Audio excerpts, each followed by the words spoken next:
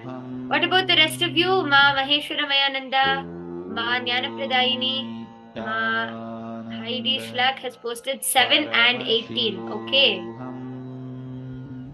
Ma Anandeshwari, Ma Istak. What about all of you? Ma Karine Shivanatarajan. So many familiar faces I can see here.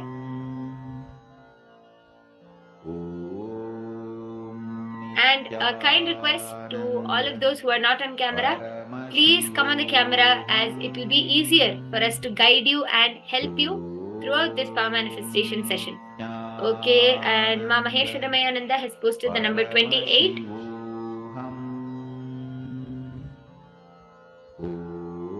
I saw it right away in the same colors, but as it is my favorite number, I looked more deeper, trying to see an 81 or a 91 when I saw right the first time. Okay, this is from Ma Karine Shivanatarajan. Okay, great. Anyone else? Okay. So I'm gonna project the number to you now, just a few minutes.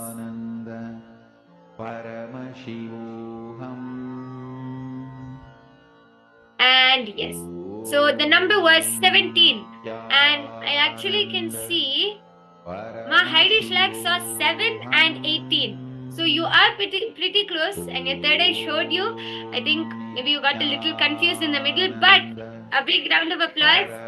Amazing job, Ma. And Ma Ananda Mahapurna saw 71, just the opposite of 17. But amazing job, Ma. A big round of applause to you also. I can see you're smiling and laughing. Amazing, good job. And Ma Purushananda also saw 78. So all of you have seen the number 7 in this round. See, till now, all of you were close to getting the number. Now all of you are able to see one of the numbers in the 2-digit number. So again, a big round of applause for all of you. Ma Purushananda saw 71, so 7 is there. Ma Manushi saw the number 7. See, again the number 7. Great job, Ma. Good job. Yes. Ma Istak saw the number 76, 7, 8, 5, 3, and 2. Amazing, Ma. So you also saw the number 7, even though you didn't see the number 17. Amazing. So many of you manifested in this round. It's so nice to see. And actually, I was observing all of you were sitting intensely with your head, neck, and spine in a straight line. And all of you, I saw this whole space was very different. You were chanting the Mahavakya and connecting to Swamiji. So it is so amazing to see all of you sit with your integrity and see the moment you connect to Swamiji, the moment you start connecting to Swamiji in the space of oneness, you start manifesting these extraordinary Shaktis. I would like all of you to take just 1 minute and post your experience in this Zoom chat itself. How did you feel this round specifically? How did all of you feel? Did you feel a different energy? Did you feel more connected, or did you feel some heat in your body? What was your experience this round while manifesting? Can all of you take just 1 minute of your time and post it in the chat section, please?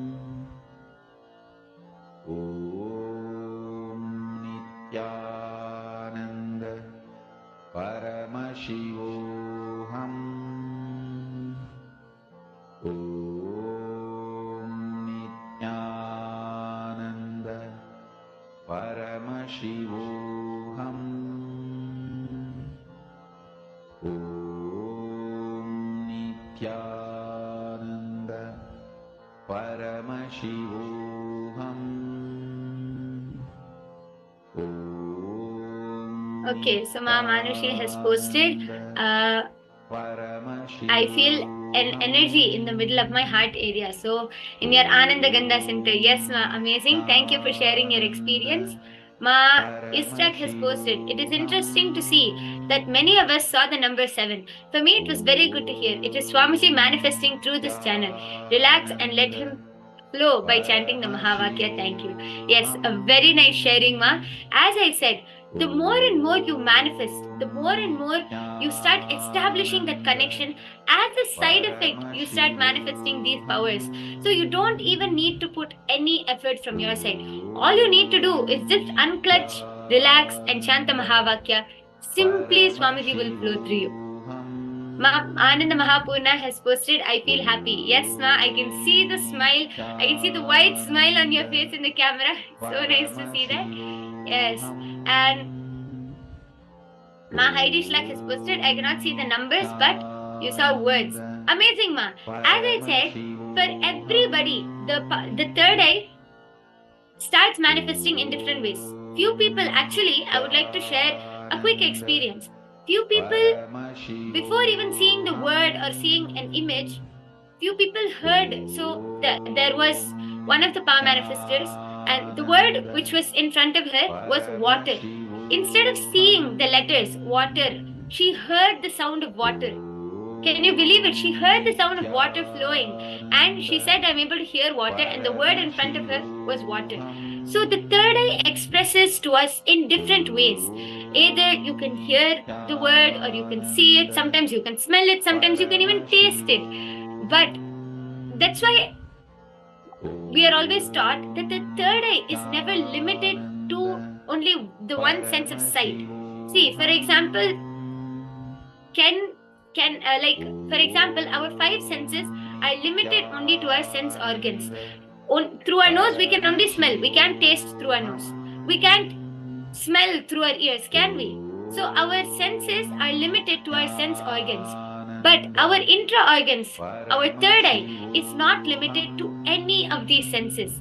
In fact, it is not limited only to the eyes. You can taste the word, you can hear the word, you can see the word, you can feel the word. It can be anything. And the third eye expresses to us in different ways. It can be through images, words, numbers, pictures, colors, letters, anything. Okay? So, this is just a quick experience I wanted to share. Are all of you ready for the next round and the last round of this session? Are all of you ready? Can I see a quick thumbs up? Yes, I can see all of you showing a thumbs up. Amazing. Okay, all of you quickly tie your eye bands again. Let us move on to the next round. Nithyananda Paramashivoham. Okay, I can see all of you are ready. I'm going to be projecting the number, and yes, the number is projected in front of all of you. I request all of you to start chanting the Mahavakya. Remember, don't let your logic empower you. It is Swamiji who is manifesting through you. Just unclutch, connect to Swamiji, and let him flow through you. Okay? Now, your 2 minutes starts now. Please go ahead and start scanning. Nithyananda Paramashivoham.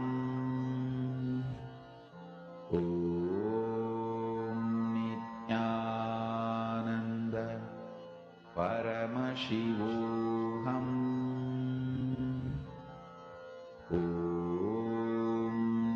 Nithyananda Paramashivoham.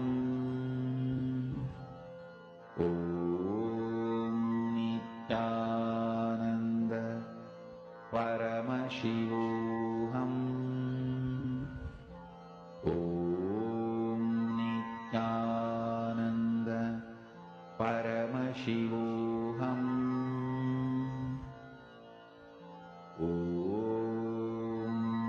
Nithyananda Paramashivoham. Nithyananda Paramashivoham.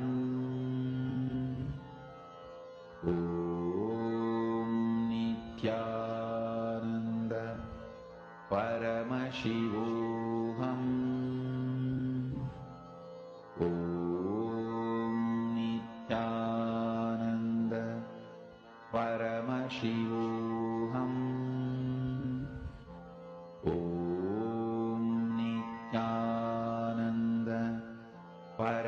Paramashivoham. Om Nithyananda Paramashivoham. Om Nithyananda Paramashivoham. Om Nithyananda Paramashivoham. Om Nithyananda Paramashivoham. Om Nithyananda Paramashivoham. Om Nithyananda Paramashivoham. Om Nithyananda Paramashivoham. Om Nithyananda Paramashivoham. Om Nithyananda Paramashivoham. Om Nithyananda Paramashivoham. Om Nithyananda Paramashivoham. Om Nithyananda Paramashivoham. Om Nithyananda Paramashivoham. And yes, your few minutes are up. I request all of you to relax, open your eyes, and go ahead and post your whatever you saw through your third eye in the chat section. Okay? Om Nithyananda Paramashivoham. Manashi has posted 0 and orange. Okay? What about the rest of you? Ma Anandeshwari has posted the number 9. Ma Ananda Mahapurna has posted the number 103. Ma Heidi Schlag saw the color pink and the number 29. Amazing. What about the rest of you? Ma Instack, Ma Karine Shivanatarajan, Ma Agamapriya. What about the rest of you?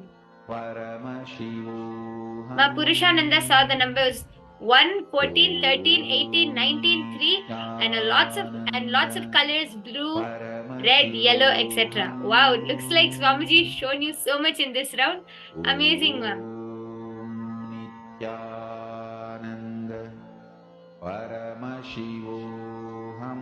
What about ma Elizabeth? I can see you also in the camera. It's so nice to see you. How are you doing, ma?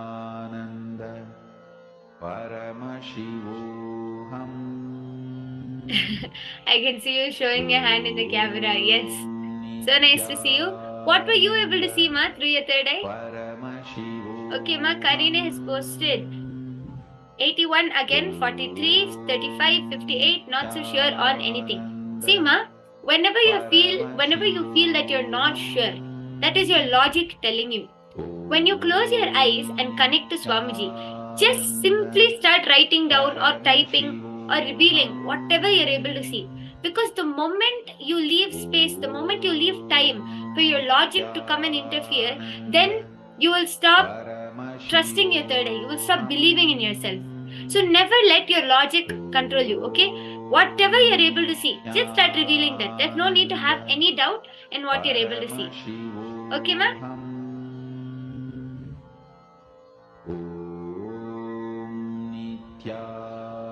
Okay, so ma Instax saw the number 8, 2, 54, 52, 18, 2, 4, and 25. Yes. Okay. Amazing. So now let us verify what was projected to you. And yes. So the number was 9. Okay, so let's see how many of you have manifested. Ma Manushi saw 0 and orange. Ma Anandeshwari, yes. Ma Anandeshwari saw the number 9. Good job, Ma. Ma Ananda Mahapurna saw the number 103. I think you are still manifesting, Ma. So good job. Keep at it. And I assure you, as you continue manifesting, Swamiji will show you. And by the way you're sitting itself, I can see that you are connecting to Swamiji in the space of oneness. So it's just a matter of time, and Swamiji will show you very clearly what is being projected in front of you. Okay, Ma Heidi Schlack saw the number 29 and the color pink. Yes, the color pink is there and the number 9 is there. So good job, amazing, Ma. Ma Purushananda saw many numbers along with the number 19. So you also saw the number 9. And yes, amazing. Good job, Ma.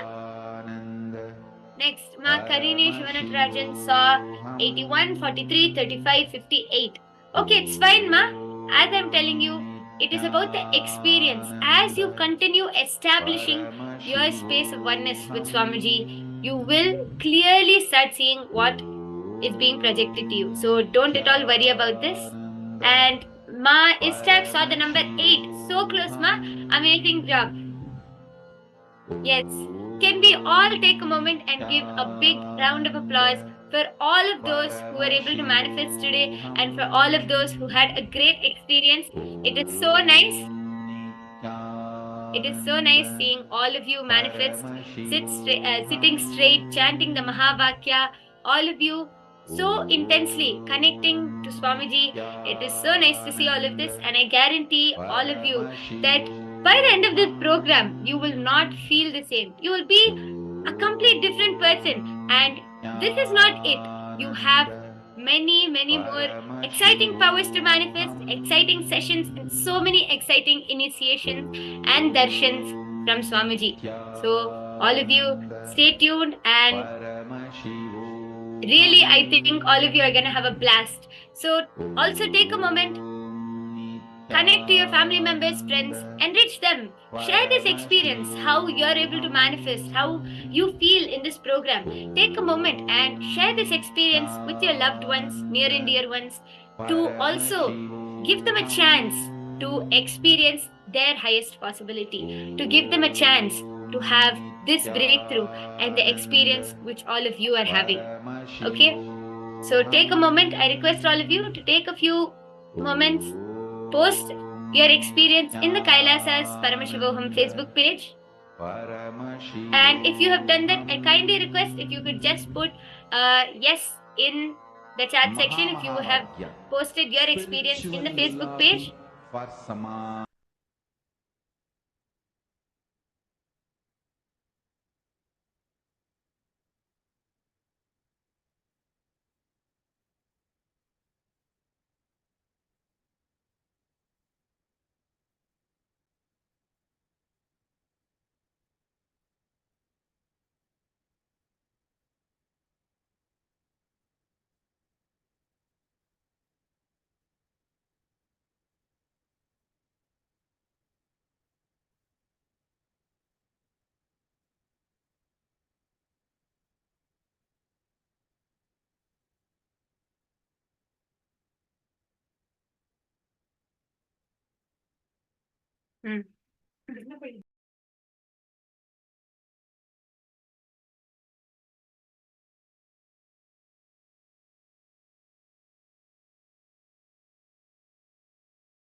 Okay, beautiful. I can see so many of you taking out your phones and posting your experience.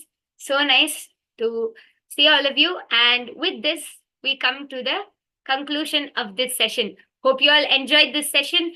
In the next session, we are going to be learning about Jiva, Jagat, and Ishvara. So all of you stay tuned. And as I said, do enrich as many as people as you can to give them this experience. Stay tuned. Thank you. Nithyanandam.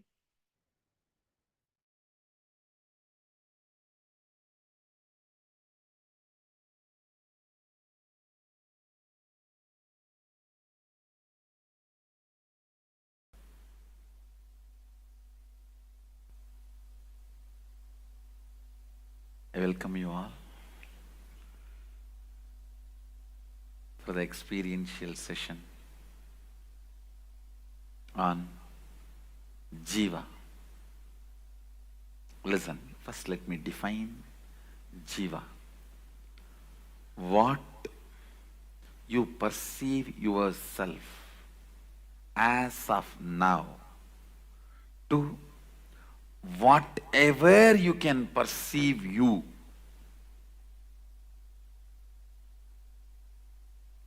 Till that level, you are called Jiva. When you cannot perceive yourself anymore individually, separately, you are Shiva. Listen, let me repeat once more. Whatever you perceive as you, as of now, from this point to whatever you can perceive as you, whatever you are perceiving as of now, to whatever you can perceive as you. Understand? Even if you perceive yourself as Sadashiva, you are only Jiva. It's within the matrix. There will be a space where you will not perceive yourself as an individual. Only then you are Shiva. Listen carefully. I'll repeat once more. Whatever you think as you as of now, from this to whatever you can think of you, perceive you, all that put together is Jiva. There will be a space where you can't perceive you separately. That is Shiva. The basic unit of Jiva, I'll explain now. Your will can powerfully integrate you with whole Brahman or Sadashiva.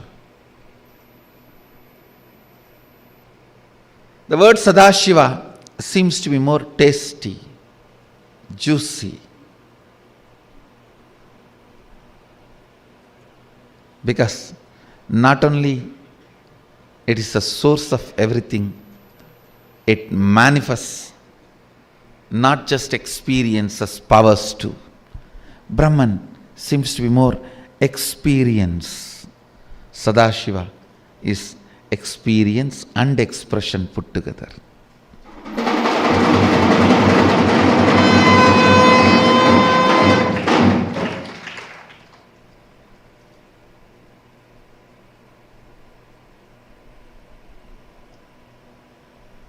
Brahman seems to be shaved face, young boy, okay. Sadashiva seems to be very matured, manifesting.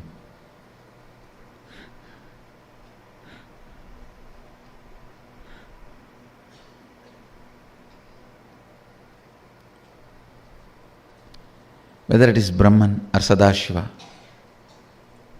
will is the umbilical cord through which you manifest. Will is the umbilical cord through which you and Sadashiva are connected. You and Brahman are connected. You and the universe are connected. As long as you have power to will, you have a right to enlightenment.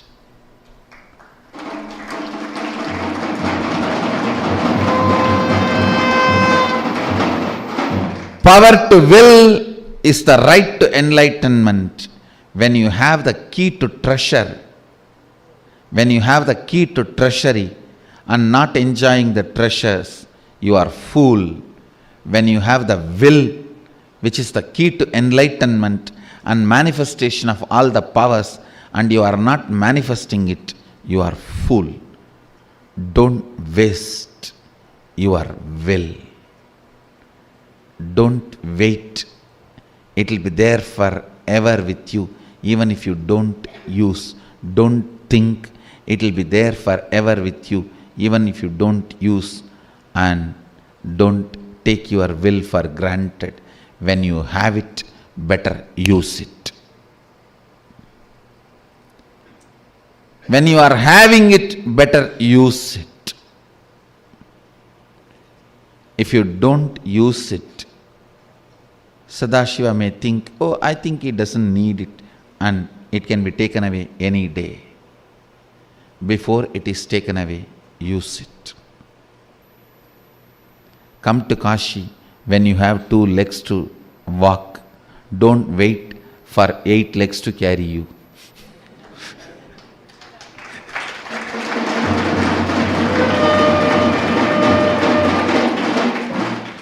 Come to Kashi when you have 2 legs to walk.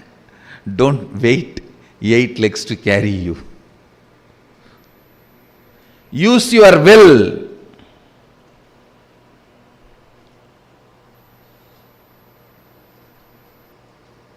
When you are having it. Ability to will is the peak of human consciousness you can experience. Maham brahma nirakuryam, mama brahma nirakarot. May I never deny the existence of Brahman. May I never have incompletion with Brahman.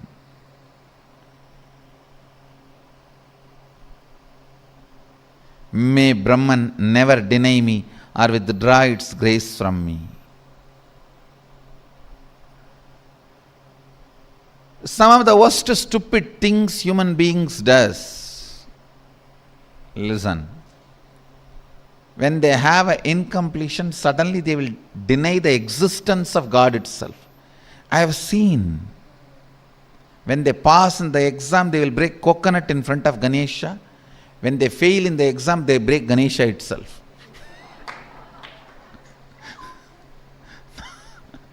When they pass, they break coconut in front of Ganesha. When they fail, they break Ganesha itself. When you have incompletion, denying very existence is the worst stupidity.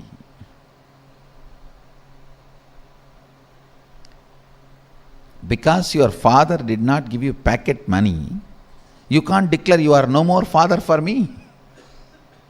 Whether you declare or not, he has already fathered you. Nothing can be done. He is your father. Because you are stupid enough to hold a boards, held a protest. You hold a protest like the stupid atheists do around.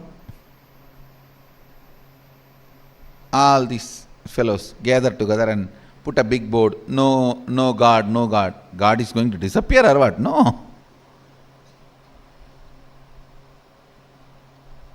It's like on the board you write, there is no board, no board. On the God only you can even do protest, there is no God. Being completely comfortable, flowing with everything and knowing all the existential flow and law, yama, niyama.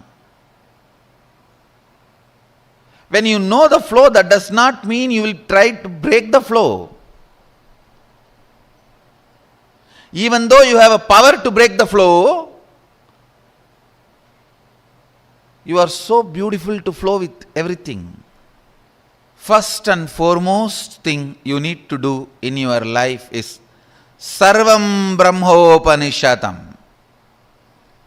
Everything is consciousness. God. With anything I am not comfortable, let me dig out why. It will always be immature cognitions put inside you because of your immaturity by immature people.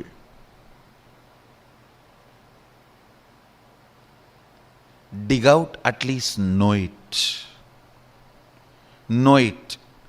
At one day you may gain the wealth of surrender to Guru Vak after enough of torture by the life. That day, at least you will come out of this pattern. Translate Sadashiva. Please listen. What Vedas describe as Brahman, Agamas describe as Sadashiva is not what English word God means. God means generator, operator, destroyer, three. Very clearly Agama says Sadashiva does Panchakritya, not three. Panchakritya means creation, protection, destruction, delusion, liberation. Srishti, Sthiti, Vinasha, Trodana, Anugraha. Even the word Srishti is not equivalent to creation. Even the word Sthiti is not equivalent to operation. Even the word Vinasha is not equivalent to destruction. Even that is a mentally retarded, handicapped version. The word God is not equivalent to Sadashiva.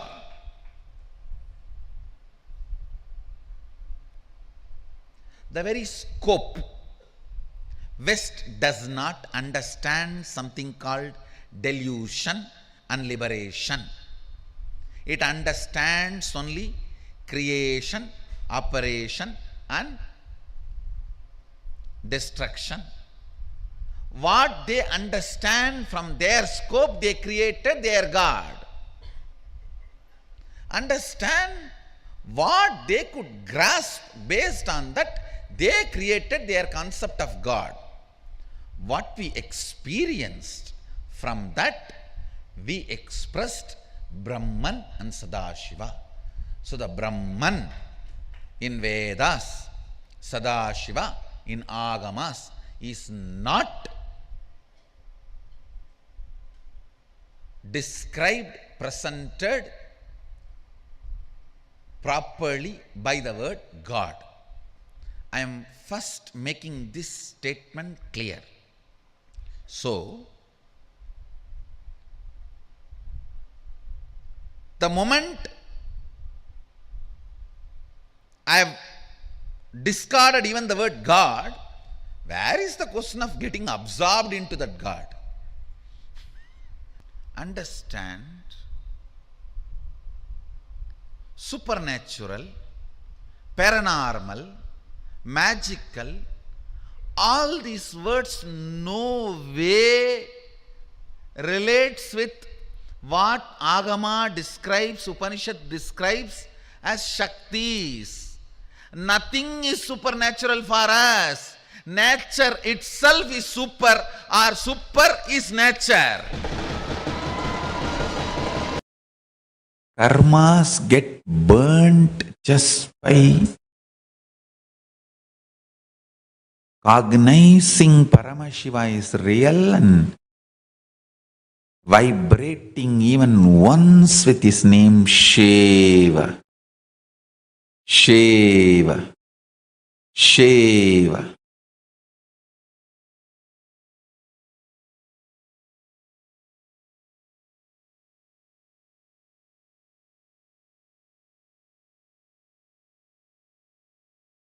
Dvatashanta, the space from which Paramashiva is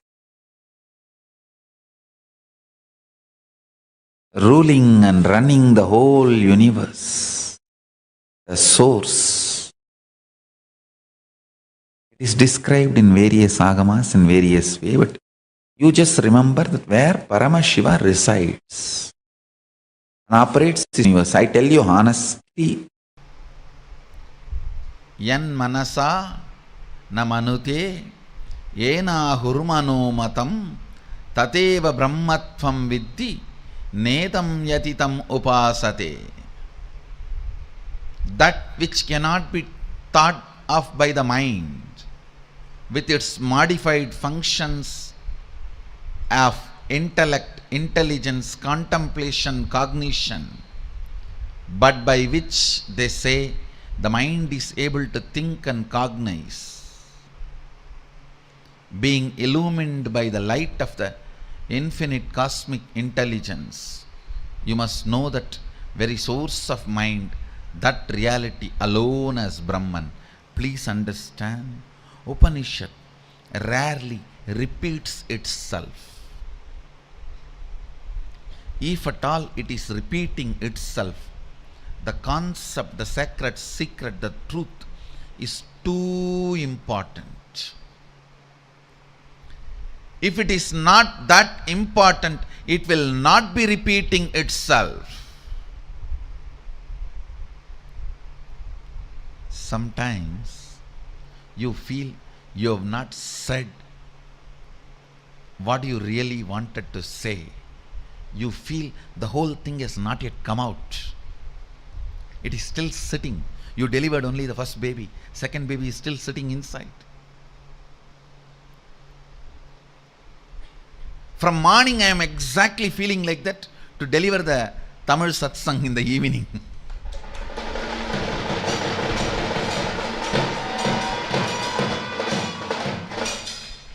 Don't miss tonight's Tamil satsang. It is going to be something extraordinary.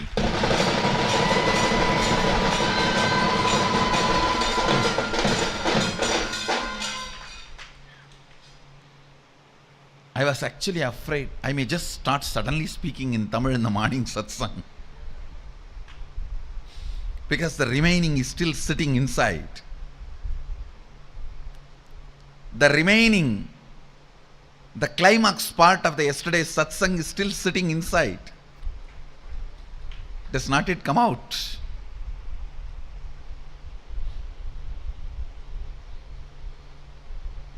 Sometimes you feel the words are a small tube to drain the whole dam. Words are small tube to drain the whole dam.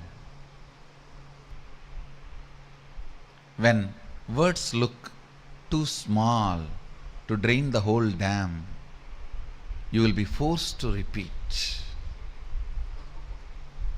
Yan manasa namanute yena hurmano matam tateva brahmatvam viddinetam yatitam upasate. I can clearly understand the Upanishadic rishis and their inner space. They feel words are too small tube to drain the whole dam. Ganga is too big to be drained through a small stream.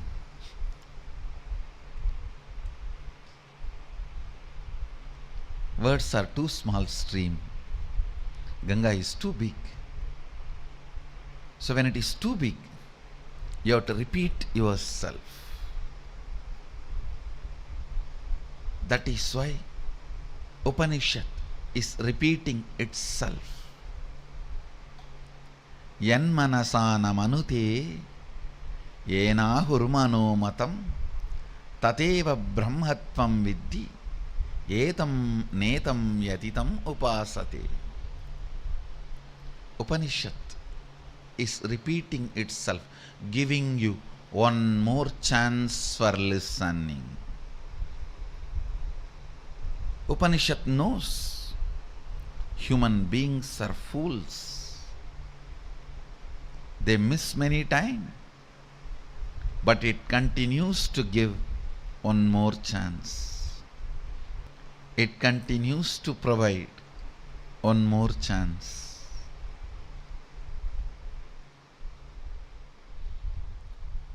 Don't look at what your mind shows.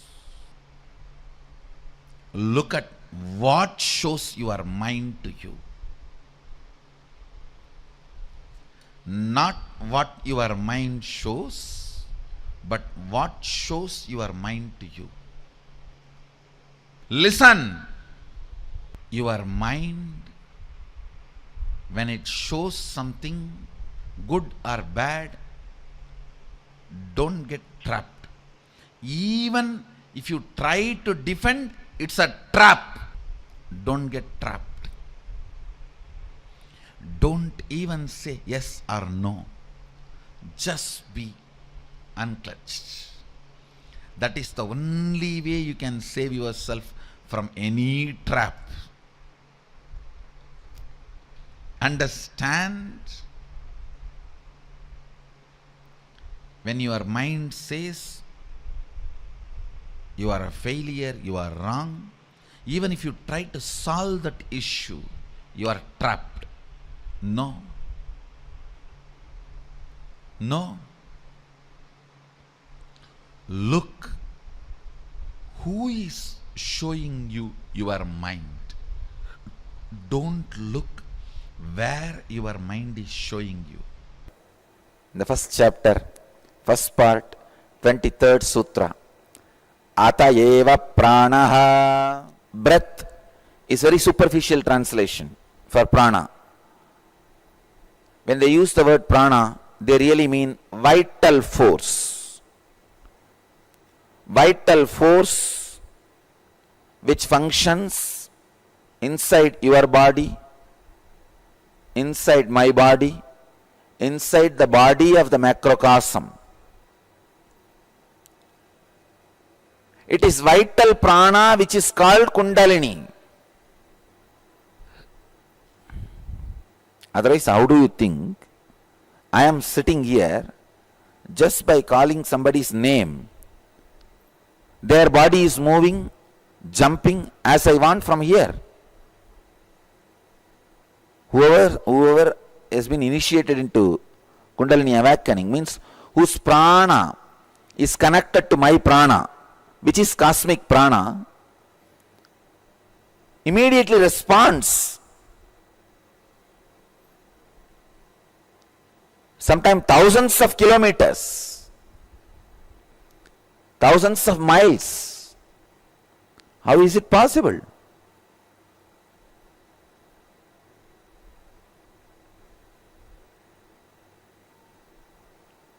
Because prana, the vital force, is connected. Vital force is connected. Vital force is one, which is in you, me, and the whole.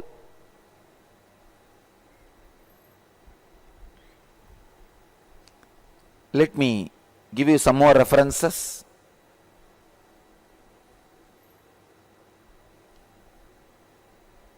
Pranasya pranam. The prana of the prana. Brihadaranyaka Upanishad. 4th part, 4th canto, 18th sloka. And Kaundilya Upanishad very clearly says, Prano Brahmeti. Prana indeed is Brahman. 3rd chapter, 3rd sloka.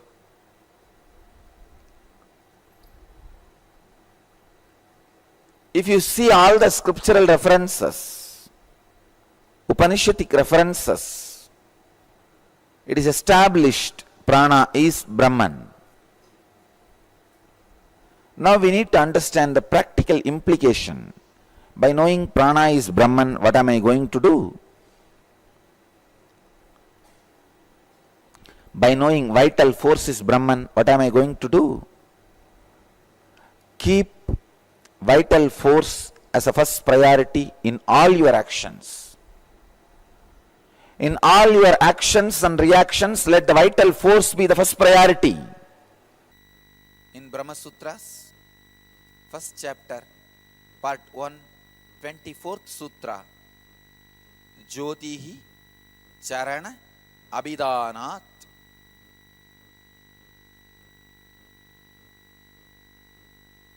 Jyotihi Charana Abhidanat. Here, the word Jyoti, light, is used as equivalent to Brahman. To talk about Brahman, to mention about Brahman, the word Jyoti is used. Now that light which shines above this heaven, higher than all, higher than everything, in the highest worlds, beyond which there are no other worlds, that is the same light which is within man. Let us understand some of the sacred secrets in this sutra. What really Vyasa wants to convey through this sutra. Please understand.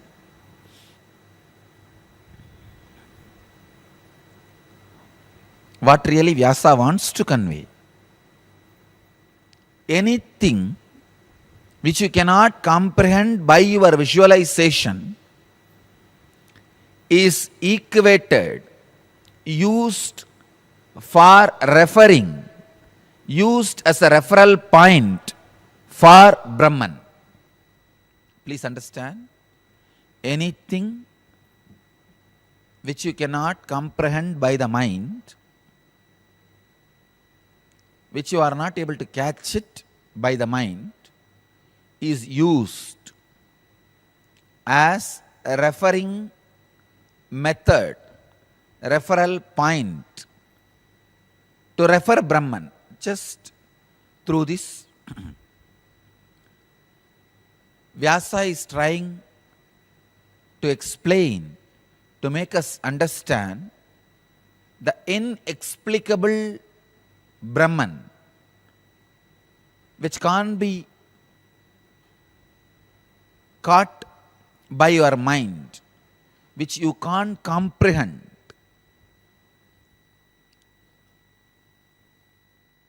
Try to visualize light. How much ever you visualize, you will always feel you not caught it. Visualize, then naturally, the moment you visualize, it becomes dark. Please understand. The moment you visualize light, just because of the boundary, it has already become dark. In Hinduism, light plays a major role.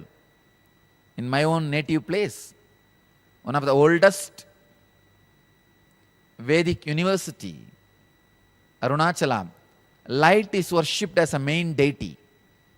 Main deity itself is embodiment of light. Jyotihi, Deepaha. Jyoti becomes the main deity in my own native place.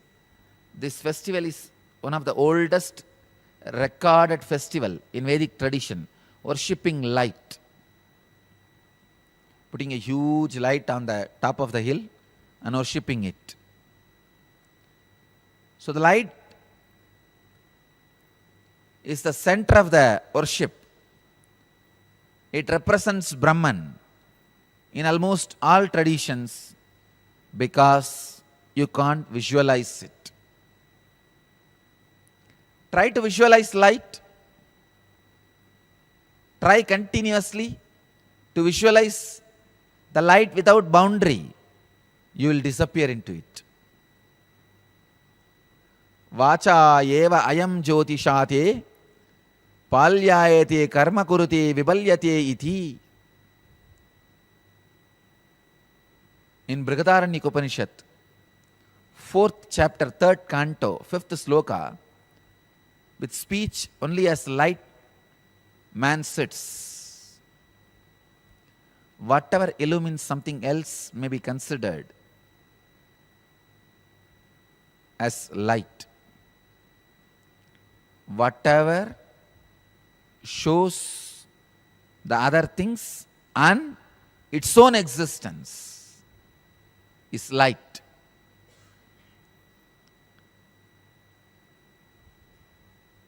The source of the whole universe is always remembered as light in Vedic tradition. The source of the whole is always remembered as a light,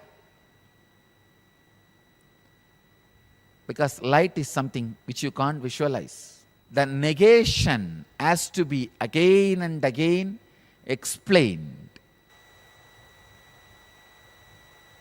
Please understand, the first thing happens to you, or first thing expected to happen to you, is the understanding the qualities of the Akasha is more subtle, deeper, finer, and closer to existence than anything else. Do not trust the forms you are experiencing. Do not trust the taste you are going through. Do not trust the sounds happening around you. Please understand, any sound, any form, any taste happening around you is something lower than Akasha, something less than Akasha. The truth does not get revealed. Any medium which is lower than Akasha, truth gets revealed only in the medium which is equal or deeper than the Akasha. There are some more references.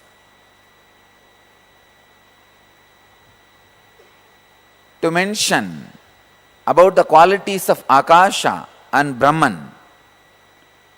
Let me enter into those references. Jata yevana jayate no nevenam venam janayet punah vinyana manantam brahma ratir dhatu parayanam tishtamanasya tadvida itihi. Brihadaranyukopanishad, 3rd chapter, 9th canto, 28th sloka. Brahman is knowledge and bliss. He is the ultimate goal of him who makes gifts. The one more reference from Taittiriya Upanishad, 3rd canto, 6th sloka, in which the Vedas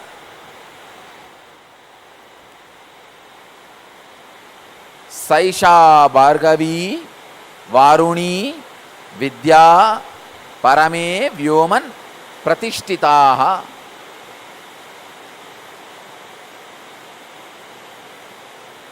In which the Vedas are in the imperishable one, Brahman, the highest, the ether, Vyoman. Again, in Brihadaranyukopanishad,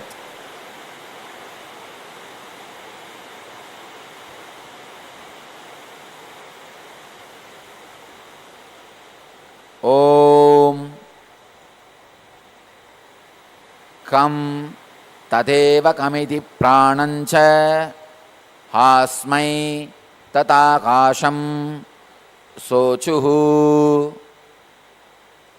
Om, Ka is Brahman, ether, Ka is Brahman.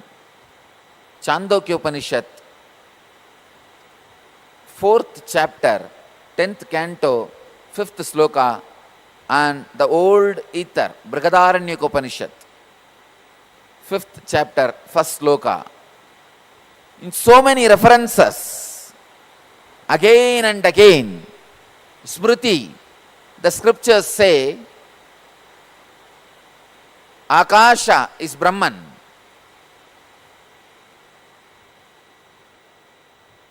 First thing,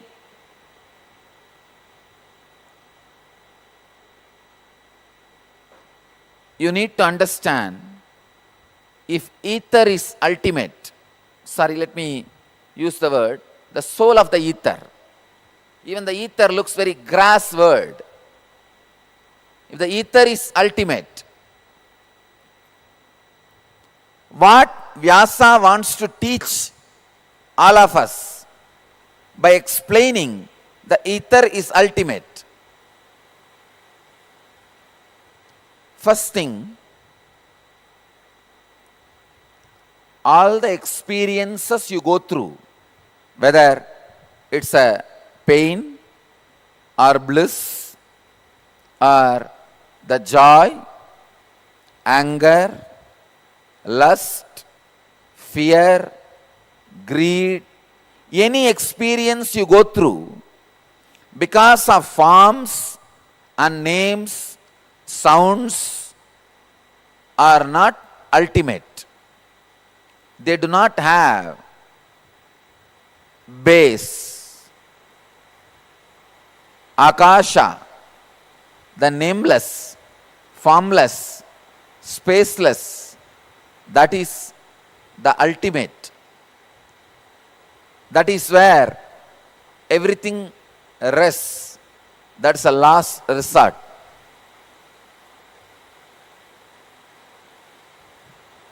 Knowledge, bliss, ultimate, whatever you call, everything resides in Akasha. A great Vedanti like Ramana Maharshi adds his Atma Pramana to the Shastra Pramana. He says, by meditating on the Akasha, ether, even what you want can be achieved. See, he is not saying only enlightenment can be achieved. He goes to the step, even your desires can be achieved. Looks very funny. You meditate on some space where you go beyond your desires, but suddenly you realize even your desires are fulfilled.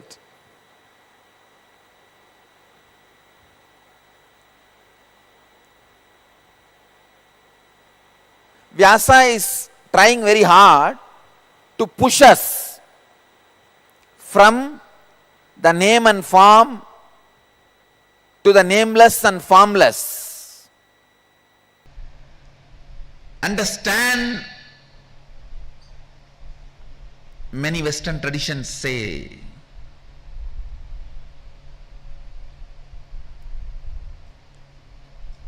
the atheist traditions in the West say, man made God in his mold. Some of the religious traditions in the West say, God made man in his own mold. I say, God, whether he made man in his own mold or not, I don't know. I don't know God. But I know Sadashiva, God. He did not make you in his mold. He made you in his own sea. Listen to this word. I am using the word sea. S-E-E. Not S-E-A. Listen to this word very carefully. See is an action. I wanted to say, when I see, one end is me, another end is you, another end is you, that's all.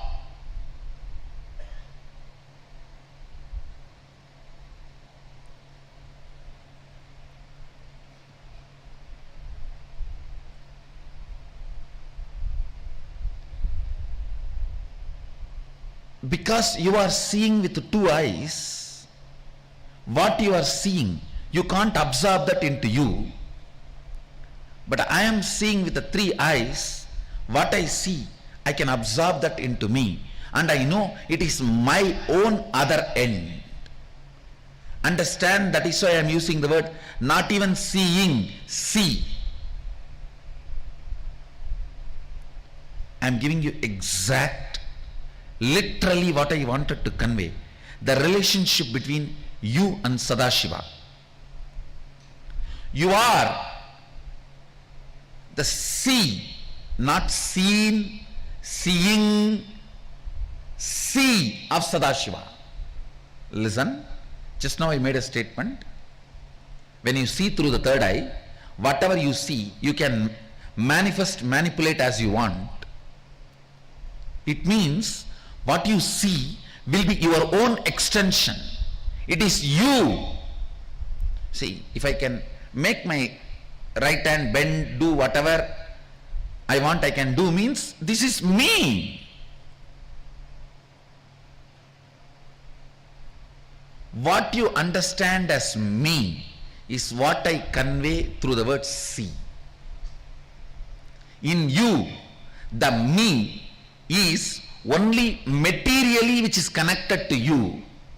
In me, me is what is connected to me even by see. Listen.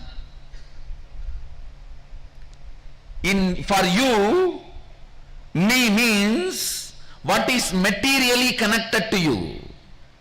For me means what is seely connected to me.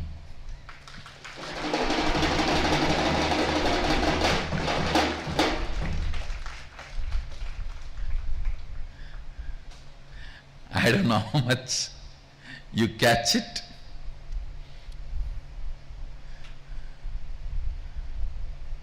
I'll just tell you this small story which really happened.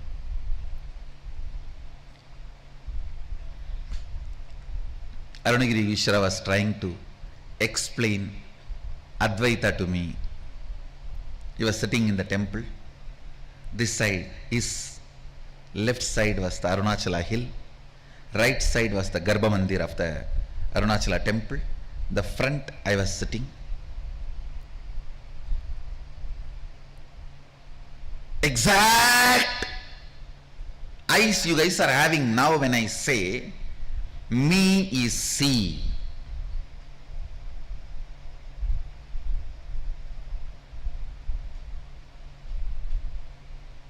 How you are? That is exactly the way I was looking at him. He said, see this hill, this Arunachala, you, me, all one and the same. When he put the hand, of course, I was inside the hand. Literally I saw the hill just moving, the Garbha Mandir moving, me moving and disappearing.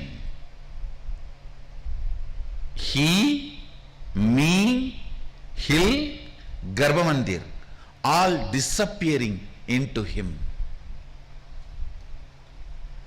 When experientially I saw whatever he was seeing, he is able to Photoshop it. He can just pick it up, put it, and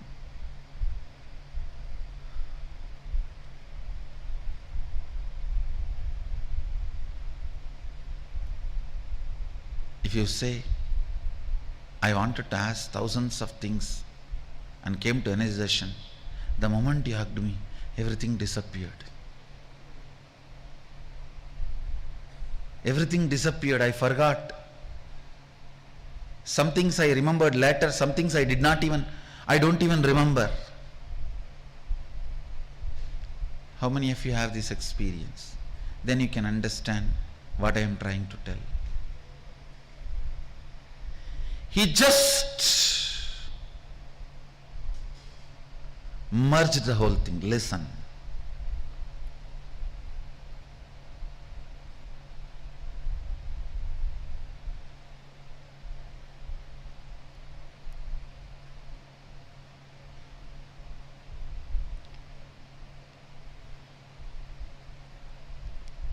Sadashiva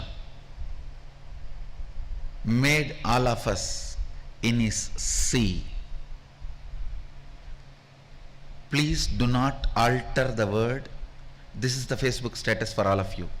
Don't use seen, seeing, SEA, no.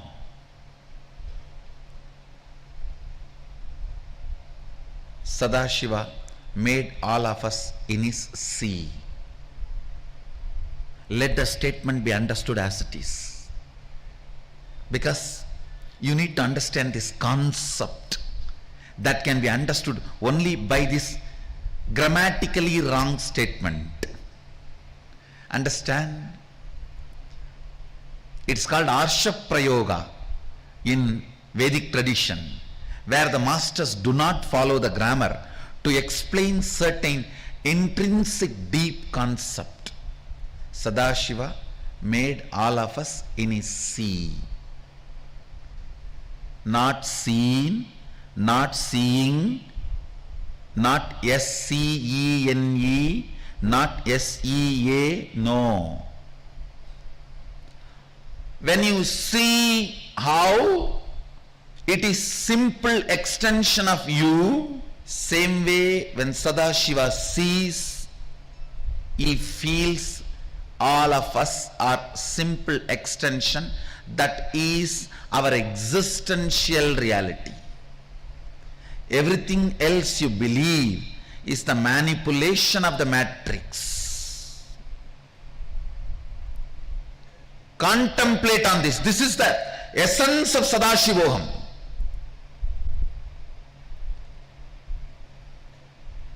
If you see with two eyes, you can only see, you will not have power over it. But when Sadashiva sees with three eyes, whatever is seen is also me for him. Whatever is seen by him is also materially connected to him.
Yes, so we all just learned from Swamiji about a very important concept, right? About Jiva, Jagat, and Ishvara. In fact, this is something which is constantly there in our life. Whatever we do, whoever we are, this is this is embedded in us. And but it is still something which many of us don't understand, or many of us still have some doubts about. And today we understood. Yes, about, we all just learned from Swamiji about a very important concept, right? About Jiva, Jagat, and Ishvara. In fact, this is something which is constantly there in our life. Whatever we do, whoever we are, this is embedded in us. And but it is still something which many of us don't understand, or many of us still have some doubts about. And today we understood that we are about a very important concept, right? About Jiva, Jagat, and Ishvara.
Nithyananda. That's right, Paramahamsa Nithyananda.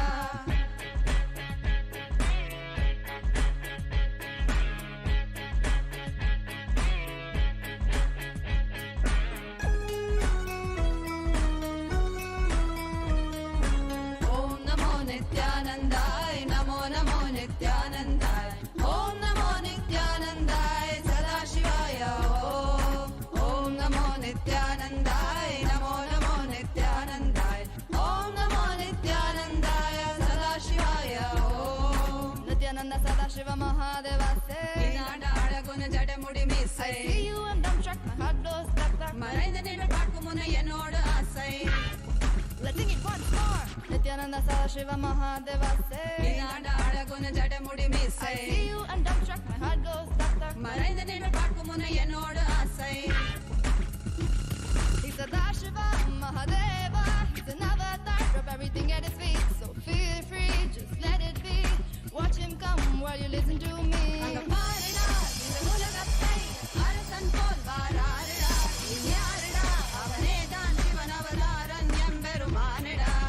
None other than Nithyananda, Jagat Guru Nithyananda. That's right, Paramahamsa Nithyananda. Let's sing it once more. Nithyananda Sadashiva Mahadeva say, Inada Adaguna Jadamudi Miss. I see you and dumbstruck, my heart goes stuck stuck. Marainda Nida Pakumuna Yenoda Asai. He's Sadashiva Mahadeva. He's an avatar, drop everything at his feet. So feel free, just let it be. Watch him come while you listen to me. இந்த உலகத்தை அரசன் போல் வாராருடா இன்யாருடா அவனேதான் Sivan Avataran எம்பெருமானிடா. None other than Nithyananda, Jagat Guru Nithyananda. எம்பெருமான் Nithyananda. That's right, Paramahamsa Nithyananda.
சத்தியம் காத்திடும் உத்தமத்தியே சத்குருவாய் வந்த நித்திய தாயே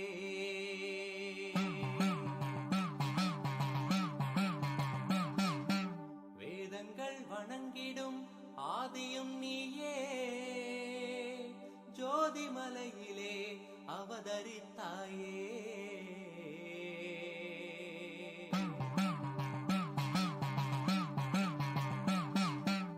அவனியை பேணும் ஞானமும் நீயே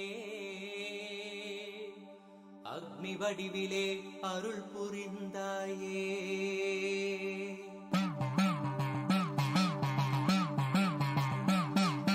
பூதங்கள் ஐந்தையும் ஈன்றவள் நீயே அழல் உருவாகவே ஈன்றெழுந்தாயே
தீயனவே சிரிப்பவள் நீயே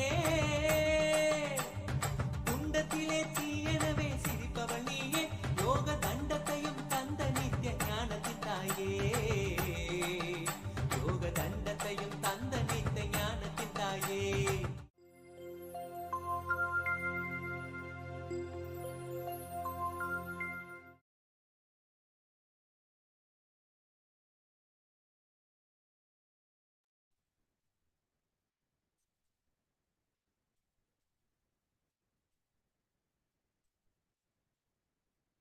Yes, so we all just learned from Swamiji about a very powerful truth, right? About the truth of Jiva, Jagat, and Ishvara.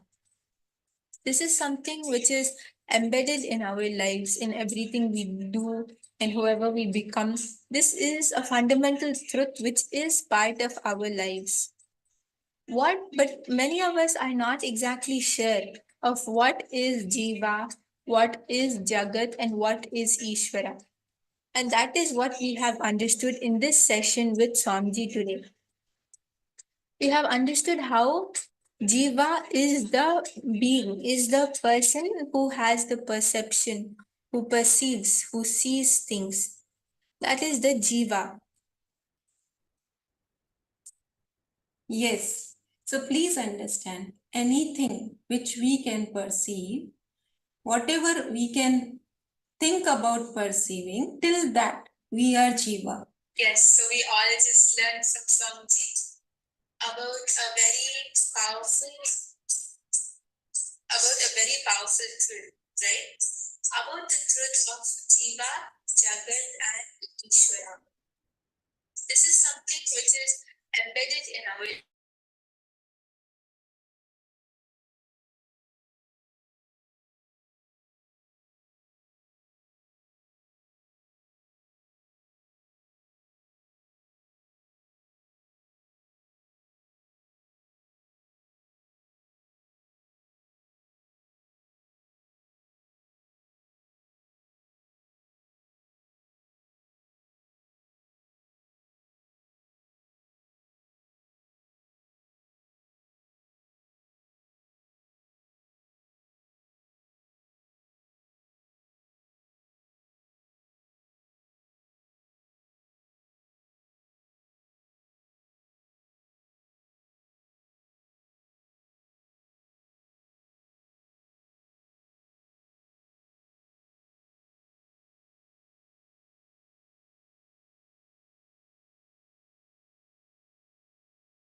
Yes, I'm sincerely apologizing and completing for the technical glitch.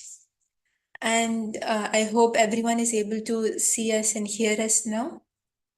Yes, so we all learned from Swamiji about the understanding of Jiva, Jagat, and Ishvara. What exactly is Jiva, Jagat, and Ishvara? So I request all the participants, you can also post your understandings in the chat. What did you understand? What is it which you have clicked with? And now we're going to be entering into a small technique where we'll understand what is Jiva, Jagat, Ishvara, and how can we become Ishvara from Jiva. So Jiva, as Swamiji explained to all of us, is basically the normal human being. It is us. It might be you, your friend, the person sitting opposite of you. It might be me. It is all of us. Human beings, the human consciousness. When we are perceiving something, when we are seeing something, what we look at around us, what we hold, what we see, what we experience is the Jagat. It's the world. And Ishvara. Sincerely apologizing and completing for the technical glitch.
Yes, so we all just learned from Swamiji about a very powerful cognition, right? About a very powerful technique. About the technique of becoming Ishvara from Jiva, from a normal human being becoming God itself. So now we are going to be doing a small technique where we will be understanding how can we become Ishvara from Jagat. So what we perceive as ourselves now, whatever you perceive as you, till that level, whatever you understand as yourself, that is Jiva. That is your individual consciousness, your individual being. And when you cannot perceive yourself anymore individually, when there is something beyond what you can perceive, beyond what you can understand, that is Ishvara, that is Paramashiva, which is beyond the human consciousness. So the Jiva is the individual consciousness and Paramashiva is the ultimate super consciousness. So, such a powerful technique which we will be learning now. How do we experience Ishvara? Let's all go into the exercise now. Yes. So in this exercise, we are going to be finding out the exact line. Swamiji very beautifully said, right? Don't look at what your mind shows. Look at what shows your mind to you. Not what your mind shows, but what shows your mind to you. For example, when your mind says that you are a failure or you feel that you are wrong at something, even if you try to solve the issue, you will see that at the end of the day, it is the mind's game. So you will still be trapped inside the mind. Look what is it which is making you believe that, which is making you see that, which is showing you to your mind. Don't look at what your mind is showing you that, oh, I'm a failure or I'm not successful at this, I cannot do this. Don't look at that. How Swamiji very beautifully gave the example of a light, right? When we see light with a boundary, when we keep a boundary for light, it doesn't remain as light anymore. All of us can try visualizing and seeing. When we try to visualize light, a light beam or any form of light, at that time when we put a boundary to it, we'll not be able to visualize it anymore because light doesn't have boundaries. So now I request everyone, please get a piece of paper and your pen. And you're going to be writing down what all you have felt as you when your mind has shown it to you. And you have been convinced that, okay, yes, that is what I am, or that is who I am. And you're going to go back to that cognition and find out what is it which showed you that cognition, what is it which showed you to your mind and made you believe that cognition. Because it is not what our mind shows which is important, but it is finding out what is it which is showing us to our mind which is important. So if all the participants are able to understand, or if you have any doubts, you please do feel free to post in the chat.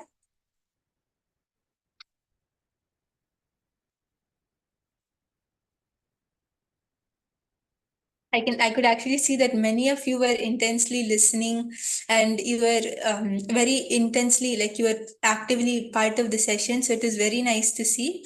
So if you have any doubts or if you have any questions, please do post in the chat. Otherwise, please, I request everyone get your pens and papers and start writing down where exactly you have seen a certain incident or you have perceived something, but that is what your mind has shown you, and find out what is it which has shown your mind to you, not what your mind has shown you. So we will just be an observer, right? We will not engage with anything which mind is showing us. Once we start engaging, we are trapped in the mind.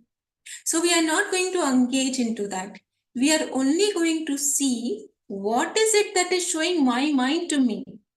Not what mind is showing, but what is it that is showing my mind to me.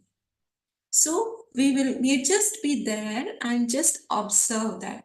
So I request all of you, please go back to those incidents and observe that.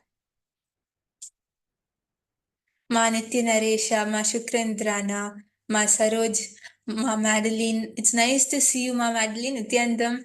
Yes, all of you can post in the chat if you have understood. Nityanandam, Ma Dora. Yes, Madora, if you have any questions, you can post. Otherwise, if you're able to understand, it'll be very nice to hear from you what has clicked with you, what have you understood from this session.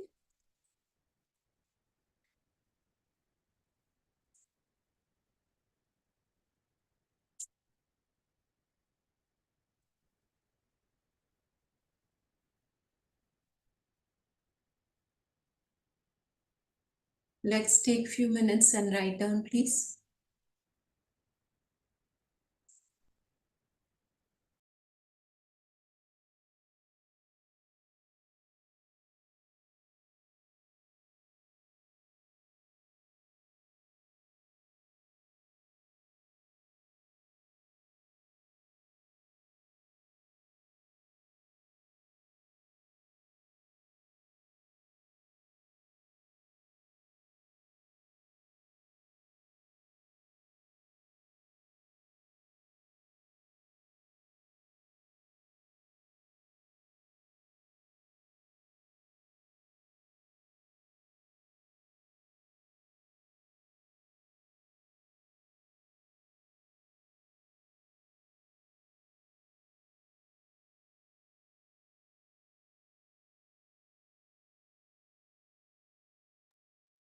I request all the participants continue penning down whatever cognitions, whatever incidents you have. You might find 10, you might find 20, how much ever you find, it will be as good, it will be great if you can pen down as many as possible. How much ever you remember, it does not have to be each and every single thing, but whatever you're able to remember, whatever is coming up in you, you can write down all of them. You'll see that when we write out all of these, when you complete with all of this, you'll become conscious of the patterns, of the cognitions which you carry inside you. And at that time, it will be much more easier for you to be able to complete with them. You'll be able to complete and you'll be able to get rid of all these powerless cognitions, all these negative cognitions.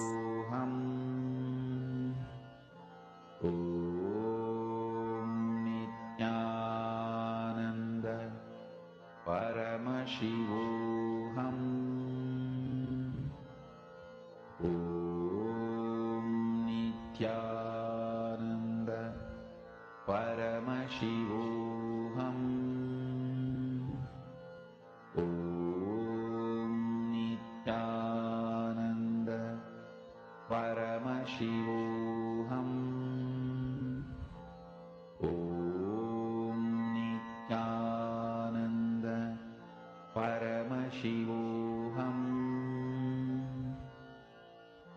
Om Nithyananda Paramashivoham Om Nithyananda Paramashivoham Om Nithyananda Paramashivoham Om Nithyananda Paramashivoham Om Nithyananda Paramashivoham Om Nithyananda Paramashivoham Om Nithyananda Paramashivoham Mahamahavagya, spiritual lullaby for samadhi, and Suprabhatam, wake up call, wake up song for Paramashiva. If any of the participants need any help, or if you feel that you're not able to understand or write it down properly, you can post in the chat. Otherwise, once you're done writing it down, we can move to the next part. So all of you can post once you are done writing, or what is it which you have understood or clicked with. This one powerful cognition, this Mahamahavagya, puts me in samadhi. Please understand, it's a very powerful exercise for us to experience the ultimate, for us to experience Paramashiva. In me.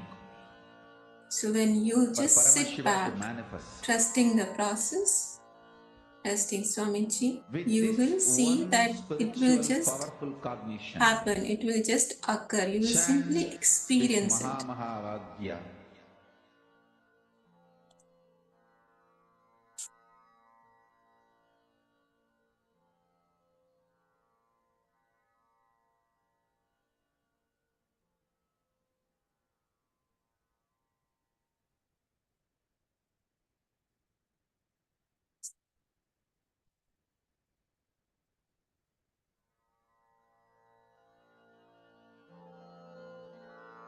Mahamahavagya, spiritual lullaby for samadhi, and Suprabhatam, wake up call, wake up song for Paramashiva, for Paramashiva to manifest.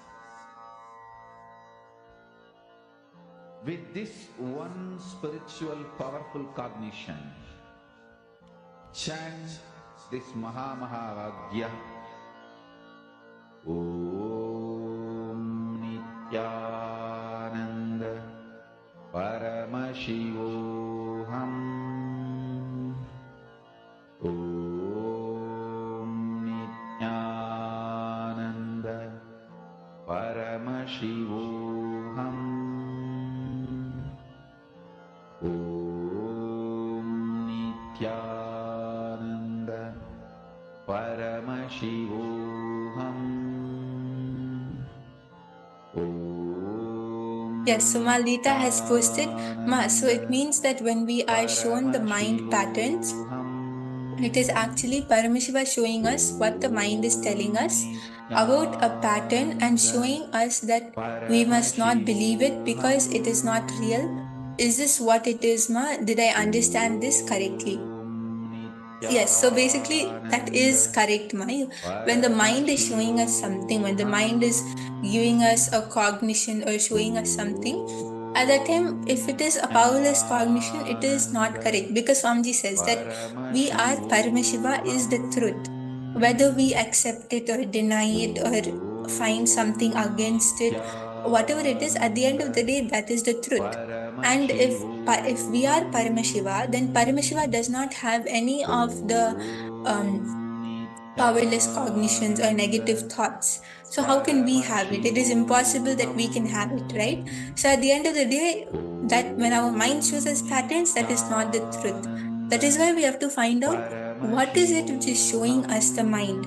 What is it which is making us believe what the mind is showing us? So that is absolutely correct, Ma. Thank you for sharing.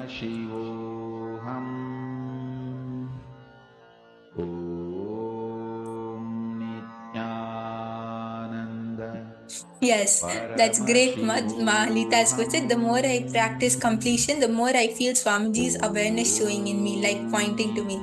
That's actually a very nice understanding and very nice cognition, Ma. So you'll see that even when you write this down, this is also a form of completion. When you write out all of these patterns or cognitions and find out what is it which is making you believe them, you will see how it actually helps you. So I hope all the participants have written down. Nithyananda Paramashivoham.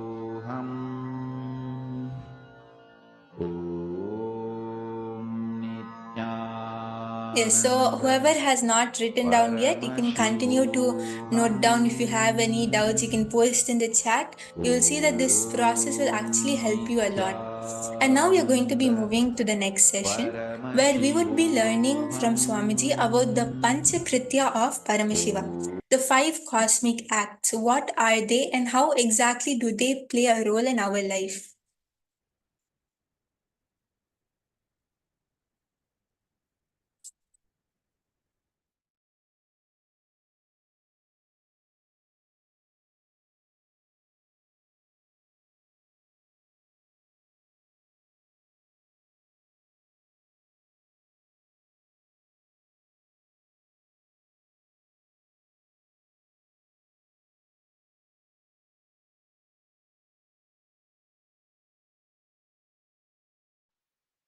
Listen.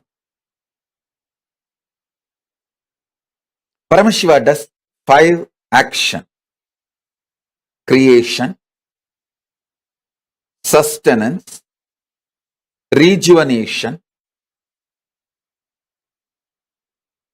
putting in delusion, and liberation. First 4, creation, he does by sitting in Brahmaloka. As a Brahma, he manifests and creates. Maintenance, he does by lying down in Paramapada as Parandama.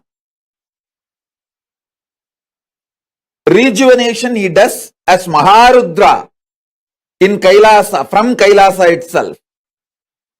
Putting in delusion, he does through many of his forms like Bhikshadana, all those forms he took just to put people in delusion. Liberation. For liberation, he always comes down to planet Earth. He has to assume human form.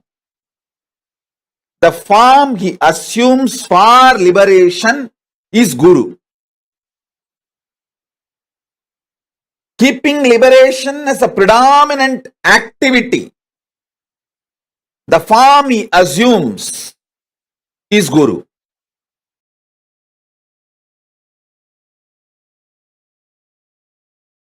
I'll tell you. In the cosmic level, Paramashiva has 5 of his dimensions: creation, sustenance, rejuvenation, destruction and rejuvenation, putting in and pulling out of delusion, and liberation. All these 5. In your microcosmic life, in your Pindanda microcosmic level, you play the same game. Every day, the new cells getting created, new organs getting manifested in your body is your creation. All of you need to know. Including your brain, everything gets newly recreated. New cells are created every minute, every second. This is your creation.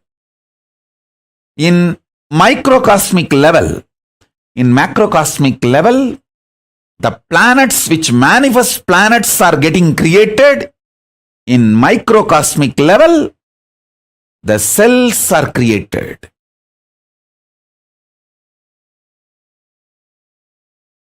In the macrocosmic level, whatever is created is continuously getting sustained. In microcosmic level, the body you create is getting sustained. The life you manifest is getting sustained by you. You continuously breathing, inhaling and exhaling, keeping you alive is sustenance, maintenance in microcosmic level. In the macrocosmic level, destruction, rejuvenation, samhara is black holes swallowing, big bangs. In the microcosmic level, the old cells getting killed and new cells getting formed is rejuvenation, samhara. In your body, in your microcosmic level, Pindanda level. Same way, in the Brahmanda level, the delusion is cosmos creating deluges, pralayas to rejuvenate itself, clean itself. I told you, this year, not just corona, there are so many other natural calamities.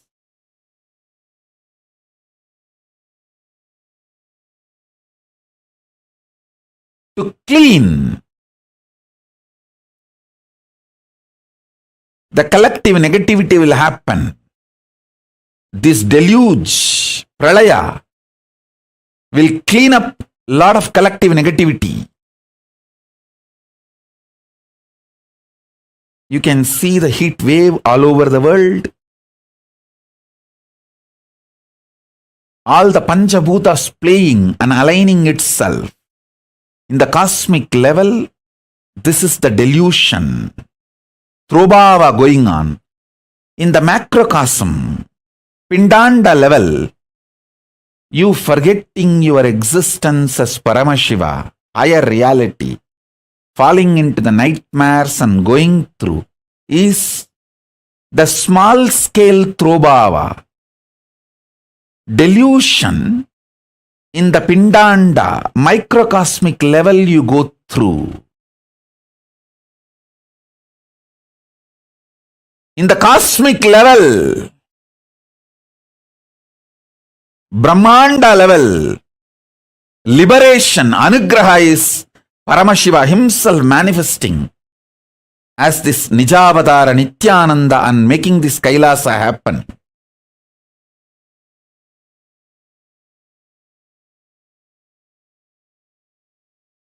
And guiding all the beings in microcosmic level, Pindanda level, you receiving these powerful cognitions and liberating yourself from all these deluge by holding on to the Guru's feet is the liberation happening in you. Understand, whatever is happening in Brahmanda, macrocosm, is happening in your Pindanda, microcosm.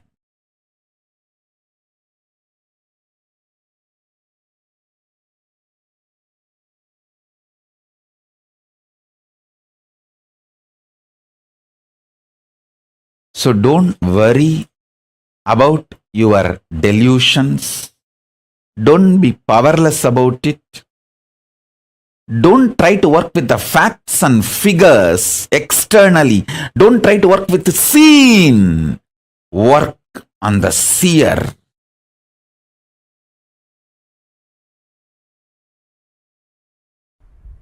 Understand, reactions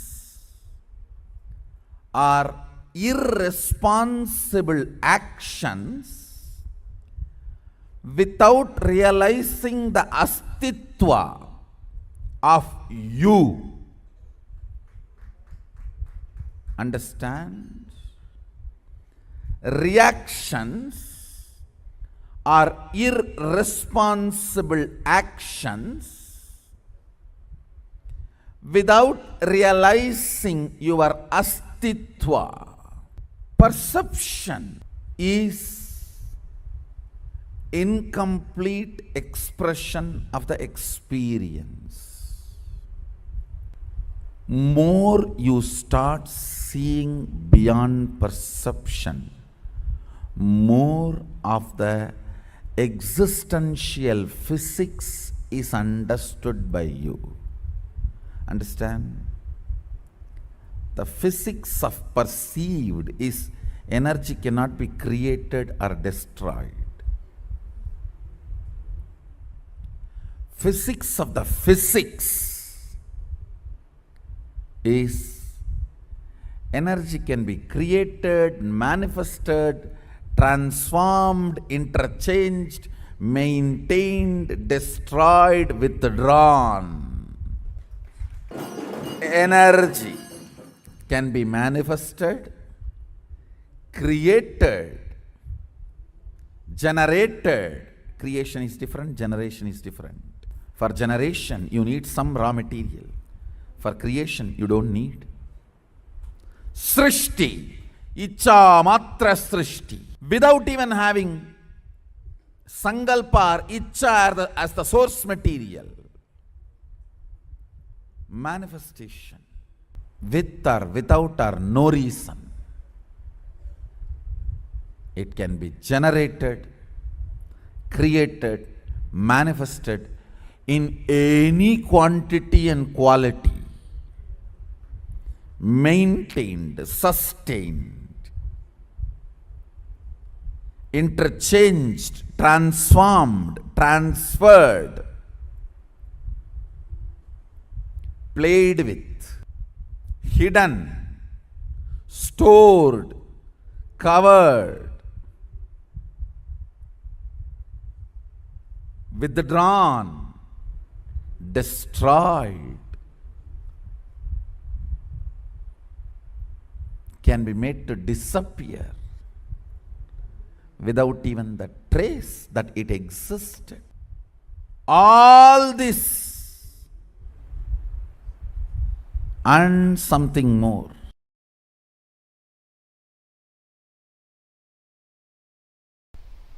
the supreme as per Sanatana Hindu Dharma, Bhagavan, Brahman, Sadashiva, cannot be translated by the word God.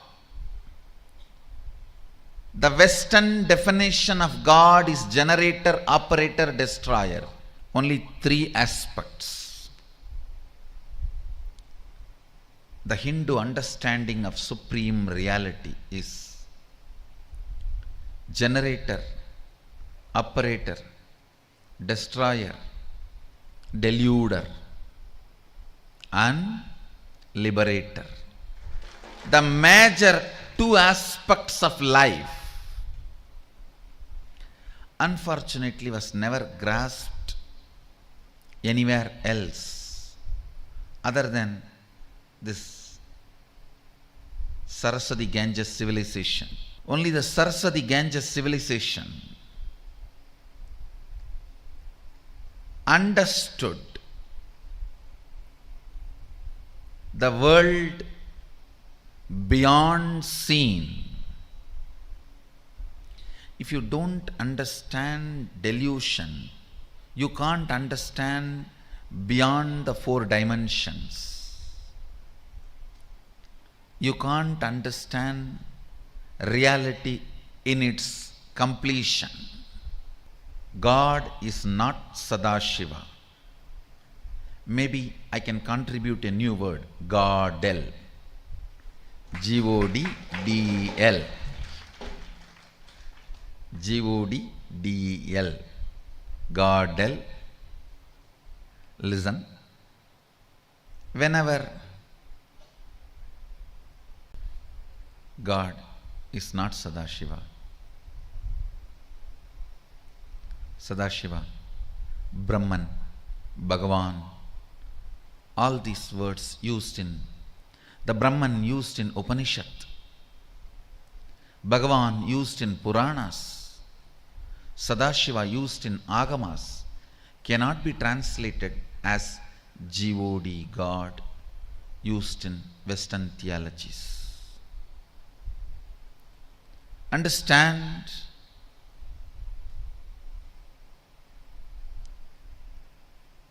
these five aspects of Sadashiva in the manifest form is called Ishvara, unmanifest form is Avyakta. Even this five is only the manifest form of Godel, Sadashiva.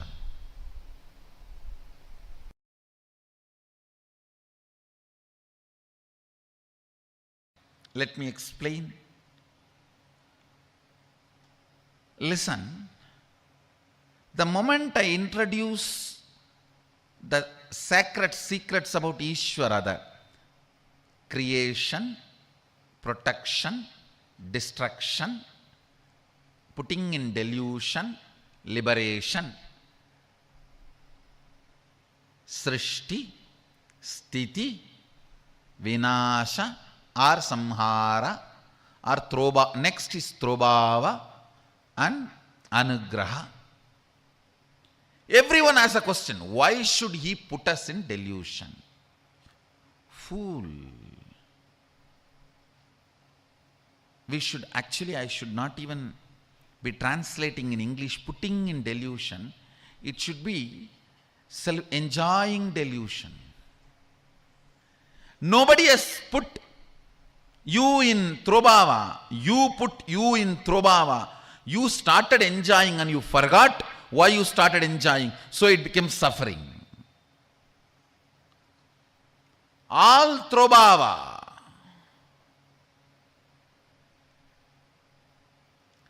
The solution for Trobhava, you need to be having throwback bhava.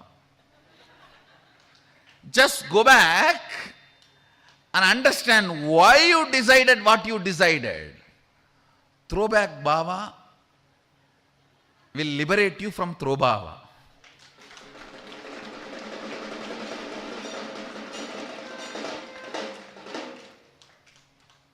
Anywhere you feel deluded, suffering, suffocated, tortured, go back to the source of those decisions, why you took those decisions, which is now extending into Trubhava. Today's one-liner for all of you is, throwback bhava will solve the problem of throwbhava.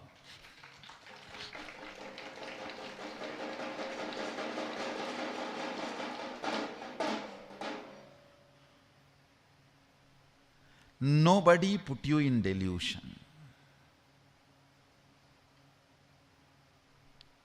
You started doing something and forgot the context of why you started. Upgraded intelligence, covering the context of why you started what you started, is Trobhava. Upgraded intelligence, remembering the context of why you started what you started, is Anugraha. Apasmara is Trobhava, Smarana is Anugraha. Forgetting the context is Trobhava, remembering the context is Anugraha. That's all. To remind you with the context, Sadashiva happens as Guru.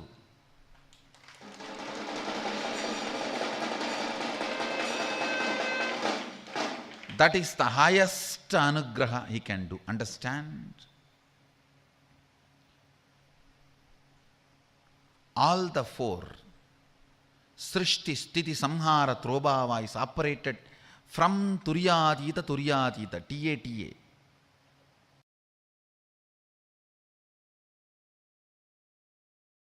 Understand these two principles.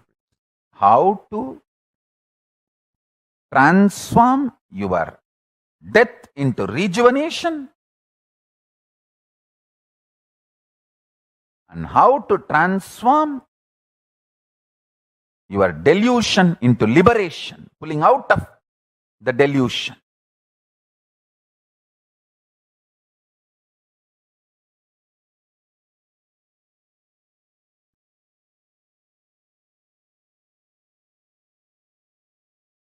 The fear of death is an unusual, abnormal, irrational fear of personally dying or somebody who is part of you, they dying.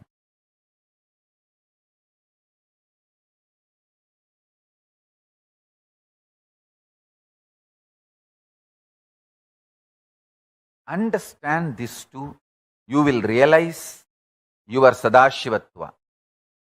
Creation, sustenance, rejuvenation, getting out of delusion, and liberation. Srishti, Sthiti, Samhara, Trobhava, Anugraha. All these five will become your powers. You will manifest Sadashivatva. You will manifest these 5 dimensions, 5 phases, PHASES of you, your existence.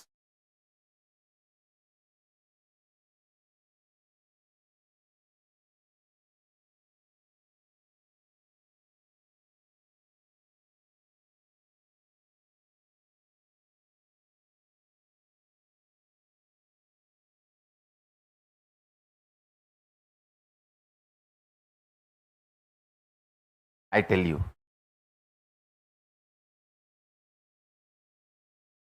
when you get out of delusion, which you created, see, when you create, oh, this is difficult, this is bad, this is wrong, I can't, and made small mole into mountain and destroyed your life energy flow. But you decide, no, work is not bad. Being workaholic is not bad. It's not wrong. Nobody is exploiting me. I am stretching myself and becoming alive, active. By working, nobody died. Only by lying, everyone fell into depression and died. Destroyed themselves. by being active and overactive, nobody died. Only by overlying, people fell into depression and destroyed their life. When you realize and go on declaring, hey, I'm working, it is good, it is life positive, and get out of that laziness even once, you will gain so much confidence to declare the highest realities of you and stand up to it.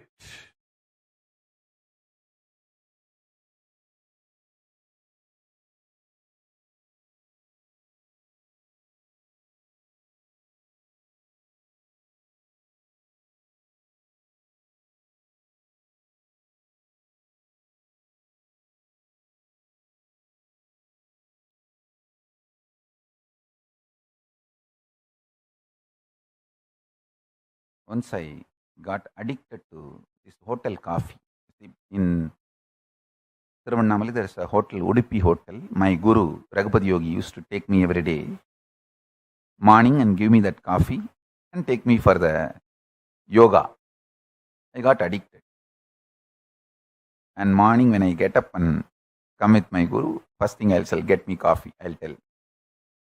After a few days, I myself understood I am becoming addicted. Then I asked him that how to get out of this. He said, just go and tell 3 people that I hate coffee, I don't want to drink coffee anymore. To my mother, to his wife, my guru's Raghupati Yogi's wife, and Udupi Hotel owner. All 3. Only these 3 will give coffee for me. He told me, go and tell all these 3 people that you hate coffee and you don't like coffee, you don't want coffee, it's bad. I did it. I saw all 3 stopped giving me. In 2-3 days, I even forgot coffee. Listen, really this happened. When I started declaring, telling, first time when I told my mother I hate coffee, I don't like coffee, neither she believed nor I believed. But second time when I went and told my guru's wife, she thought maybe I am a little cranky and my mood is not good. Or her husband would have told me to do this because she knows all the trick. Even if you are a great enlightened Siddha, your wife knows all your tricks. You are not beyond your wife. Your wife is the bigger Siddha, bigger person than all your enlightenment. And she knows all his tricks, all his techniques, all his methods. So she thought maybe he only told him to do this. Third time when I went and declared to that hotel owner, Udupi hotel owner, I also started believing and he also started believing. I tell you, that's all.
Yes.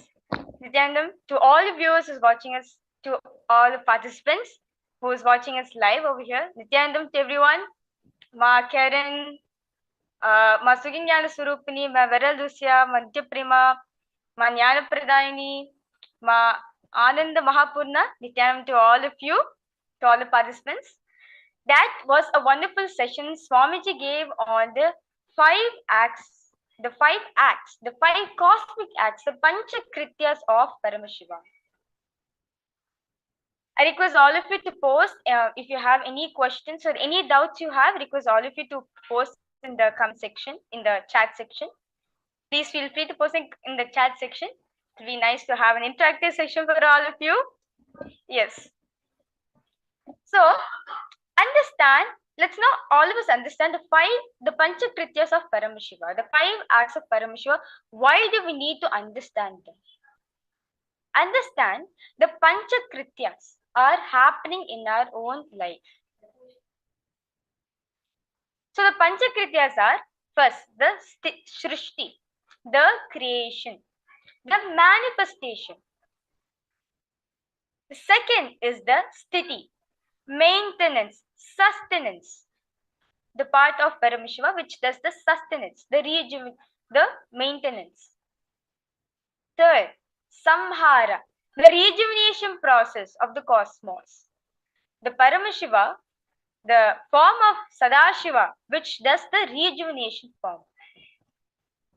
Fourth, Trobhava, pulling yourself into delusion, putting yourself into delusion and pulling them out of delusion. And last is Anugraha, the liberation aspect of Paramashiva. Understand very clearly. I request all the participants, if you have any questions or any doubts, please feel free to post in the chat section.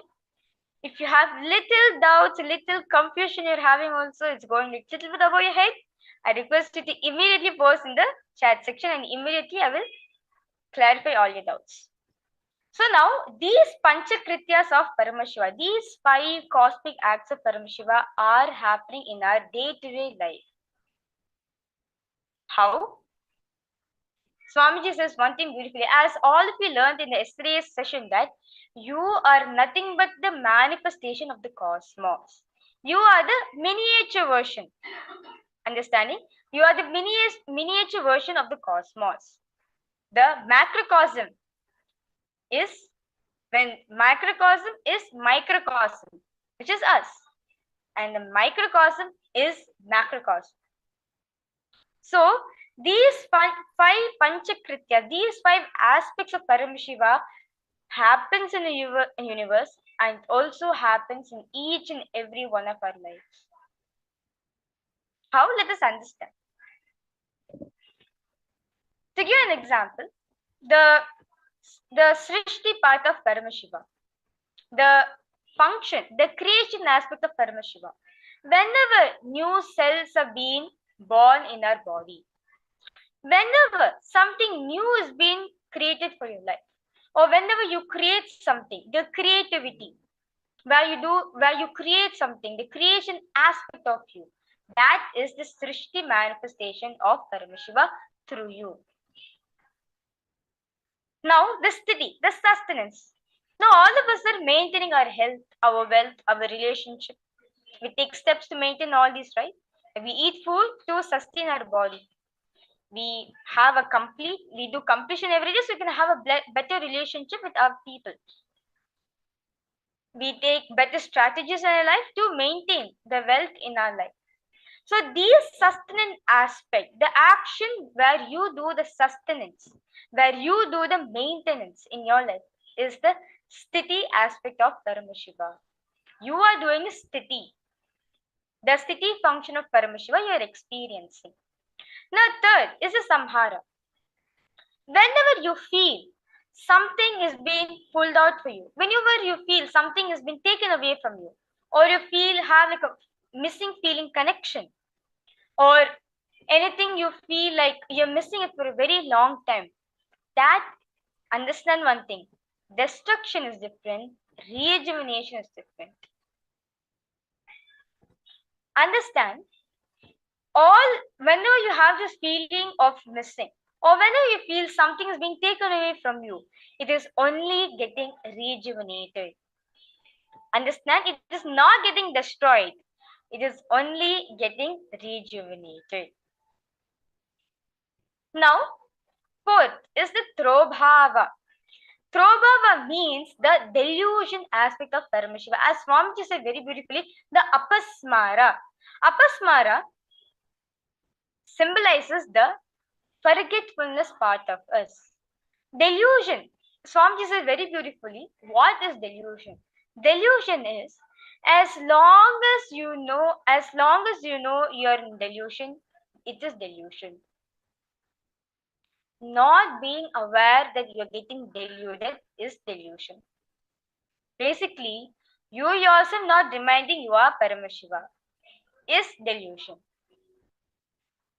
The aspect in your life where you're not remembering Paramashiva, where you feel life is always suffering for me, where only pain am I experiencing in my life, wherever you feel you're stuck, you don't know how to do, you're sitting the same rut problem, you're stuck in the same maze, life maze.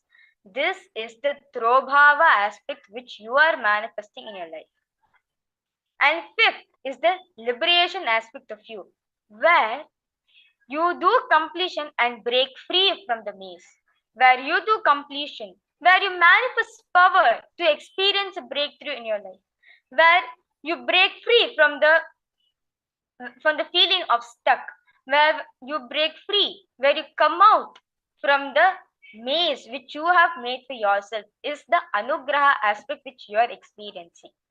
The moment you experience breakthrough in your life, either in the field of career or wealth, relationship, health, or any field, whenever you feel any breakthrough, understand it is your anugraha aspect of Paramashiva which is flowing through you. You are experiencing, you are manifesting the anugraha part of you.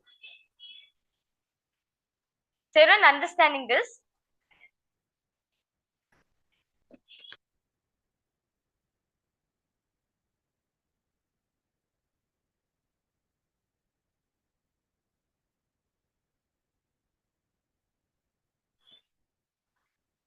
Okay. Ma Ananda Maharupa. Okay. Ma Anandeshwari has posted yes, ma understood. Now I request all the participants, if you have any doubts, any clarification, I request you to immediately post in the chat section. So now, all of us understood how these 5 actions of Paramashiva are happening in our life. But we need to understand one thing. These 5 actions are happening in us simultaneously, instantly, and immediately. It is just that we are not realizing it. As Swamiji said very beautifully, the apasmara part of you, whenever you feel forgetfulness, whenever you forget something, it is the apasmara. You are stuck in the Trobhava aspect of you. You are stuck in Trobhava, which is delusion. Whenever you feel any stuck, whenever you feel you are in the same lifestyle, whenever you feel that you are just with your incompletions, whenever you're experiencing a breakthrough in your life, understand it is your Trobhava aspect of you. The biggest anugraha, the biggest liberation ever can happen in each and every one of us life is Guru manifesting in our life. Understand? When Paramashiva, the unmanifest, takes a form, the manifest and helps us, guides us to come out of our Trobhava is the biggest liberation any one of us can experience in our life. Any one of us can even have in our life. So, having Guru in our life is you experiencing. It is nothing but the anugraha aspect of you, the liberation aspect of you, where you have manifested a Guru for yourself, where you can come out from the Trobhava aspect of you. So, is everyone understanding how these Panchakrityas are happening in our life? I request all the participants to post in the comment section What is your understanding on Panchakritya? Ma Anandeshwari, Ma Karen, Ma Sukinyana Swarupini, Ma Vera Lucia, Ma Jnana Pradayini, Ma Ananda Mahapurna, Ma Istek, Ma Heidi Shlak, Ma Karini. I request all of you to post your understanding. What did you understand on Panchakrityas?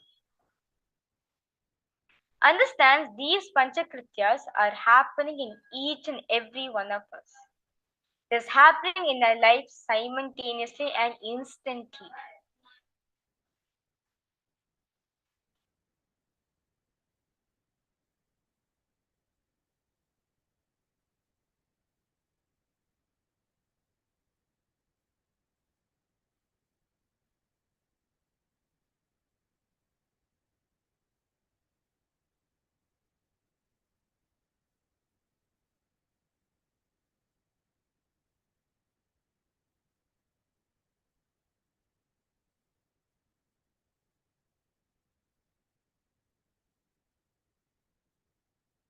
Okay.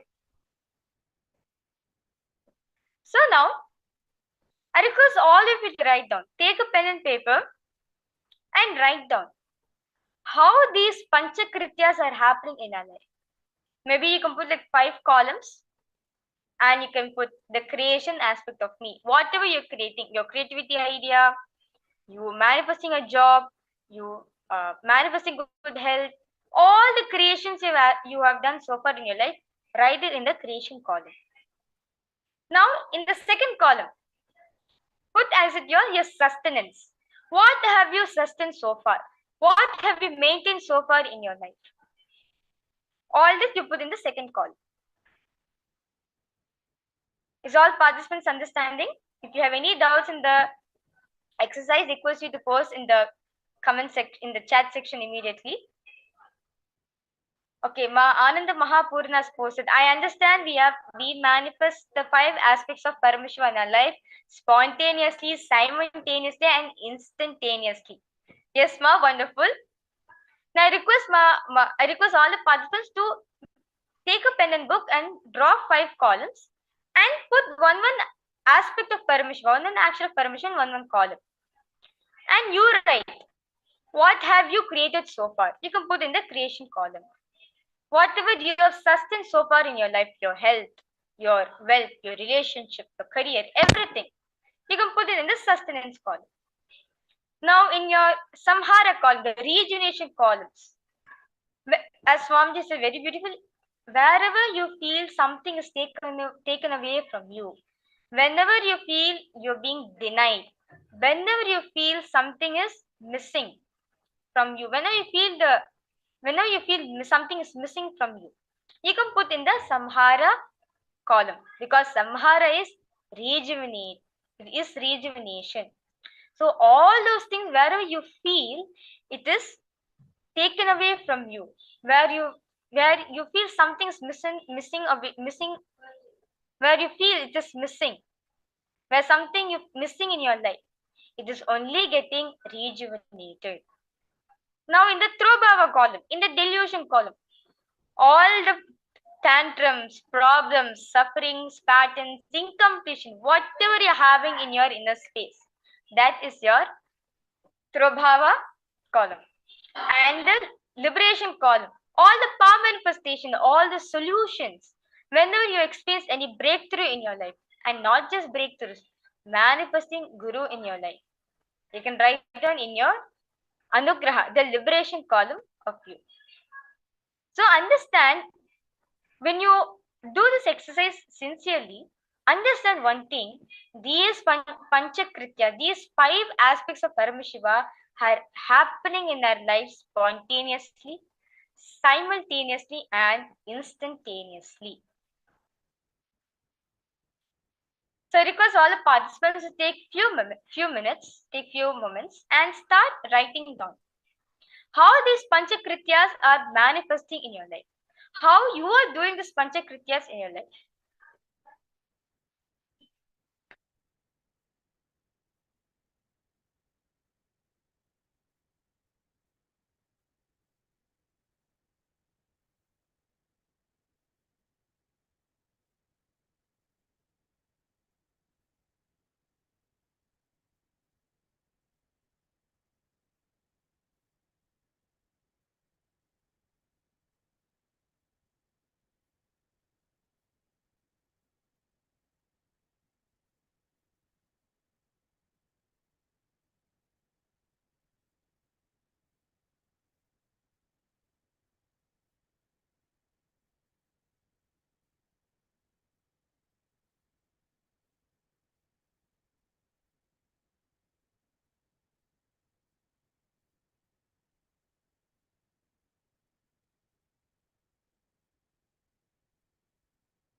Abhi for Samadhi.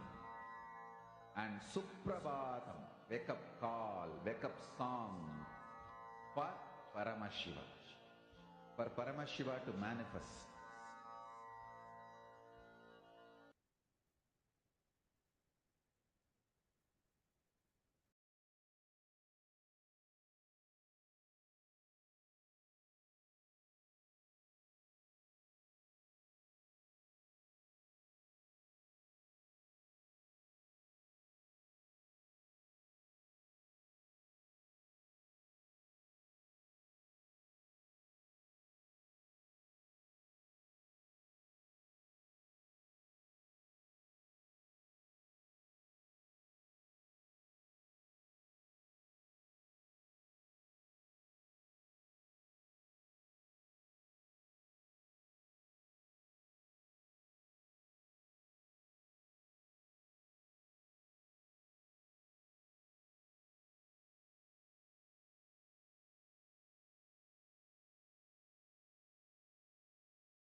Yes.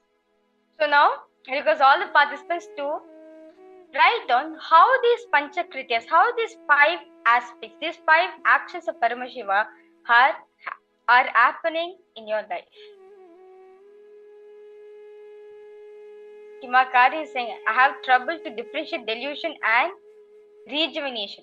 Seema, rejuvenation is, let's say, cosmos. Cosmos, this cosmos manifests black hole. To rejuvenate itself, the process of recycling, rejuvenating, understanding, when cosmos rejuvenates itself, it immediately starts the whole creation. Understanding? Now, rejuvenation, Swamiji said very beautifully, whenever you feel something is missing from your life, whenever you feel something is taken away, the feeling of being deprived, understand all feelings are nothing but are getting rejuvenated. So when they come back to you, this is only going to empower you. And Makarni, delusion is all the problems wherever you feel stuck, where you feel you're not able to manifest anything in your life, you're just manifesting the same old thing. That is delusion. Where you forget your identity, you are Paramashiva. Instead of understanding you are Paramashiva, you think you are the problem. You think your problem is more important. You think there's no solution for your problem. That is exactly the point where delusion starts in you. So understanding Makarini how to differentiate.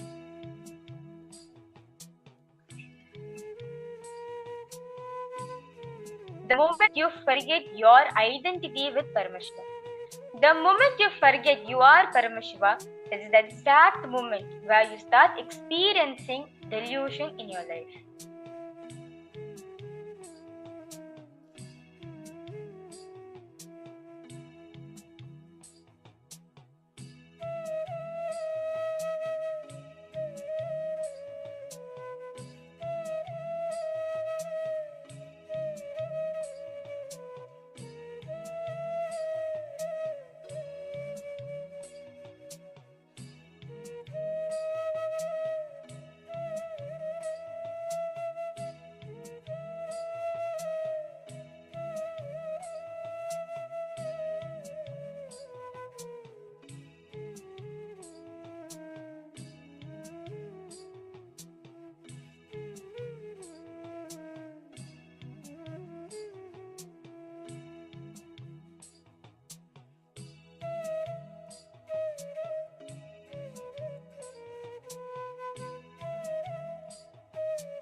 you have any doubts, if you need any help in doing the exercise, request you to immediately post in the chat section and I'll be guiding you on how to do it.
Okay, my Elizabeth is posted. I'm waiting for a business project to be approved by an institution that works with project as this company is linked to the state.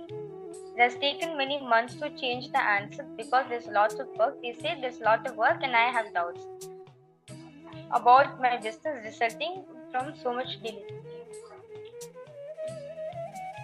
So my Elizabeth, is This situation, is it creating any emotions in you? Are you getting frustrated that nothing is moving in your life? Or do you feel stuck that you're not able to manifest anything in your life? This is the Throbhava action of you. Because you're not able to manifest your reality, you're not able to cause the reality which you want. Understanding, Ma? So now, the moment you decide to shift from Throbhava, the delusion phase, to liberation phase, you'll immediately see solution will start happening for you, Ma. Immediately you yourself see within few days time that you'll experience a breakthrough in your business which you want to start. Are you understanding? So now, for you to move from Throbhava, from delusion to liberation, all you just need to know that you are Paramashiva.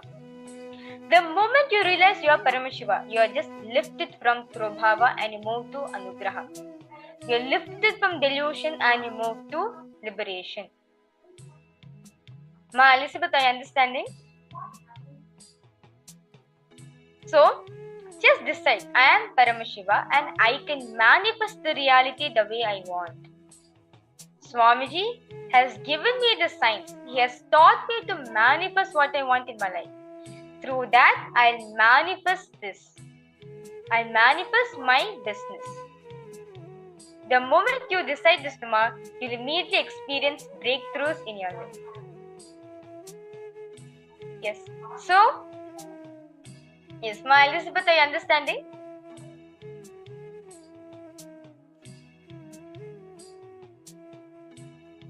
Oh. Okay. So now, with this beautiful understanding how these Panchakrityas are happening in our life, now all of us have dissected how these 5 Panchakrityas, how these 5 acts of Paramashiva are happening in our life. I feel stuck and I have no confidence I can sell my property well. This is your Throbhava aspect of you, Ma Anandeshwari. Are you understanding? This is your Throbhava aspect of you. The moment, see, understand, Swamiji says very beautifully, 99 of the problems which you're experiencing in our life, everything are happening. Whenever you feel stuck, all the problems are nothing but you manifested it. Because you manifest the situation, you are Paramashiva. Understand one thing, Swamiji is very beautiful. You are Paramashiva. The moment you disconnect away from Paramashiva, the moment you stop relating with Paramashiva, the moment you stop seeing yourself as Paramashiva, that's when you start deluding yourself. So all the participants, whenever you feel stuck, understand you are putting yourself into delusion. You, in spite of Swamiji reminded that you are Paramashiva, you are still enjoying yourself into delusion. So now, how can we liberate ourselves from it? Just decide, I am Paramashiva, I can manifest what I want. The moment you realize, the moment you decide, the moment you start relating with Paramashiva, the moment you start experiencing, you treating yourself as Paramashiva, immediately you will see tremendous breakthrough will happen in your life. Yes, Ma, Ananda Mahapurna, the same thing, Ma. I feel blocked in finding another job. I think I don't know how to do it. Understand, Swamiji says very beautifully, every problem has a solution. Yes, Swamiji is giving so many solutions in our life. But it is our responsibility whether we want to follow the solution or not. Well, there's some people in the world, whether some people, even the solution is given, they'll find more problems. That's a different scenario. But understand one thing, all the feelings of you feeling stuck, not able to manifest anything in your life, everything is you are experiencing the delusion aspect of you. If you dissect this whole thing, Swami says very beautifully, it's because of apasmara. Because you forget you are Paramashiva. Understand? You cognizing of Paramashiva. See how Paramashiva is able to manifest everything on in his life because he knows he is Paramashiva. He knows he is Paramashiva. And he also has told it, you are also Paramashiva. Swamiji, Paramashiva has manifested all of us to celebrate his existence. So, all of us he created so that he can celebrate himself through all of us. That's the meaning of Ekoham Bahushyamaha, where let me become many to celebrate me. So, Paramashiva has taken form of all of us so that he can experience himself within all of you. So now the secret key, the main solution, the key secret for you to come off in the feeling of stuck, not able to manifest anything in your life is just decide I am Paramashiva. Start treating yourself as Paramashiva. I am Paramashiva with the 5 heads, doing the 5 actions simultaneously, spontaneously, and instantaneously. The moment you understand this, you yourself will give solutions for yourself. You yourself will find breakthroughs in your life. You yourself will manifest breakthroughs. You yourself manifest different opportunities where you can experience yourself as Paramashiva. Yes. So, yes, Ma Ananda Mahapurna, Ma, I request all of you to yes, Ananda Mahapurna, this is for you, Ma. Yes, thank you so much. So with this, let us move ahead through power manifestation session. Understand one thing, 99.99 delusions which you are experiencing in our life, it's nothing but you are disconnecting yourself from Paramashiva. Most of the times, when problems are being kept in front of our eyes, we only think problems are such a big thing in our life. We feel because problems are right in front of our eyes, because it's there in front of our eyes, we're not able to move anything. That's why we relate to that's why we always associate yourself to our problems.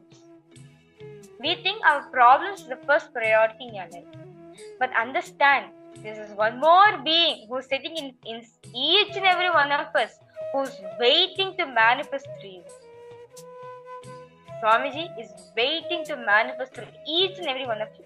The moment you call his name, the moment you chant the Mahavakya, as Swamiji says very beautifully, the moment you just remember me, I am there in front of you, I am there with you, you'll immediately experience, Swamiji will be beautifully guiding you to experience liberation in your life. So now with this context, let us do the power manifestation. As all of you are today manifesting, playing with the length dimension, the logic dimension, today also in this round you will be continuing to manifest the power of length dimension. So I request all of you to get a book and pen. Make sure you're comfortable.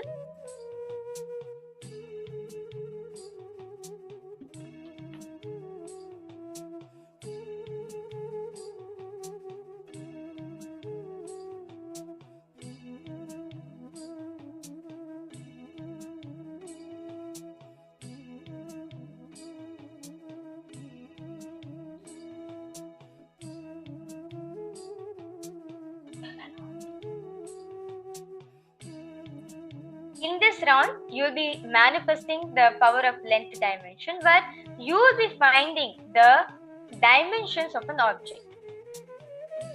Understand? All the participants, do not get scared of, oh my god, she's asking me some mathematical questions, some logical questions. No. Understand? You are experiencing the logic dimension of you. That's it. When you play with length, you yourself will see Swamiji. The numbers will reveal itself to you. Swamiji says very beautifully, numbers are God. When you connect to numbers, they themselves will reveal themselves to you. So now, we'll be doing the power of length dimension. So the first question where all of you will be answering today is,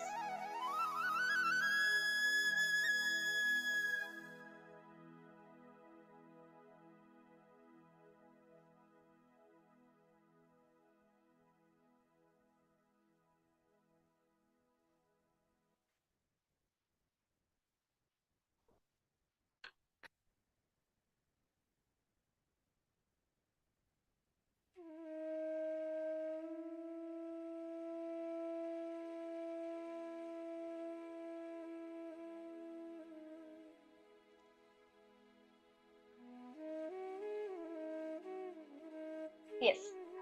So now, see, many of you are excited to manifest this power. It's wonderful. Yes. So now, let's start manifesting a power. So the first question for all of you today is, what is the size of this ball? Okay. So now a picture of a ball is being projected for all of you. So I request all of you to find the circumference of this ball which is being projected.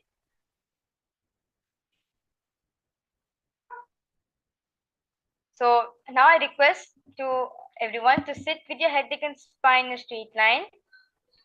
Remember Swamiji in your third eye. Understand? You are Paramashiva. Cognize yourself as Paramashiva. Only when you cognize yourself as Paramashiva, he will manifest through you. Same way. When you cognize yourself as Paramashiva, simply, Swamiji will simply manifest this power of length dimension through you. All you need to know that you just need to cognize yourself as Swamiji.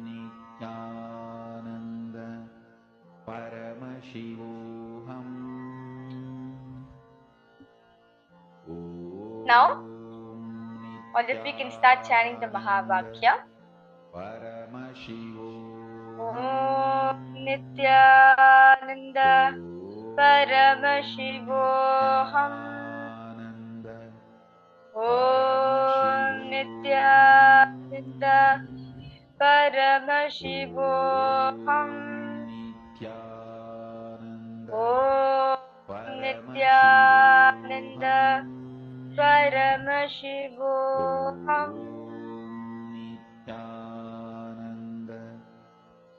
Now, the same space where you cognize yourself as Paramashiva. Ask Swamiji, what is the circumference of this ball? You can be even more specific. Ask Swamiji to reveal you in inches. Paramashivoham. Om Nithyananda Paramashivoham. Om Nithyananda Paramashivoham. Om Nithyananda Paramashivoham. Om Nithyananda Paramashivoham. Om Nithyananda Paramashivoham. Om Nithyananda Paramashivoham. Om Nithyananda Paramashivoham. Om Nithyananda Paramashivoham. Om Nithyananda Paramashivoham. Om Nithyananda Paramashivoham. Yes. So now I request all the participants to start posting your answers, whatever Swamiji has revealed to you.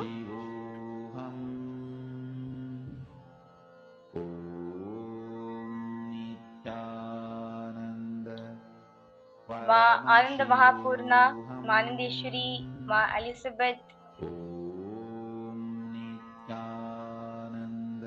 Yes.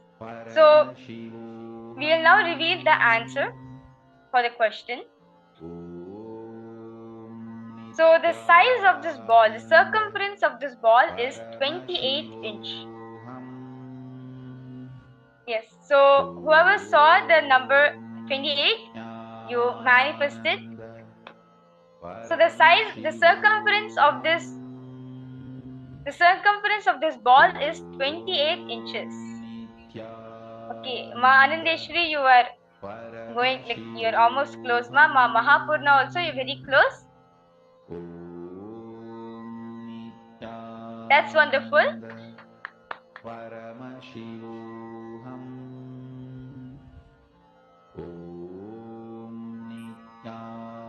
So now I request all the participants to post your powerful cognitions, your clicks. So whatever understandings you got from this session, you can post it in the Paramashivoham Facebook group. Post your experiences, how you felt during the manifestation. How did you understand how these 5 actions of Paramashiva, these 5 aspects of Paramashiva are happening in your life simultaneously, spontaneously, and instantaneously. So now with this, all of us will be understanding what is Tathata. What is the science of easiness? What exactly is easiness? We'll be listening this from Swamiji.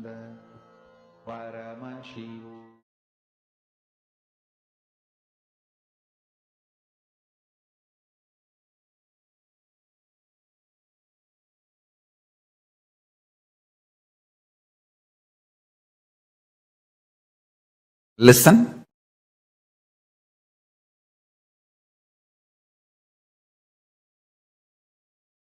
An entity, body, or being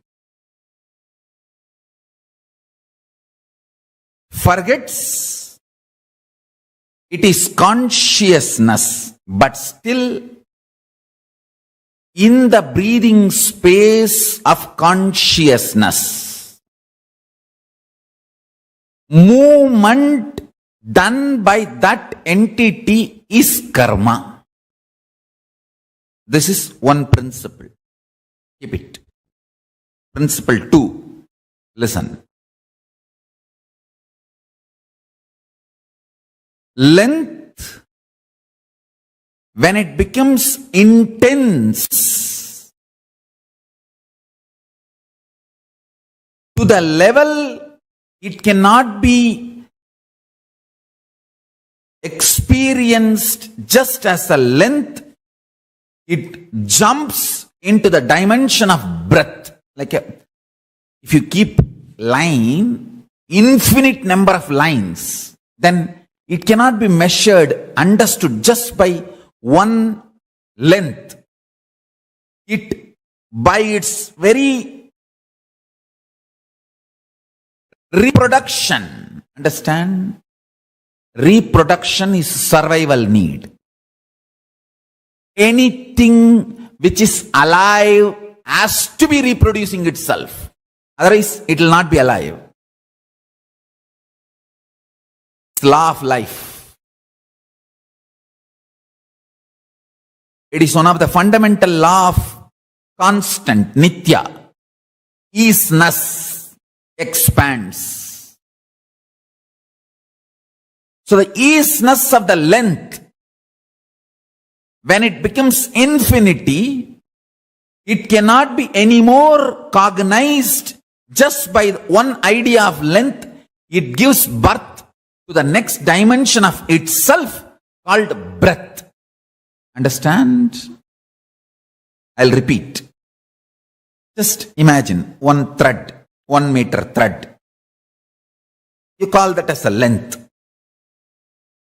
By its nature, it is becoming multiple number of 1 meter thread. So, when it becomes infinite number of 1 meter threads, 1 meter, 1 meter, 1 meter, 1 meter, 1 meter, what happens?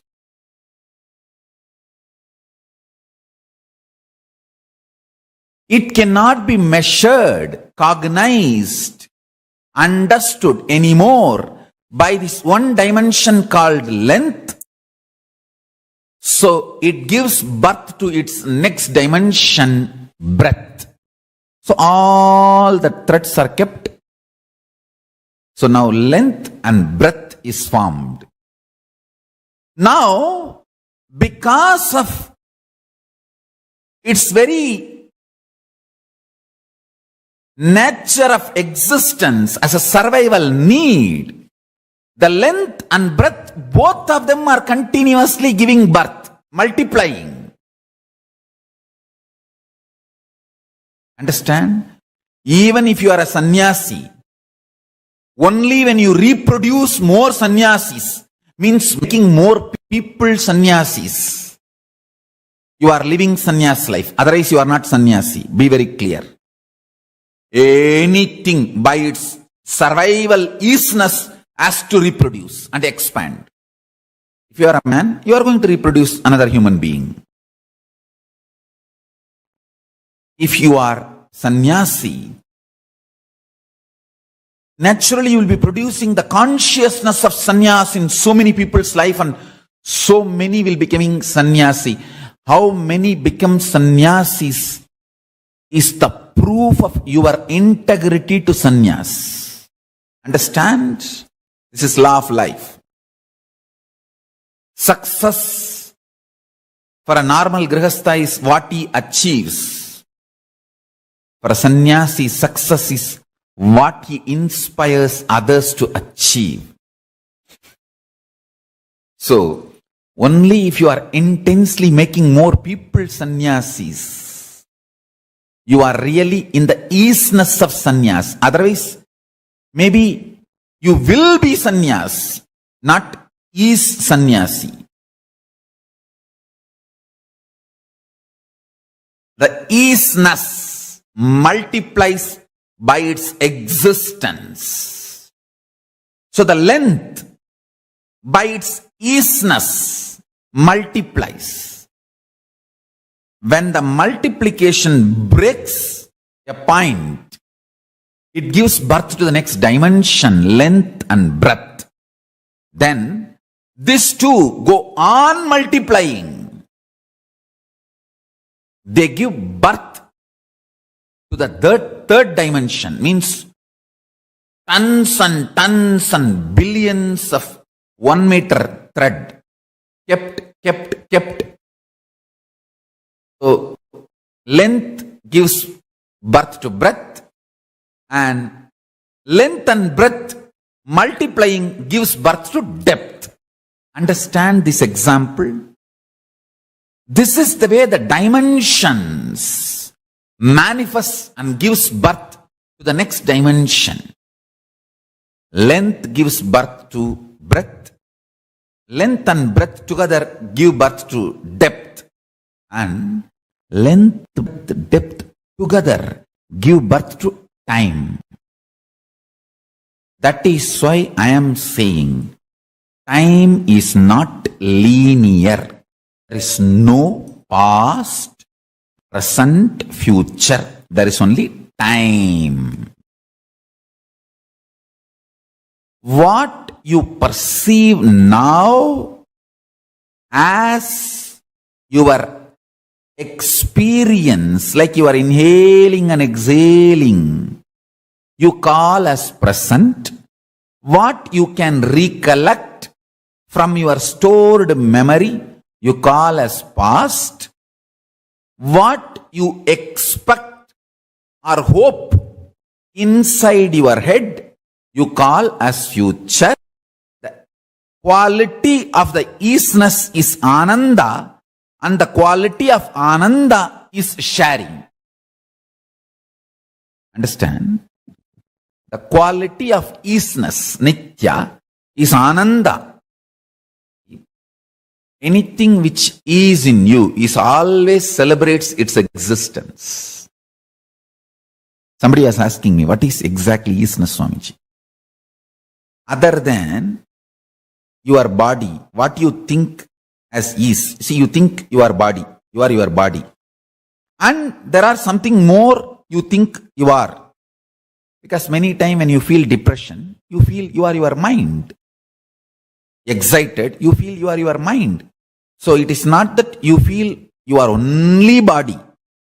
You feel many things are you, other than your body. Whatever you think as you, that is called your isness. And that isness, in its core, is excitement, bliss.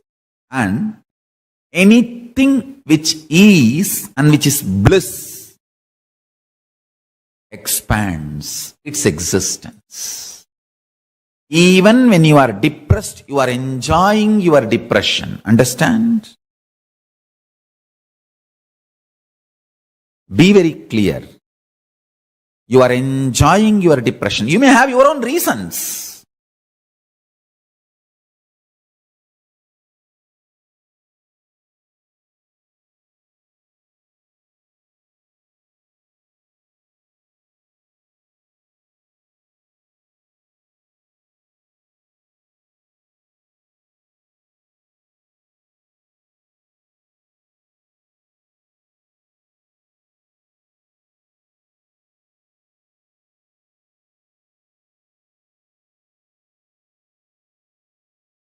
Listen to this one truth.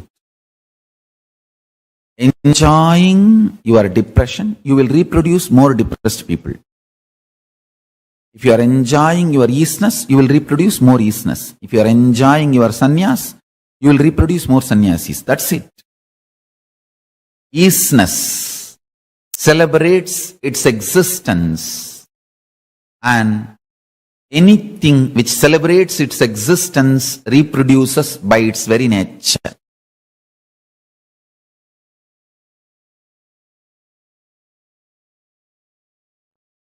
Existence of Ishwaratva is nothing but the decision to own up the principle of creation, principle of sustenance, principle of rejuvenation, principle of delusion, principle of liberation in your existence. Understand? If you own up what you created, you sustained, you destroyed or rejuvenated, or you put yourself in delusion or freed from delusion, or from which you are liberated or liberating, want liberation. If you own up these 5 principles of your life, you become Ishvara for you. If you own up these 5 principles for a group of people, you become Kulapati to them, Ishvara to them. If you own up for a large number of people, you become Mandaleshwara. If you own up the same 5 principles for a Mahamandala, you become Mahamandaleshwara. If you own up these 5 principles for the whole universe, you become Ishvara of Brahmanda. That's all. Principle of existence of Ishvara is owning up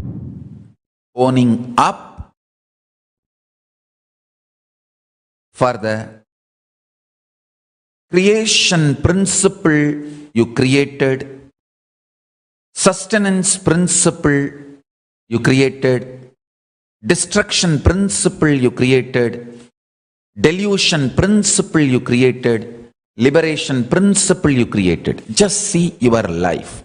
I will start teaching you from Pindanda, your life, so you understand this. Owning up is the Adhomukha. 6th phase means the unmanifest phase of Paramashiva. Understand? First, understand what you created. Please understand, only if you are in a Paramashanta Swarupa, you will own up for what you created. You have created so many wonderful things, understand? The mechanism which converts blood into blood, which is functioning inside your body, you created. Nobody else created, you created. You learnt the science from cosmos and you created. Understand one thing. The greatest creation in the known universe is human body, and you created yours. Anybody who owns up that you created your body will manifest the power of altering it, healing it, updating it, upgrading it. All the powers related to altering, manipulating, upgrading, awakening, healing, powers related to body. So, if you want to manifest the powers related to your body, bring this cognition and own up for what you created. I tell you. For example, if you have a fatty liver, sit with your liver and say, yes, I created it. What for I created? Did I put myself in some delusion and allowed this to be created? Or did I actively cooperate and created this? What for I created this fatty liver? Just see, I tell you, owning up starts healing. And I tell you, fatty liver is such a simple problem. You just need to tell your stomach, hey, can you burn little more? I'll give you mantra as the feed material. You can use any mantra. You see, in Vedagamic tradition, any mantra described in Vedas and Agamas can be used. And use that mantra to awaken the Jadaragni, fire in the stomach.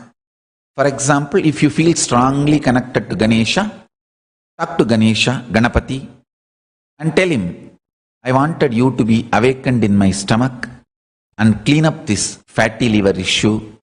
Please help me. And as Ganapati's support, there are beautiful Ganapati mantras in Vedas and Agamas. Ganapati Atharvasirsa Upanishad. There is a beautiful Upanishad. Chant that Upanishad or listen to that Upanishad. There are beautiful Ganapati mantras. Listen to those mantras and use those mantras to ignite, awaken, intensify the fire in your stomach. And tell that fire, please clean up the liver. That's all. Please understand, I am not lying, false promising. I am giving you a straightforward, simple, conscious power.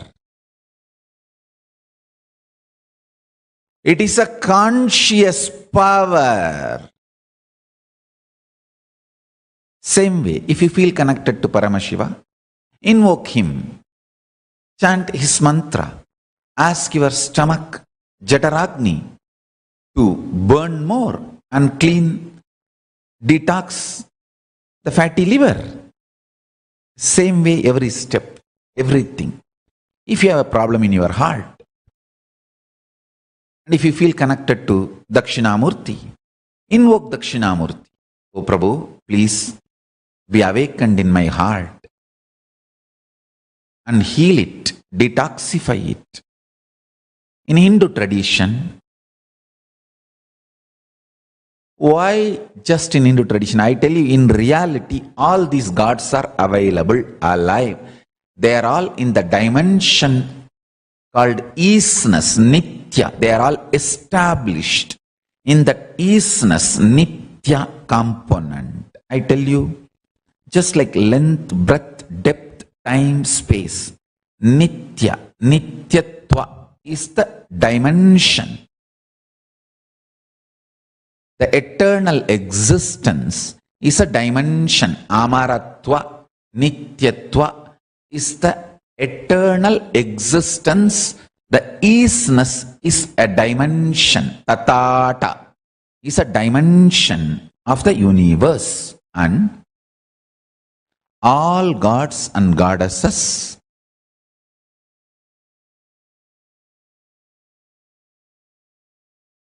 are established in that Nityatva dimension.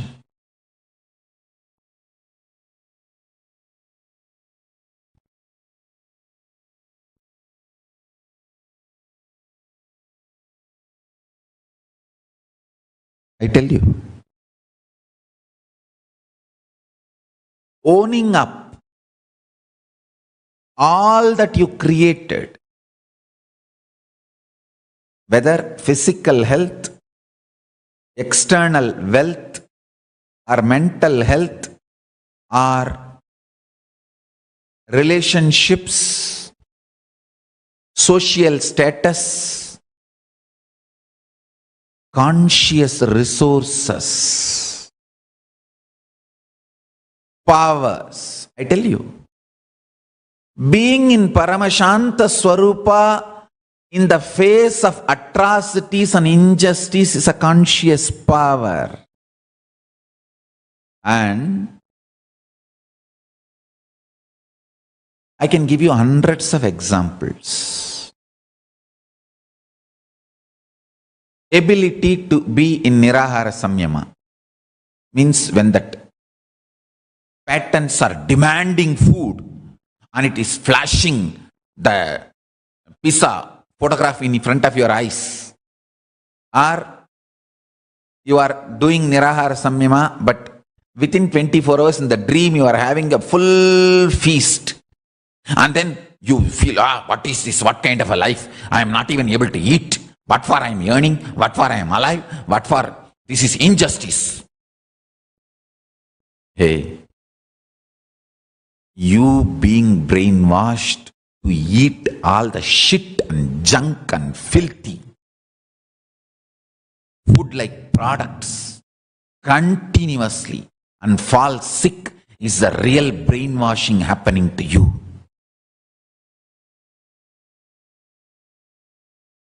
Nirahara is not brainwashing you, it is stomach washing you, detoxing you. I am only asking, go for healthy juicing for few days.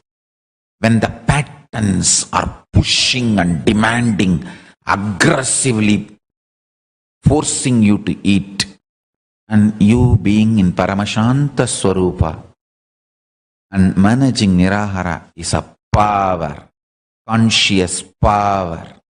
When the tamas, inertness, dullness, Mudevi, you should not even give the title Devi for it. Inertness, tamas is pushing you to the bed. And depression, literally sulking and sucking your energy.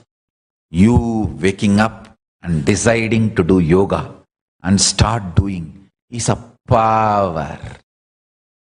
How much ever abuses, attacks, injustice, pains you may feel in your life, but sitting and connecting with Paramashiva and doing puja is a power, conscious power, conscious resources. Understand? You would have manifested so many conscious resources. Own up for it.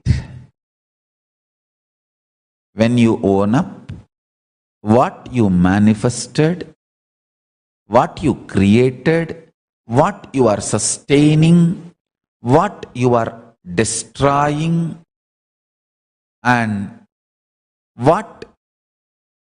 how you were deluded and where you are still deluded, and how you need to get yourself out of delusion, and where all you have liberated yourself, where you need to further liberate yourself. Just own up. Owning up is the Atomukha, unmanifest face of Paramashiva, which is revealed only to yogis. Whoever owns up is yogi. Whoever does not own up is bohi. Whoever feels others are responsible, putting the onus on others is rohi.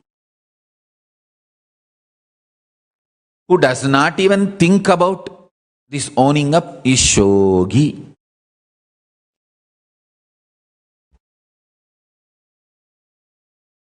When you own up,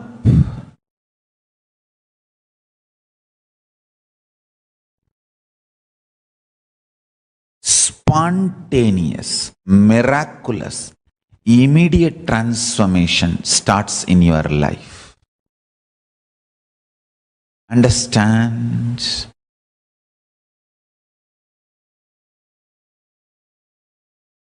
If you are tired, bored, feeling overloaded, overwhelmed, own up that.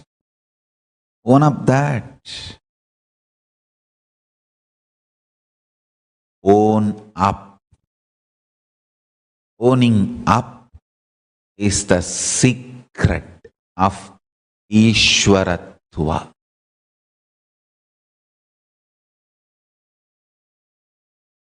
One beautiful thing in your life is, if you own up now, even the past is recreated.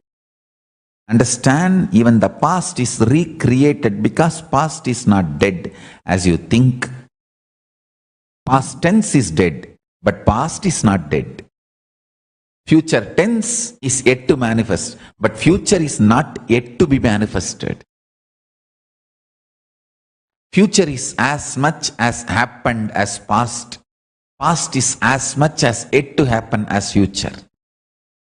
Future tense is will be. Past tense was.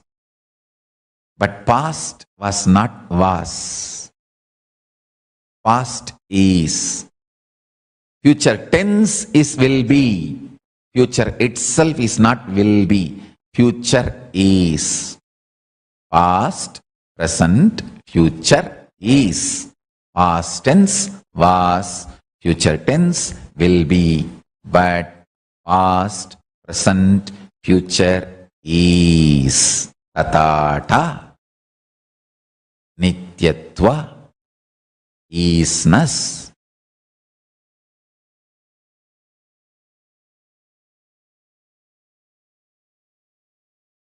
Paramashiva, the ultimate revelation,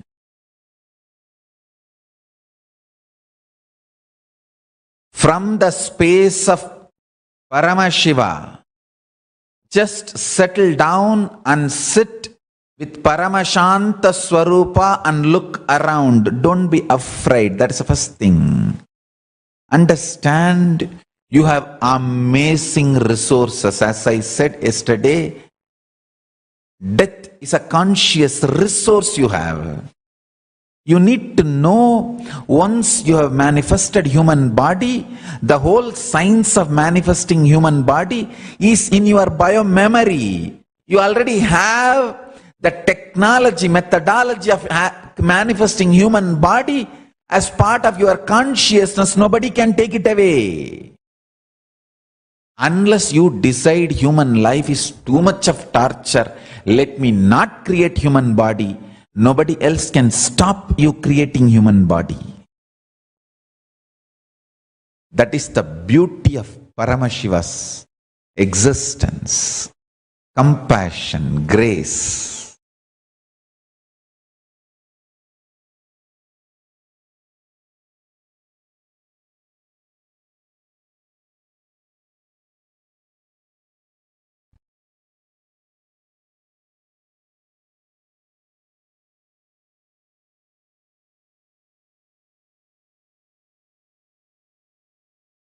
Owning up. When you sit and start owning up from Paramashanta Swarupa, you will see 25 heads of Paramashiva starts operating in you also. And you will know what to manifest, what to sustain, what to destroy, and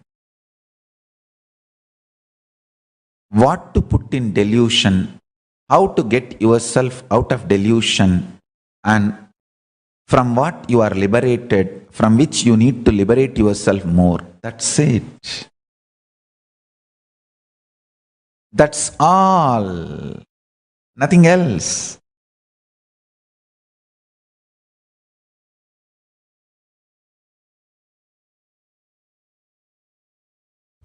When you own up, you are Paramashiva. You are Ishvara. If you own up your life, you become Ishvara for you. Atmeshwara. If you own up a group of people, their lives, own up for them, you become Kulapati. If you own up for a mandala, zone, for their life, you become Mandaleshwara. If you own up responsibility for a Mahamandala, you become Mahamandaleshwara. Don't plan to become Ishvara for the whole universe. Immediately first, become Ishvara for your life, Atmeshwara. Once you are successful, in few days actually you will be successful. I tell you, it's not that even for your own life, you should become Ishvara 100%. No. If you just understand that knack and methodology and cognize it, that's enough. That same principle you can start applying tomorrow itself. Then you can start becoming Kulapati. Then you can start becoming Mandaleshwara. Then you can start becoming Mahamandaleshwara. But start from Atmeshwara. Don't plan to start becoming Mahamandaleshwara first. First Atmeshwara, owning up, then step by step by step. Whoever decides to own up become gods of Kailasa. Whoever tries to put the blame on others manifests so much of delusion and violence, they become demons, rakshasas. Understand, vegaha, sanyoga, visesha virodhi. Action and reaction are equal and opposite. One side gods, other side demons will exist forever. But if you sit in Paramashanta Swarupa and start owning up, you will become Ishvara beyond these two, action and reaction. You will become Paramashiva, Parameshwara, beyond action and reaction. Even if you have so much of fear, guilt, incompletion, shivering, overwhelming, to own up for that also. Decide to own up. Much of your fear, shivering, anger, anxiety, overwhelming is not really is there in your head. Just a cup of coffee, it'll all melt down. One day kadka pudi, a good stomach wash, castor oil, suddenly you will see 90% of your fear has disappeared. 90% of the time, now you are active, alive. The quality of life has changed. I tell you, detox your system. Own up for your existence. So much of suffering will reduce. So much of joy will be manifested. I tell you. The principles of creation, love, Parashakti, all the motherly qualities, love, even all the 5 yama, non-violence, is such a power to manifest what you want in your life.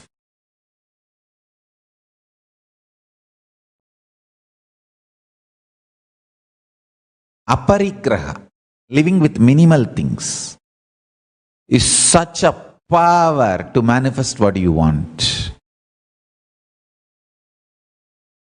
Asteya, non-stealing, is a power to manifest what you want. Asteya, aparigraha, brahmacharya, satya. All these are powers to manifest what you want. The more and more you add these 5, more and more you create, manifest. More and more you manifest joy. You manifest bliss. You manifest enlightenment. And I tell you, when you add more and more non-violence, you will be very even strategic in handling the enemies who are trying to attack you. You will know very clearly where to stop them, and you don't want to waste your time in unnecessary fighting. You only know, all right, stop there, that's it. Do your work, live your life, I will live my life, I am not interested in you. Just carry on. Past is past. You go and you live your life. We live our life. You know where to stop them. Understand? A non-violent, strategic way of dealing even with your enemies is Brahminical. Is the Brahmanatva, Chanakyatva.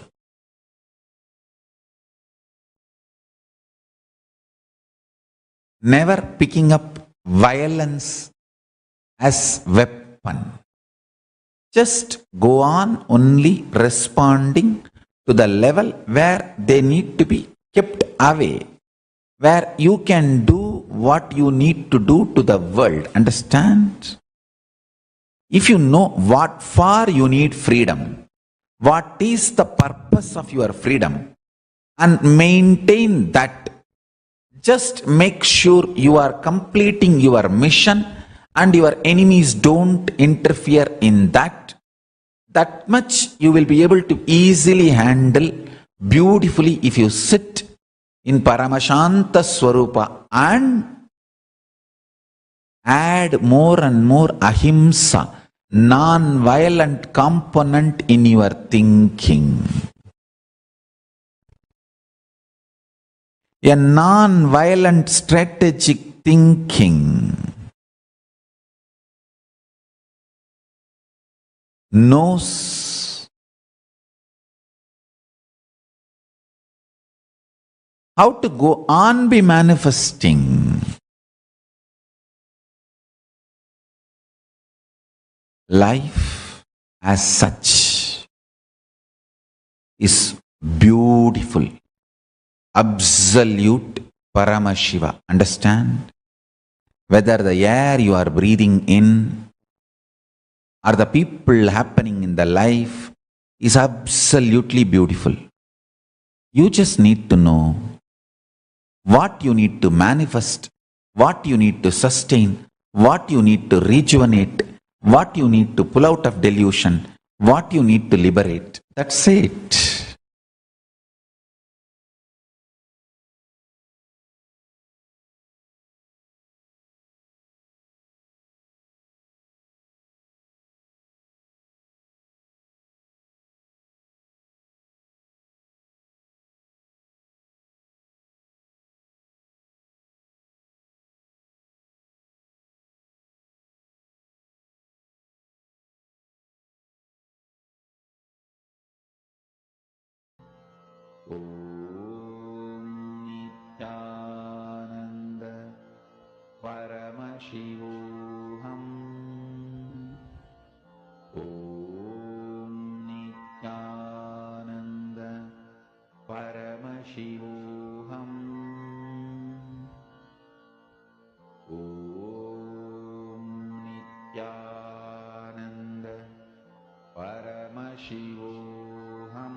So now, with that beautiful understanding, see that tatata, that experience of isness of Paramashiva, of the ultimate divine energy that has come down in the form of Swamiji. When you're cognizing that, when you experience that, the strength and clarity with which you're able to deal with life, you're able to communicate with life just drastically changes. Swamiji said, let the foundation of your existence be isness, be tatata. For all those who are logged in now, who listen to this session, can I request you to post what all did you understand? What were the clicks you had? Okay, Aldima has started posting. You have to know what you need to manifest to get out of the illusion, absolute understanding to Paramashiva. Okay?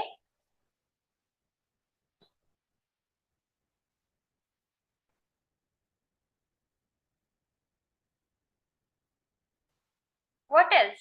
Ma Elizabeth Silva, Ma Ananda Priye, Ma Sukhijnana Swarupini, Ma Mahapurna, what did you cognize from this beautiful session from Swamiji just now?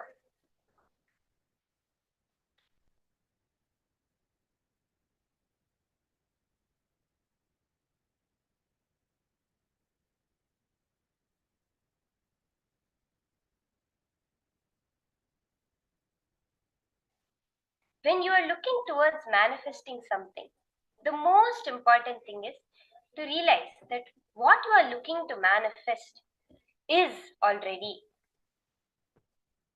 It is not something you want to have in the future. As Swamiji said, life is such a beautiful, is so beautiful. It is absolute Paramashiva. Whether the air you are breathing or the people happening in your life is absolutely beautiful. You may be thinking, no, many times I have so many things in my life which I don't enjoy at all. But when you realize that life is absolute Paramashiva, even that becomes a beautiful joy for you. That is what we are all here for in Paramashivoham. Through doing each of these processes, we are realizing life is absolutely beautiful, supporting me in every way for my manifestation to happen. Paramashiva says, Surya Chandramasau Vahnis Tridhama Parikalpana Trinetra Kalpana Mahyam Tadarthamiha Drishyate. In me dwell the three playful abodes of the sun, the moon, and fire. Surya, Chandra, and Vanhi means what? Whether it may be the sun, the moon, or the fire element, all of that dwell only within you, within Paramashiva.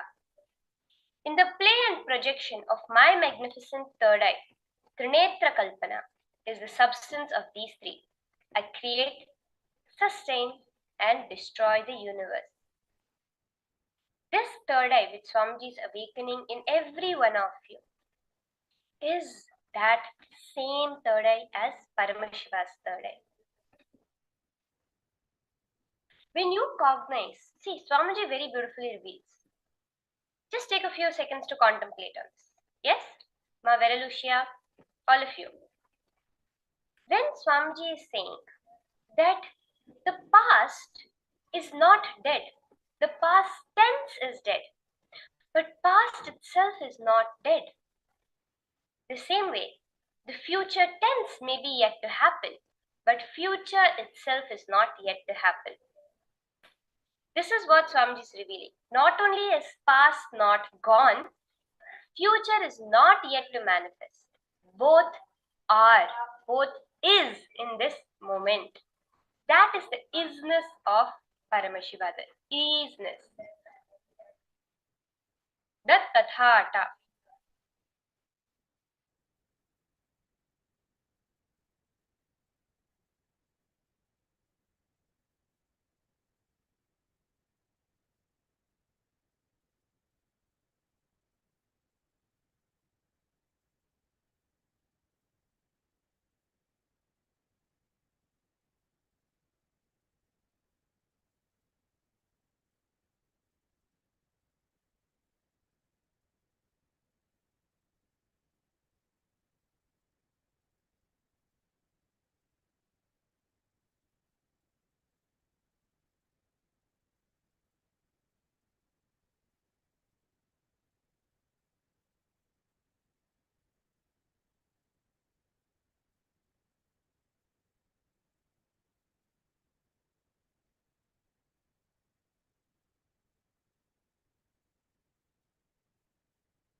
Just see your life, the Pindanda, and understand what it is that you have created. If you are in Paramashanta Swarupa, you will just own up for what you created. So let's all take a few minutes to contemplate on this. What are all the things in the life which you have created? See, the Pindanda, which is your life, your microcosm. Every single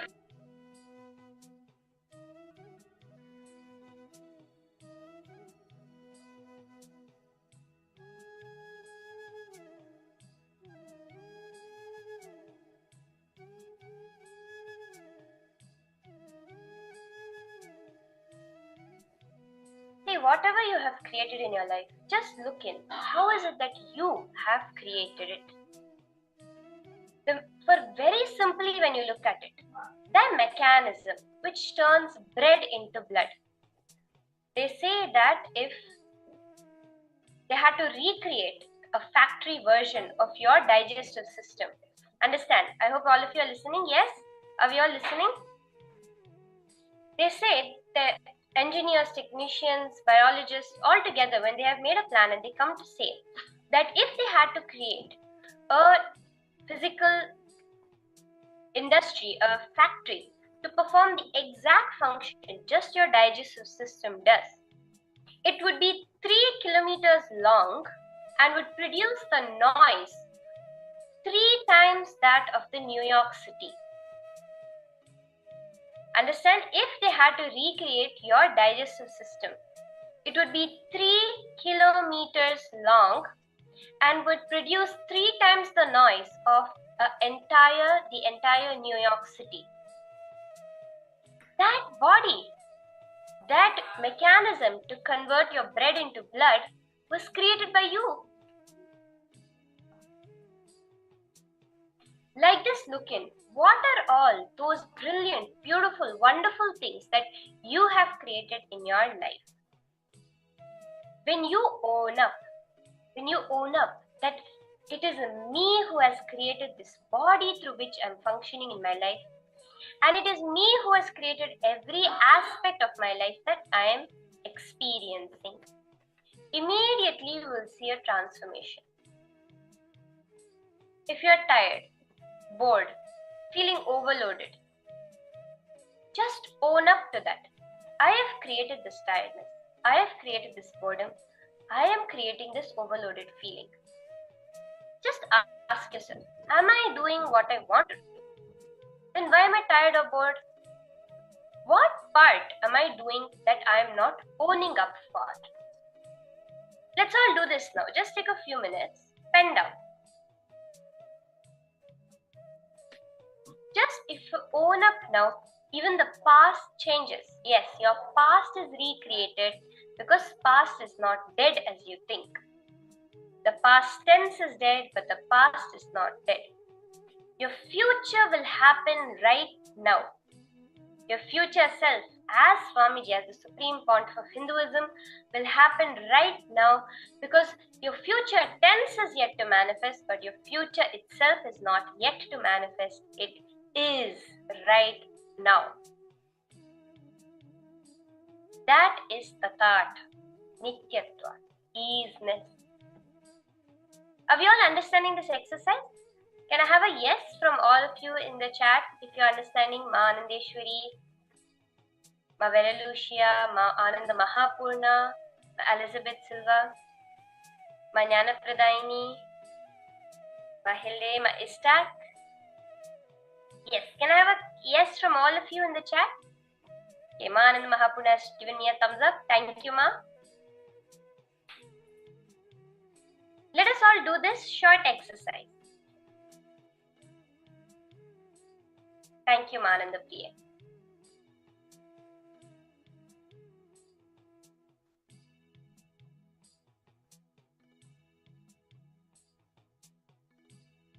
Just note down and cognize. Where all are you not owning up in your life?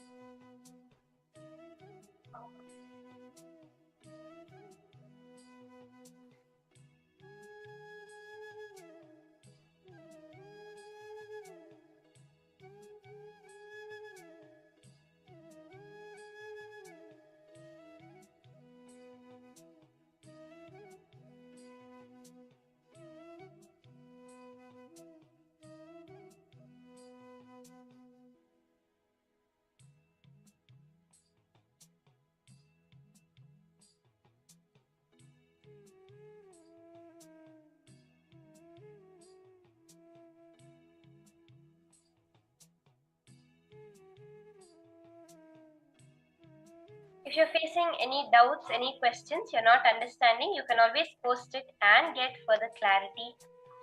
Because Swamiji always says, I am not here to show that I am God. I'm here to prove that each and every one of you are God. So wherever you feel stuck, immediately post it and today you will all manifest the powers very beautifully. Every exercise, the whole program is just designed for all of us to realize our Paramashivatva, our Nityatva, our self as Swamiji.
Are you cognizing how Nitya Prema, are all of you cognizing how in your life, wherever you find something is problem? Yes.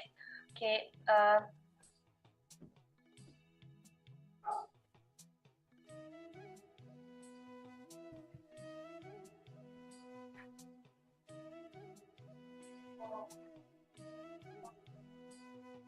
Yes, see, Anandeshwari posting still have patterns to manifest the future.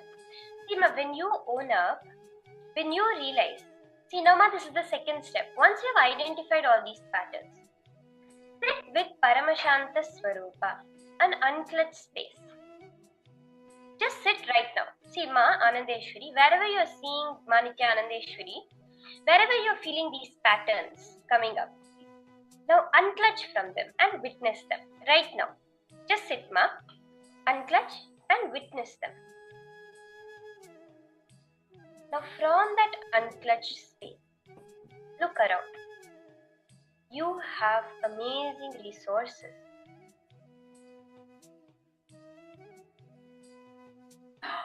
You have the human body. That is the most precious thing in not just the human world, not just Bhuloka, but the most precious thing in the 14 lokas. Now, one by one, look at each aspect you have written down.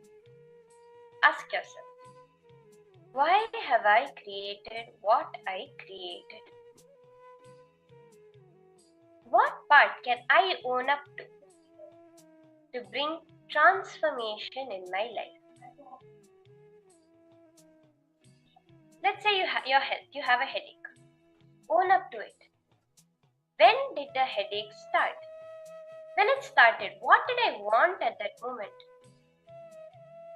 Many times when we have lots of work to do, we tend to get a headache. At that moment, why did you get that headache? Were you trying to escape, to avoid the work you had to do? Or were you feeling pressured by something? What is it? Anandeshwari, you posted, you still have patterns when it comes to manifesting the future. Look at each one of them. How is it that you have manifested it in your life? Look in and pen those down next to each problem you have listed.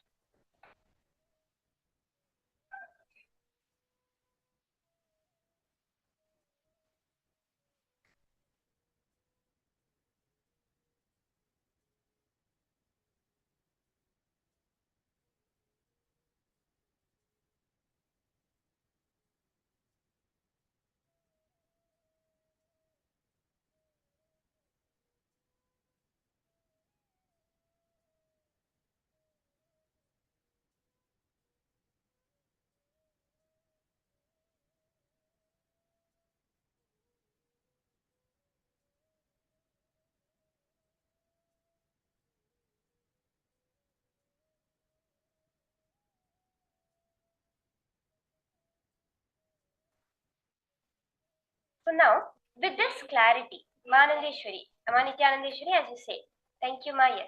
See, with the clarity that you have gotten, let us enter into the power manifestation. For all of you, Mananda Mahapurna, for all of you who did the Mananda Priye, all of you who did the process just now. See, the clarity you get will manifest powers. Because ultimately, the cosmic resource you have is Swamiji. Whether any other resource works or not, you know you have Swamiji there to manifest whatever you want. So now, let us use that cosmic resource to manifest powers.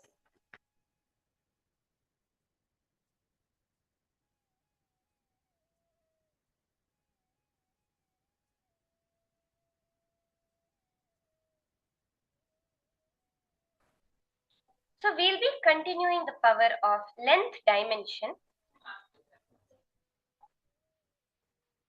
as we have been doing from the morning today, different exciting rounds.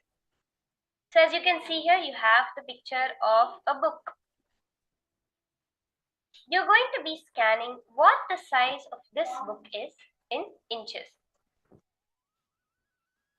We're going to have very quick rounds. So we'll start with number 1. This round we'll be having 1 minute for the round manifestation. So are we all ready to start? Can I have a yes from everyone in the chat if we are ready to start this round of manifestation?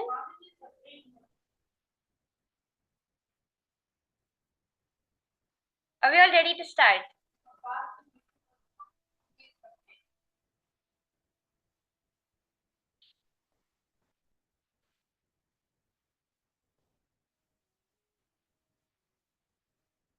Okay. So now we'll have 1 minute for all of you to manifest. Just sit, connect to Swamiji, chant the Mahavakya. It's very important to chant the Mahavakya because that is the cosmic vibration that will connect you to that cosmic source of resource or source, I should say, of Swamiji. Swamiji says, wherever the Mahavakya is chanted, I am physically there. So now let us start. Start scanning what the size of this book is in inches. So you can just request Swamiji to show you the answer in inches. Your 1 minute starts now.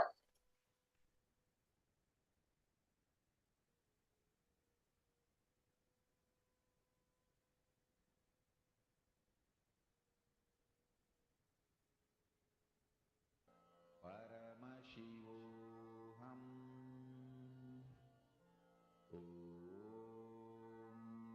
Nithyananda Paramashivoham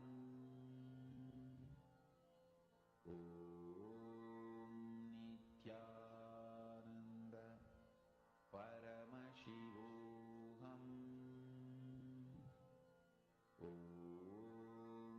Nithyananda Paramashivoham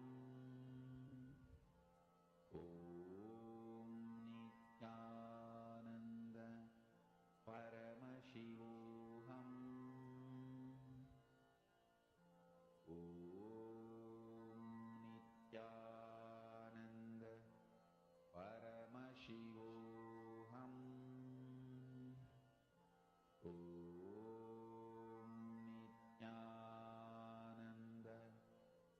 Paramashivoham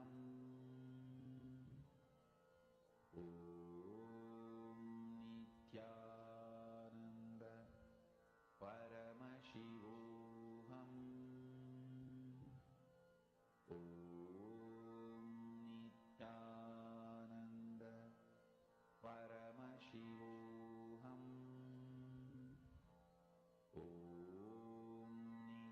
Nithyananda Paramashivoham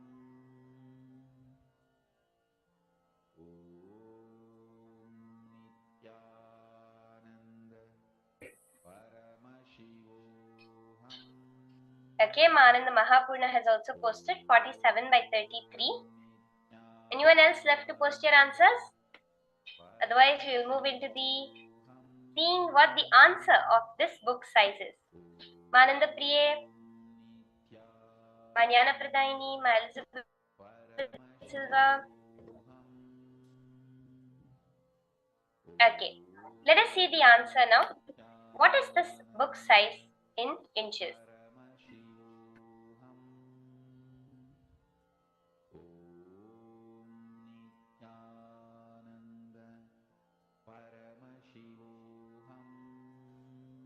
Okay, so as you can see here, the height of this book is 9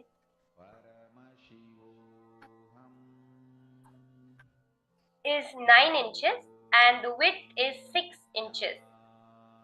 So all those of you who have posted, try converting your answer into the different units, whether it's centimeters or millimeters, and check your answer. You will find definitely how Paramashiva has manifested. So let's enter into the next round now. Wake up call, wake up song for Paramashiva. Let's do one more round of the length dimension. As you can see here, this is a picture of a basketball player about to throw the ball into the basket. start to scan and say what the distance between the player and the basket is. Just a straight line distance.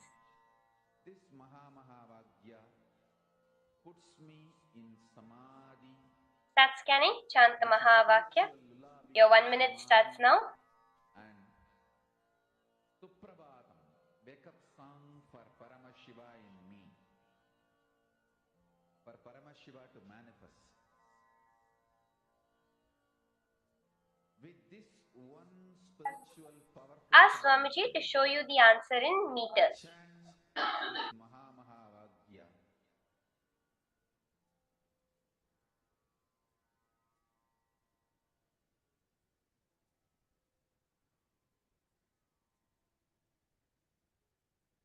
Mananda Priye, 4 meters. Beautiful. Let's all start to post our answers now.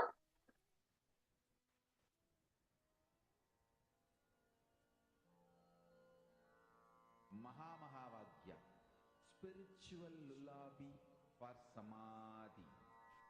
Anandeshwari, 10 meters. Wake up call, wake up song. Okay, we have a last few seconds for this round. For Paramashiva to manifest. With this one spiritual powerful cognition. Okay. So now you can all take a few seconds to finish posting your answer in the chat.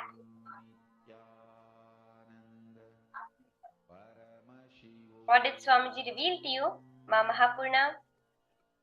As the distance between the player and the basket in a straight line.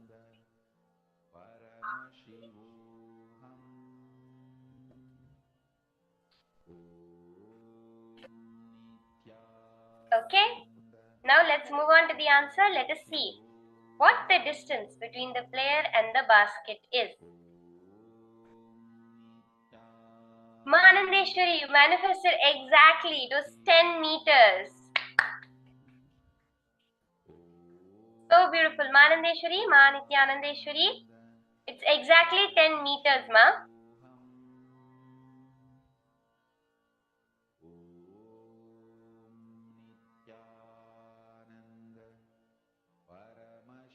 Okay, let's move on to another round.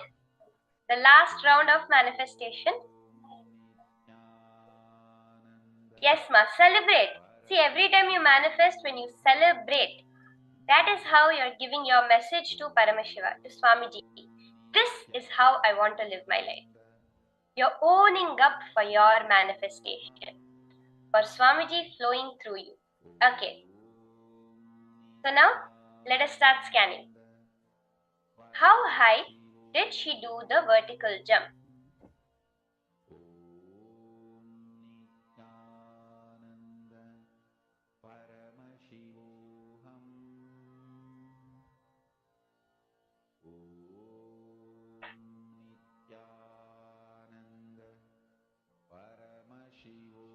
Let's all chant the Mahavakya.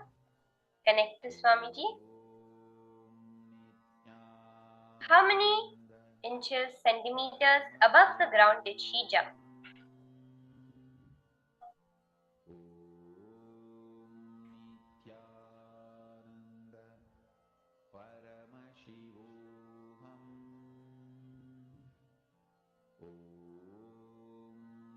Okay, 1 minute is started.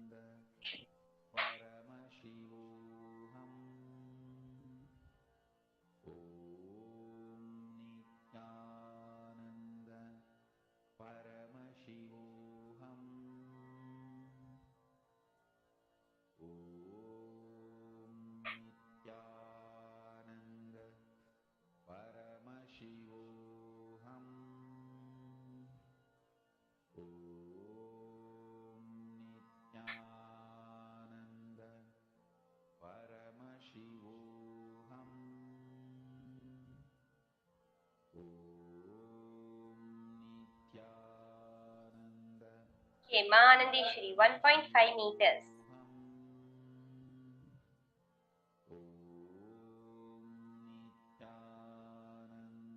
Let's all start posting our answers. 1 minute is up. What is Swamiji showing you, revealing to you as the height? How high did she do the vertical jump? 2 meters, Manana Pradayini. Okay?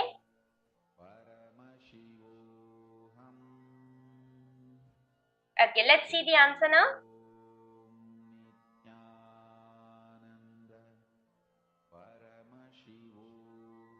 So she jumped 17 inches above the ground.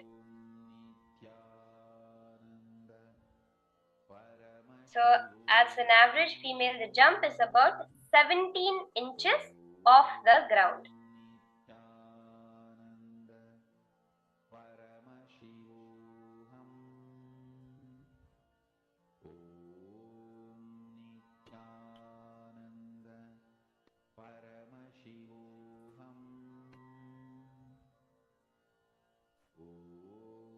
Yes.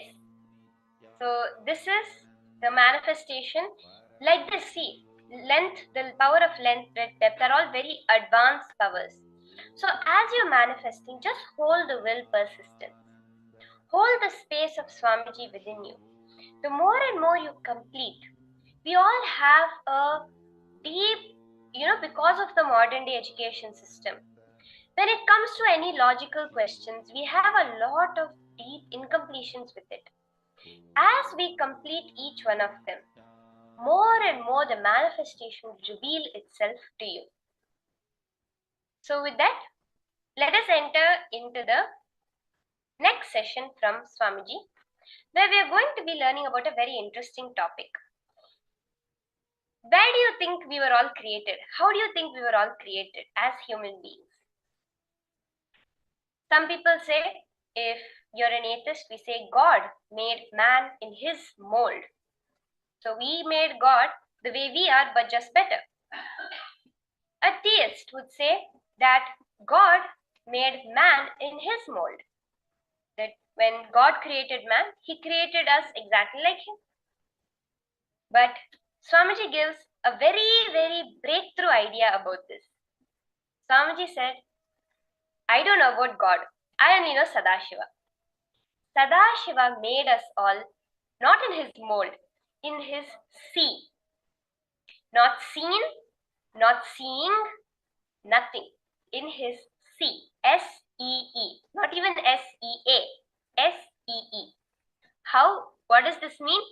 Let us now listen to that from Swamiji directly. How Sadashiva.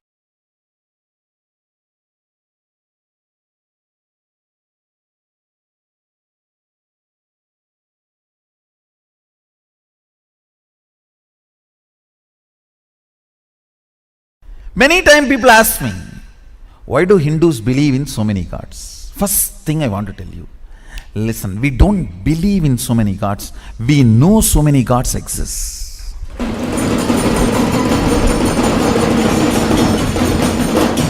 Hey, it is relationship.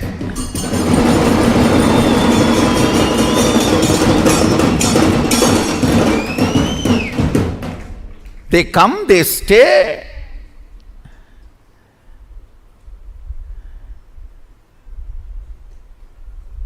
It's a relationship.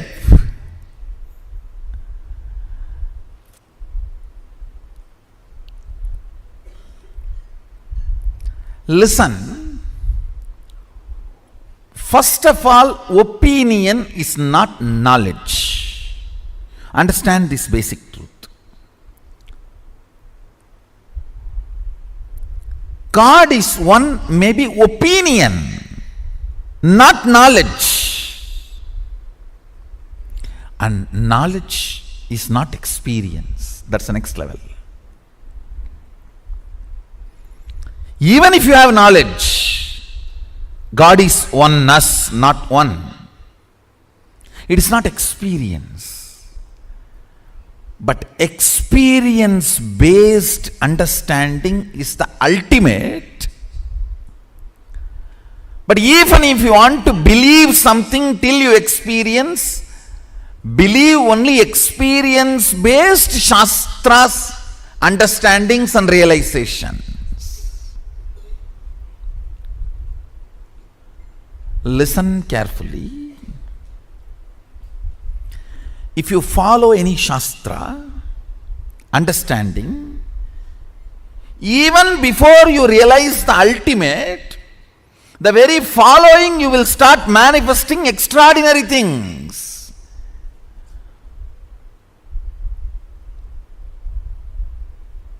You can never reach a moon by bullock cart. Understand? If it has to be if your goal is moon, it has to be different vehicle. So by the quality of the vehicle, you know the goal. You are not that fool. Opinion is bullock cart.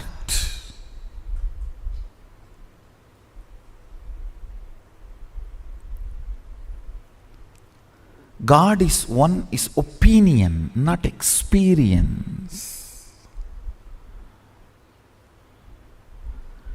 Why do you think the opinion always creates violence? Because the person who carries the opinion feels his identity in stake. If that opinion is shaken, if the opinion is replaced, he will be replaced.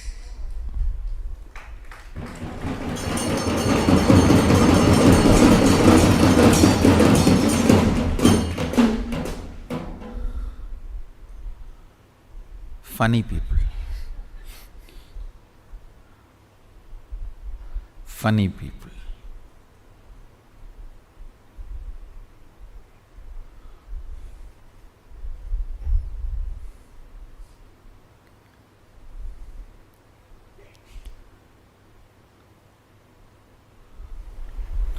All the weapons opinionated people get is danger to planet Earth.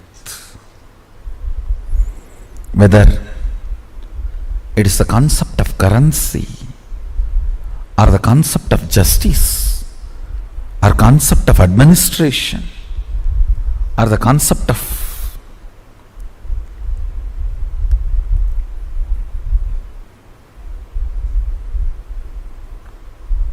human resource.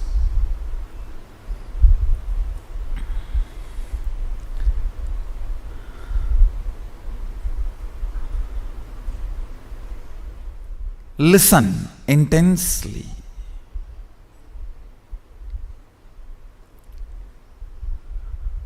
Large number of gods, pantheon of gods is not our belief system, it is our realization system.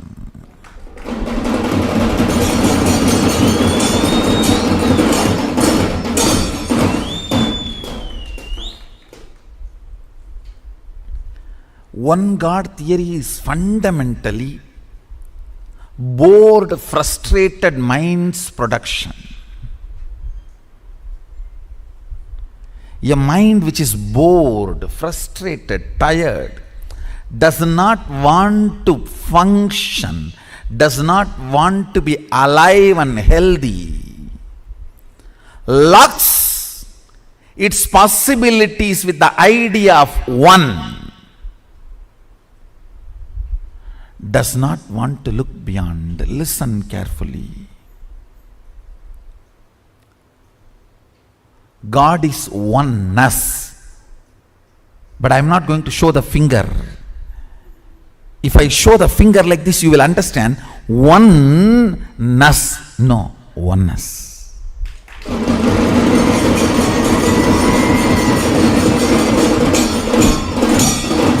There is a big difference between oneness to oneness.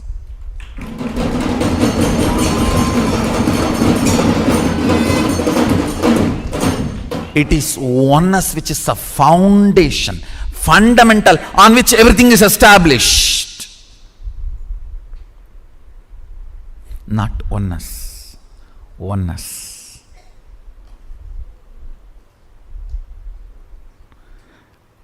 I'll repeat. Not oneness. Oneness.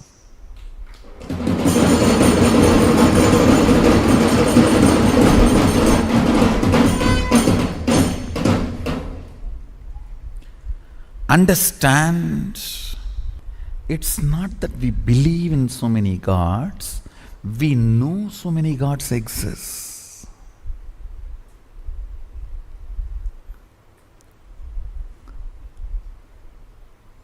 We were capable of relating with them. It's a relationship.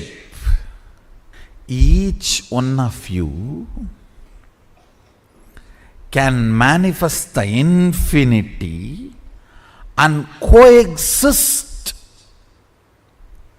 beautifully. Listen.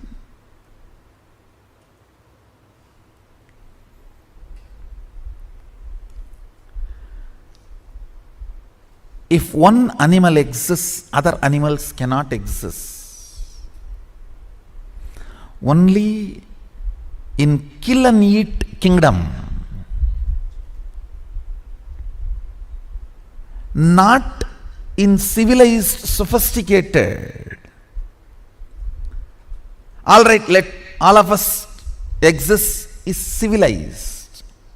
Sophisticated is let all of us enrich each other and make ourselves better.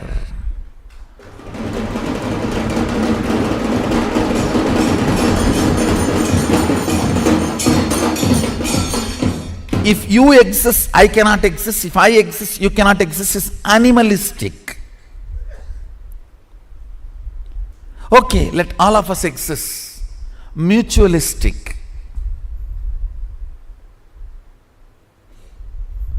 Let us all enrich each other to make all of us better and better.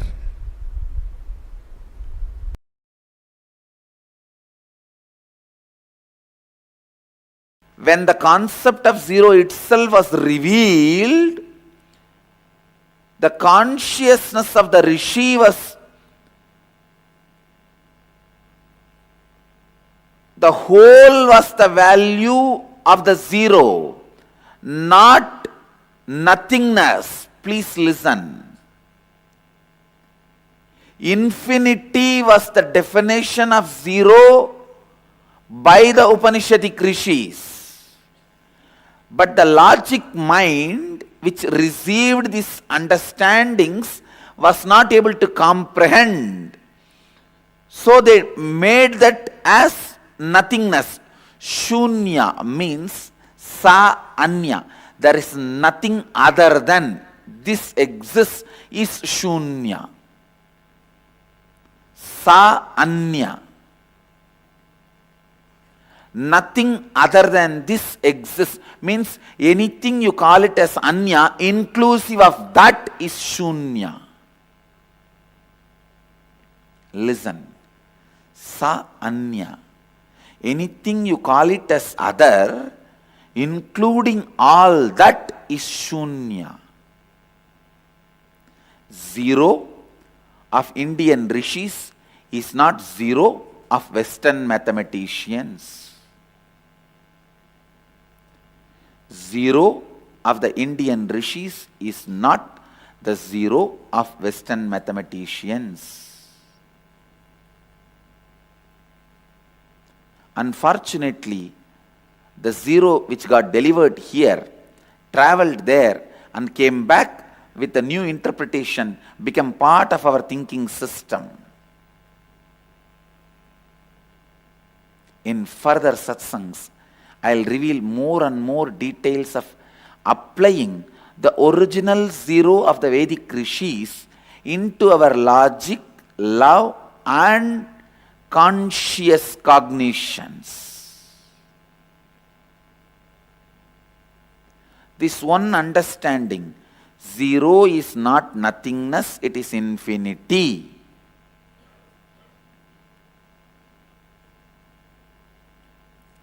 Zero is not nothingness, it is infinity.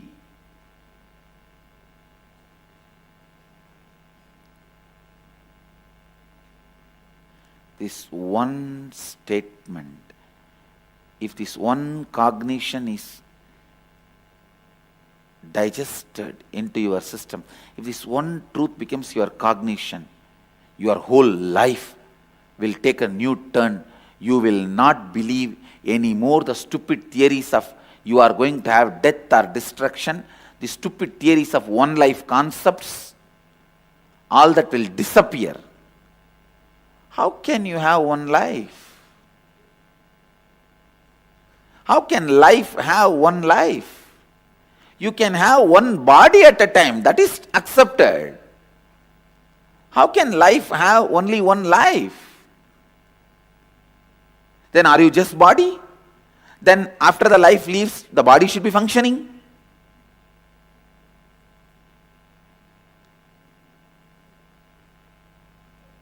Then if suddenly body is not functioning, then something is leaving. What leaves? How can that have only one body? If that is only one body, then it should not be leaving it.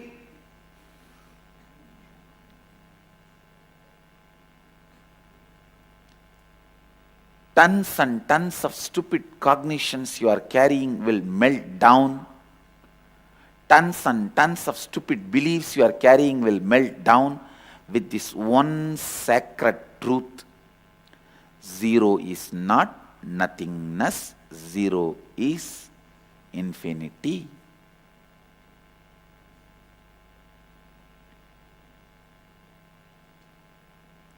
Shunya, as it was discovered, Shunya, as it was spelled out by the rishis, did not mean nothingness, it meant infinity.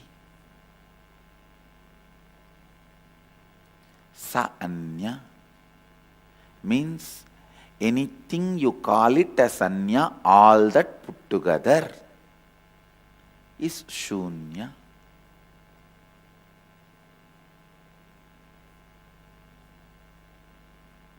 Na anya, nothing other than, is different. Sa anya, anything you think or understand or feel as anya is all put together. Means the possibility for the other to exist does not exist in shunya.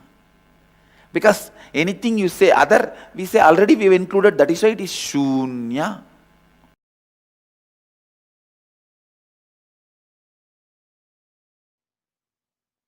Listen intensely.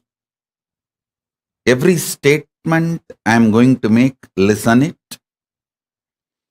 Number of the universe, numbers of the universe, number universe.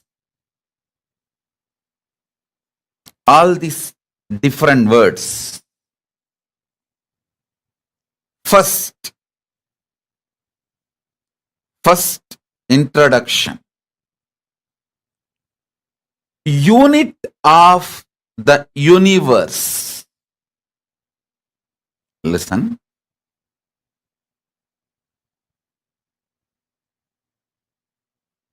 If you are able to see me, hear me, wave your hands. I am introducing unit of the universe. Now what I am going to talk is the upgraded new beginning, absolutely new,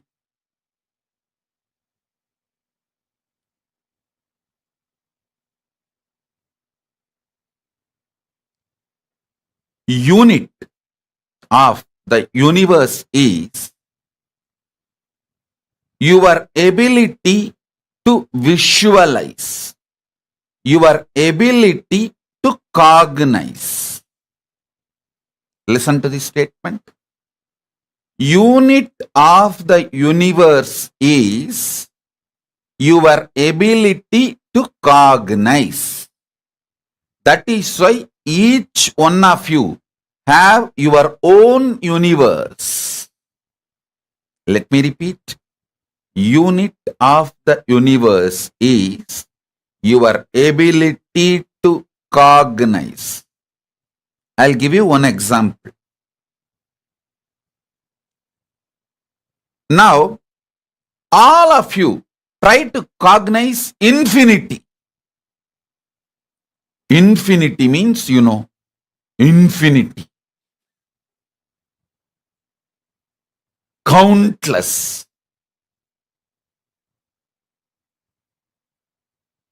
How many of you can cognize infinity? Countless. Raise your hand. If you can cognize infinity, countless.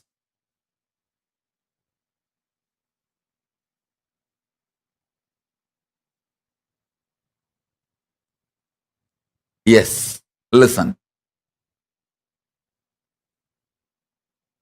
Now listen very carefully. Whenever you visualize, cognize countless, infinity, always you come to a conclusion, it is one infinity. Listen. Your ability to cognize infinity is your intelligence, but coming to a conclusion, the infinity is one, is your mind, what I call blind spot. Understand what I am trying to convey. Infinity can never be one. How many of you till today, whenever you thought about infinity, you always landed up infinity, countless, numberless, beyond. But in the back of your mind, you automatically come to the conclusion, it is one infinity. How many of you cognized infinity this way? Send the message and wave your hands. If you cognized infinity as one, wave your hands. Listen very carefully. Just like a silver line around the cloud, around your intelligence, there is always a line of the mind. Mind puts border to you. Mind puts boundary to you. Mind puts tiredness in you. Mind puts boredom in you. Mind puts the idea you are not capable in you. Mind puts the idea infinity is one, so that it can play with you, control you. Listen, infinity, your ability to think about infinity is your intelligence, your visualization capacity, your bindu kala, ability to cognize. But thinking your mind, your infinity is one, is your blind spot. Infinity, when you think as one, that is like a silver lining on the cloud, means your ability to cognize is restricted by your mind. Your ability to cognize infinity is one unit of your universe.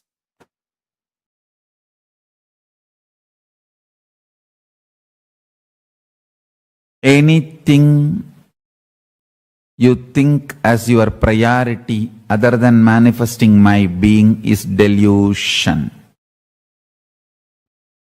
You manifesting my being, making the world manifest my being is the only priority. Understand? The universe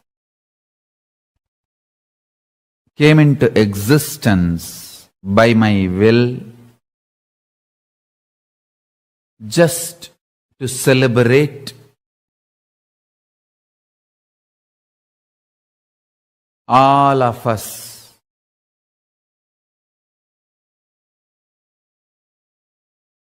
the togetherness,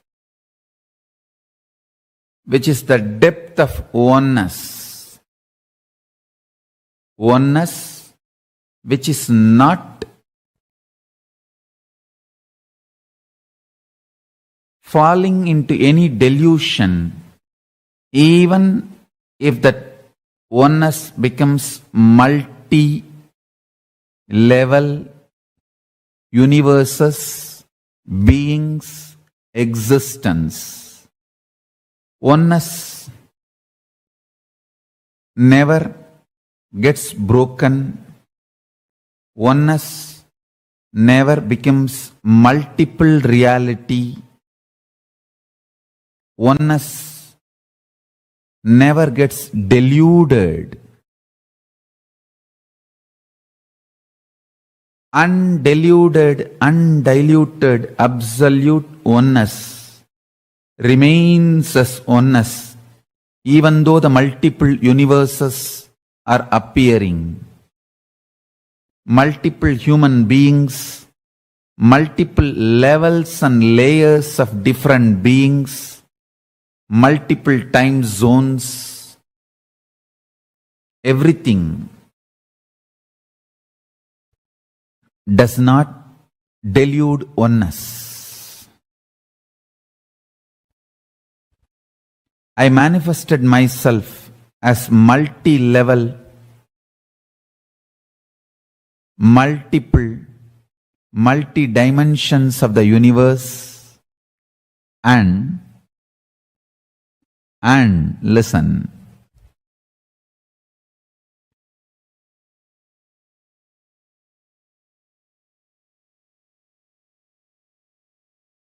I manifested myself as many for all of us to enjoy everything together. Togetherness is not anti-oneness, it is intense oneness. Intense oneness is togetherness. In microscopic level,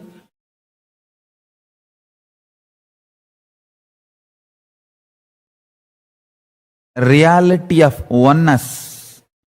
In the macroscopic level, reality of multiplicity continues to remain rooted in oneness.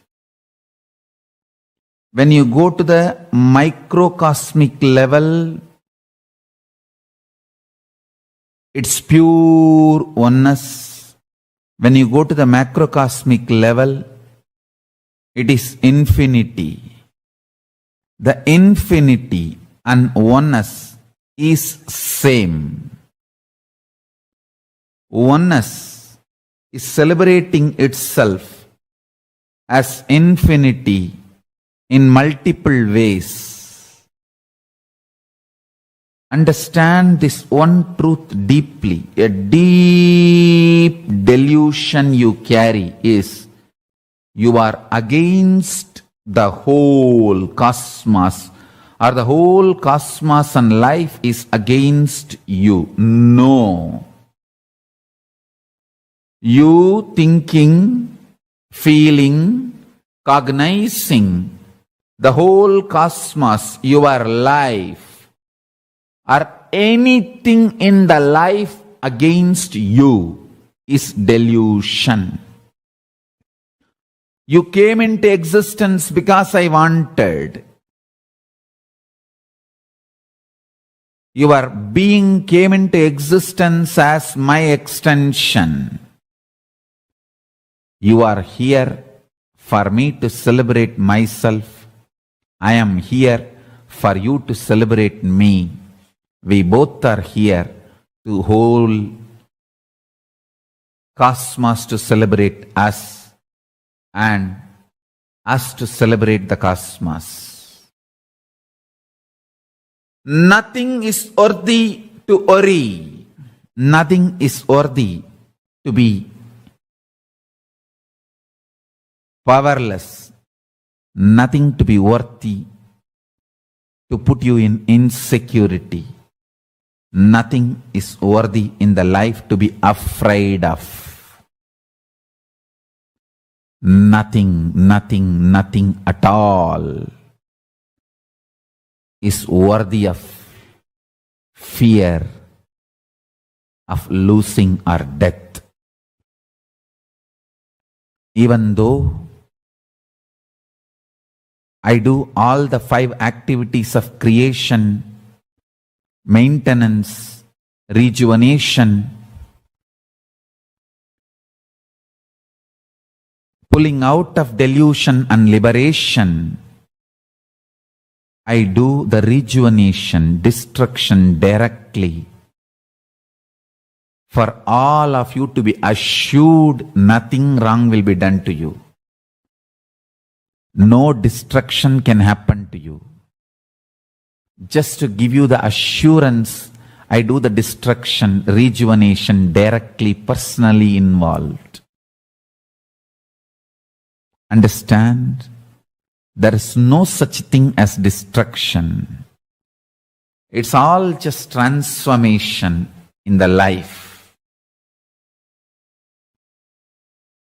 Nothing to be frightened about, nothing to be worried about, nothing to be powerless about, everything to be celebrated.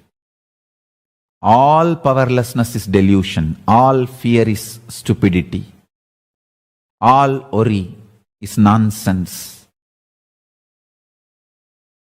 All powerlessness is delusion. Delusion is neither cute nor justified. Deal delusion with ferociousness. Deal delusion with absolute ferociousness. Srishti sthiti samhara tirobhava anugraha.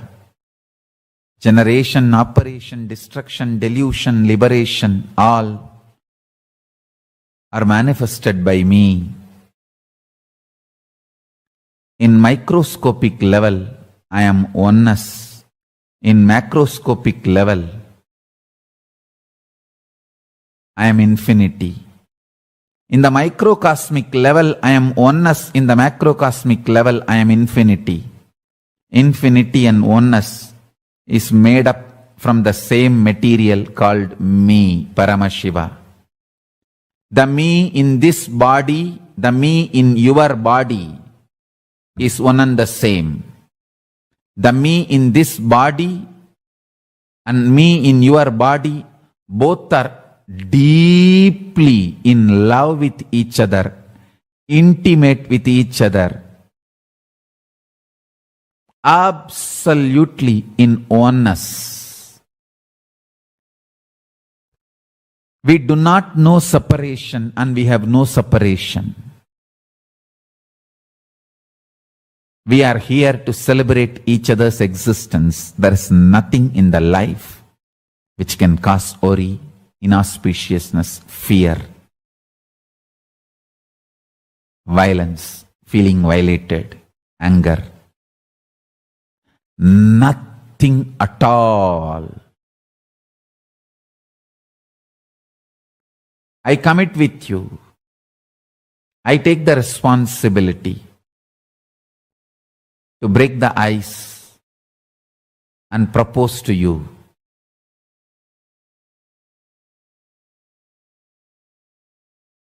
Let's celebrate our life together. Let me manifest in you. Let you manifest in me. The deep down, the source anger you carry, the source root pattern you carry is absolute delusion. It has no existence. Don't waste your time in the name of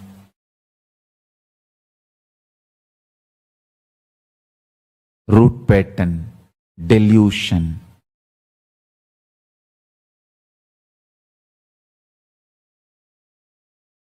repeating the same patterns. Repeating the patterns is disrespecting your being. Wake up ferociously. Decide to break from all patterns.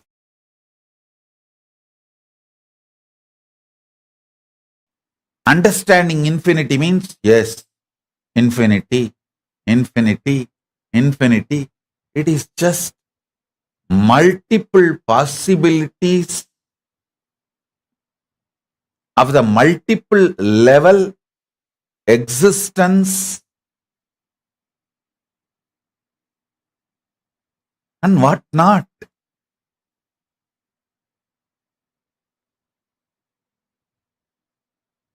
The brain should show. Listen. Brain should always be in awe.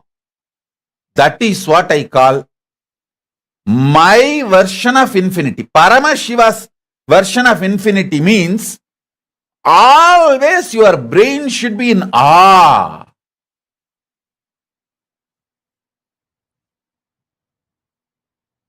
See, I never give you confidence in the mental level or emotional level.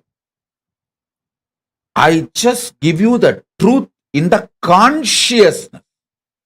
Your core becomes life positive. Listen. Your core becomes life positive. Always see the light in the end of the tunnel, not the silver lining around the cloud.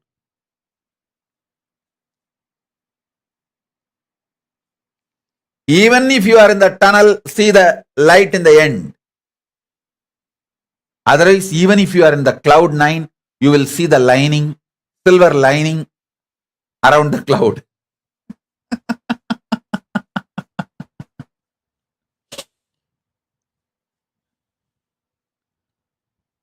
I have become absolute life positive to my very core.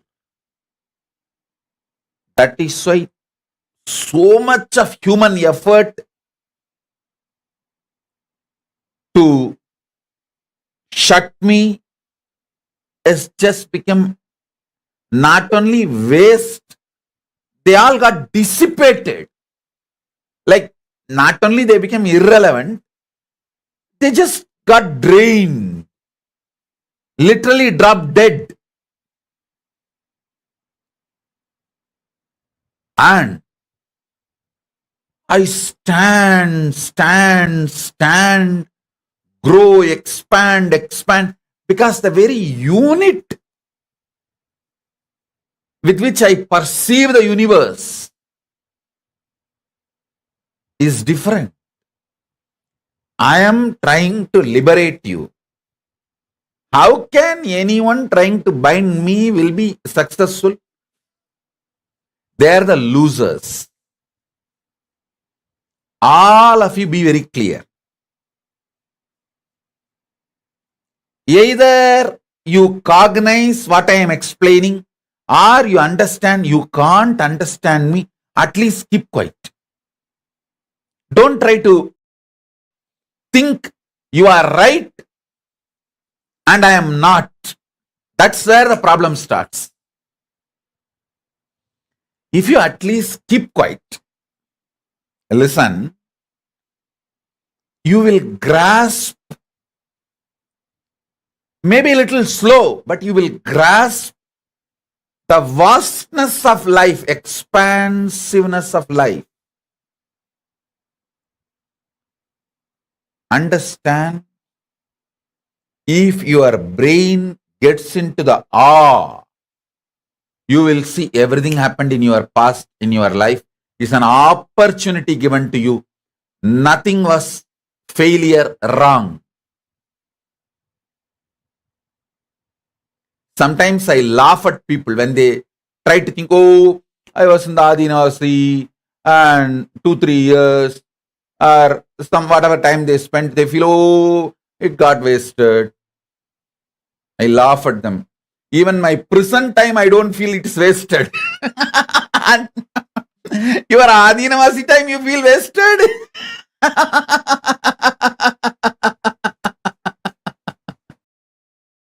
Then what kind of a cognition?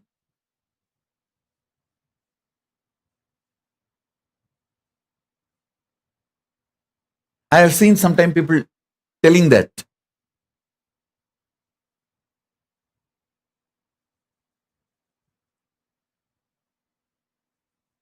Listen to this. If your core starts cognizing infinity, your brain will be always in awe. Every time I go to Samadhi and come out, I am in awe about life.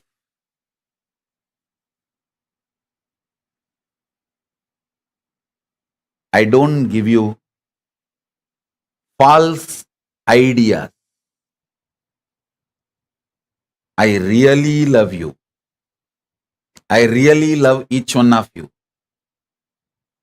I put my every effort to give you the truth as it is.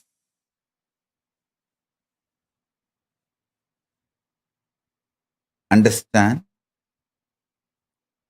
If you are in awe, you just know your abilities cannot be taken away from you. It cannot be stolen away from you. There is nothing to lose in life. There is only to gain, expand. All your questions, all your doubts, all your fears, all your insecurities are because you see the silver lining around the cloud all the time instead of seeing the light in the end of the tunnel.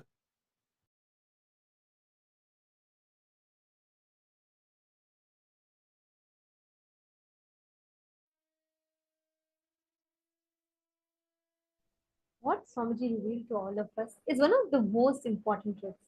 Only a brain that can understand, chew, and digest the Panchakrityas, only a brain that can cognize, that can experience the depths of the Panchakrityas of the cosmos, can experience, can understand what infinity is. Most importantly, Hinduism does not believe in one God theory, one life theory, because we know that gods exist, the pantheon of gods that we have. They exist. They are alive. They breathe. They interact with us. Understand just by your Upgradation of the understanding you have about God, Paramashiva, how he exists, and how he does the Panchakritya, and how we do that Panchakritya in our lives. Just this one understanding can transform your life completely. How many of you are seeing that from the time you have been listening to this one revelation from Swamiji on these 5 cosmic acts: creation, sustenance, rejuvenation, pulling out of delusion, and liberation. For these 5 cosmic acts, the moment you started listening about it, how many of you already feel like there are many perspectives that you carry about life which is completely changing? Ma Carolina Rappel, Ma Dora, Ma Carolina Rappel, Ma Dora, Ma Malusia Mauna, Ma Alejandra Rui, and Ma Jenny Tran. Can I request all of you to come and settle down? See, today is one of the most important days because we are literally understanding about the basic units of our existence. How we exist as Jiva, how that individual consciousness that exists experiences the Jagat, and how we awaken to the Ishvara. Swamiji has given this profound revelation to each of us here today. And now we're all going to be getting ready, preparing to receive the initiation. I request all the participants, every one of you, to please come and settle down. Can I request all of you to please be seated in front of the camera?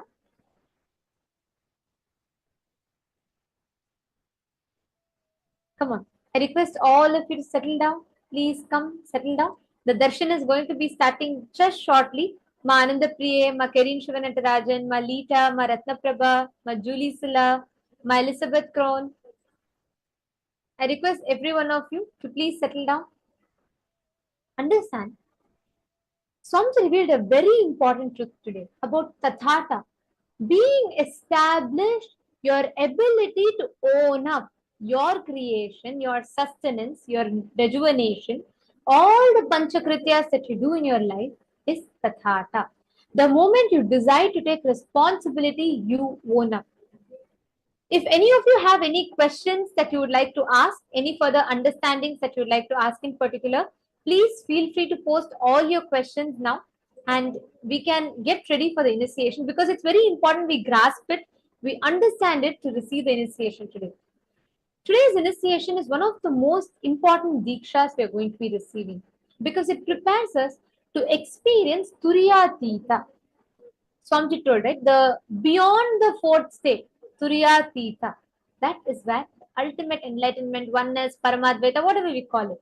It's beyond the fourth state. It is indescribable, and hence it's called beyond the fourth state. That is Turiyatita. That space we are going to be initiated to experience it, and we are going to be awakening the Ishvara in us. Initiation to become Ishvara means owning up to the Panchakritya that we create in our lives. Being established as Ishvara, the easeness dimension, what we call as Tathata. Swamiji beautifully explains, right? The eternal principle in which Paramashiva resides is Tathata, the reality, the easeness, owning up every single creation in our life around. See, it is like currently how all of us operate with our life. Let's say you're walking on the road. There is a pain, there is a wound in your leg. If a thorn pokes your leg, we are going on changing every other situation outside without addressing what the problem is.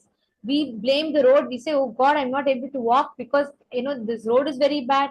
The road it's not proper. The road has a lot of holes, so it's not proper. You blame the road, you blame the engineer, you blame the God, you even curse God like everyone. But other than looking down, addressing where exactly is the pain coming from. When we just look down and you will see the exact cause of the pain is a thorn that poked your leg. But other than that, we get distracted with everything. We go on trying to find another way. But naturally, any path that you walk, it is going to pain. This is exactly what we do in life. Swamiji very beautifully revealed this to us. Tathata, easiness, your ability to own up, your ability to say, yes, this is created by me. And because this is created by me, I have the ability to change it. I have the ability to bring it back exactly as I am willing it to be. That ability, that space is what we call as Tathata, existing in that highest dimension, Paramashiva. All of you understanding? Okay. Can I request all the participants to please settle down? We are going to be entering into darshan very, very soon. And it is time that we all prepare for the darshan. Can I request everyone to please come in front of the camera? Ma Lalita Keben, Ma Maria Kalinina, Ma Dora, Ma Ragananda, Ma Carolina Rettel. I request everyone to please come, settle down.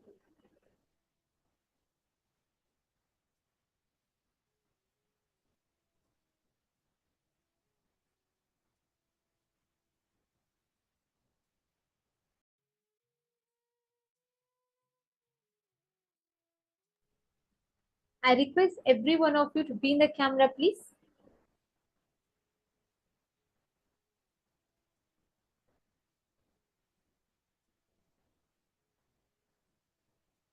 Okay, Lalita Keben, you've posted a message. So you're saying today I asked for a lot of help from Paramashiva to have a new cognition that the external affects me psychologically and it was not easy.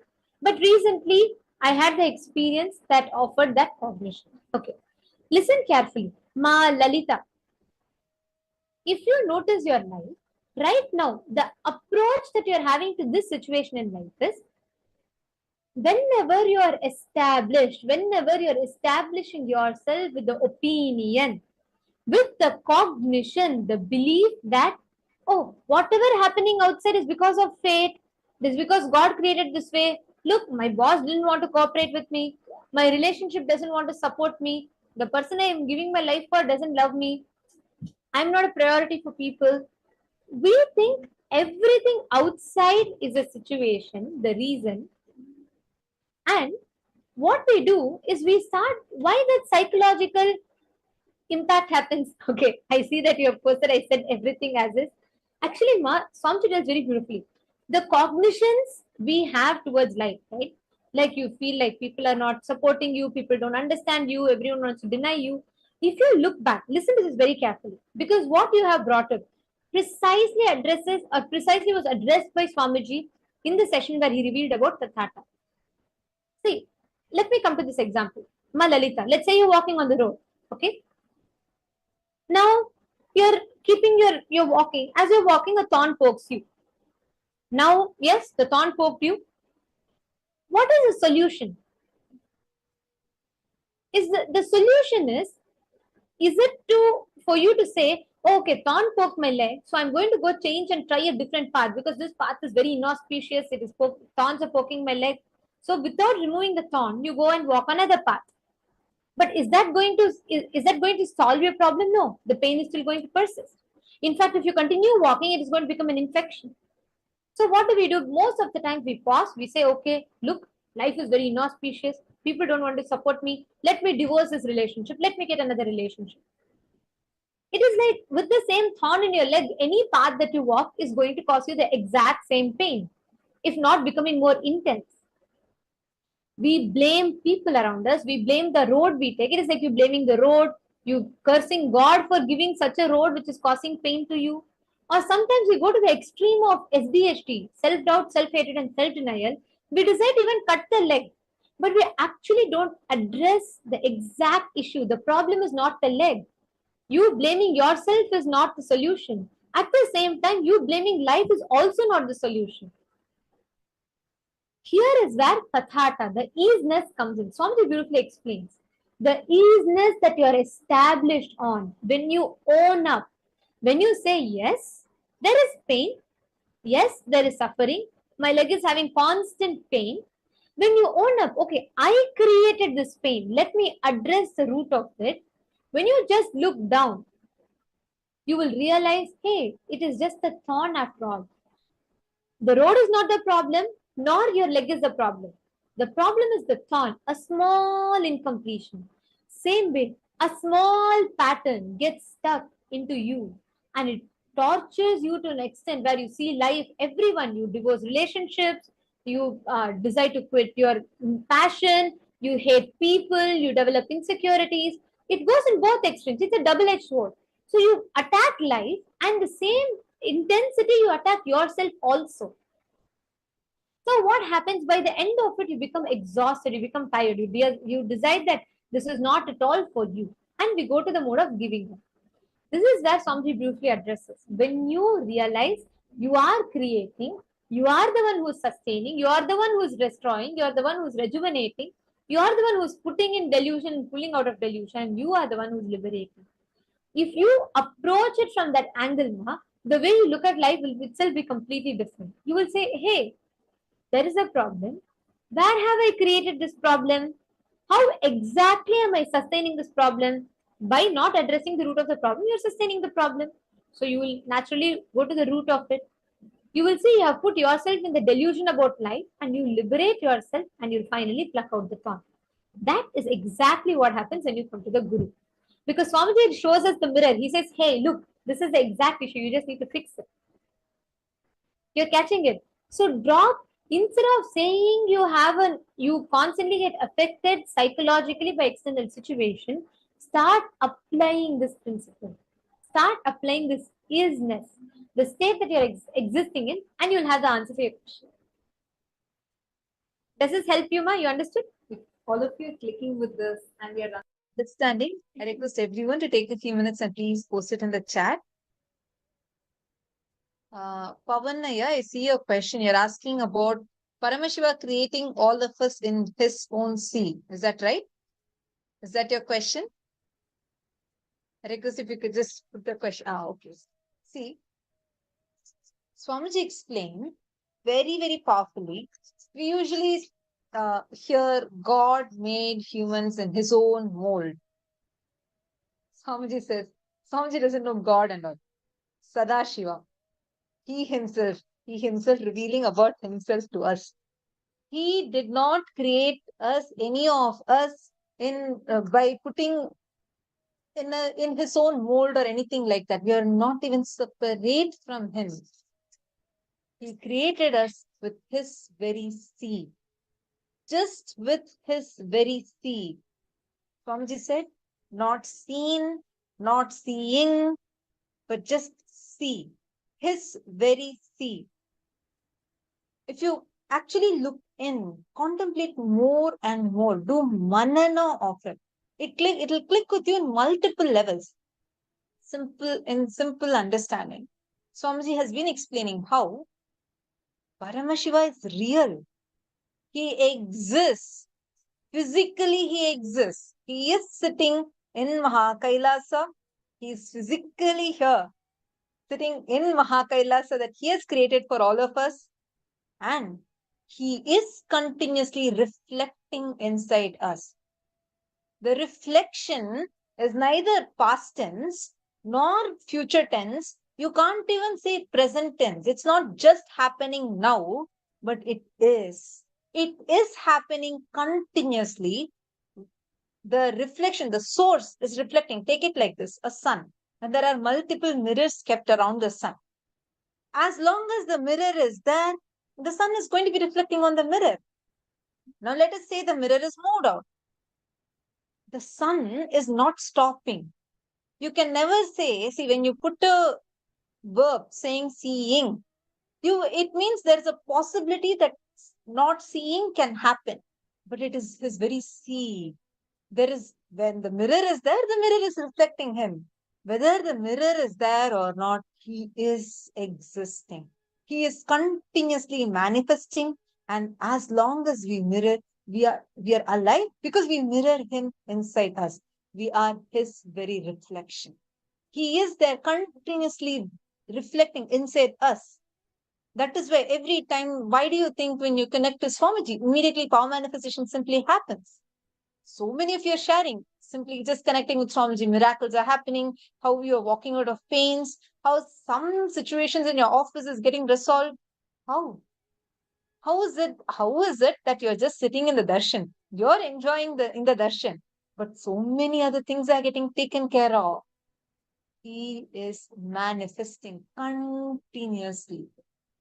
Not just what we think as us, our limited selves, but everything. That is why today's Swamiji explained the concept of very powerful revelation on this zero, shunya. Actually, zero and shunya are completely different. Swamiji explained that how shunya is sa anya. Anything, even you want to call it as anya, means other, even that is also part of it. So there's nothing other than this exists. Whatever you listen to today, just go on contemplating. You can actually write on Facebook and post what you have understood. You will see the very experience you have of you, the very experience that you're having of Swamiji will completely transform more and more and more. It will just take you to higher and higher level frequencies.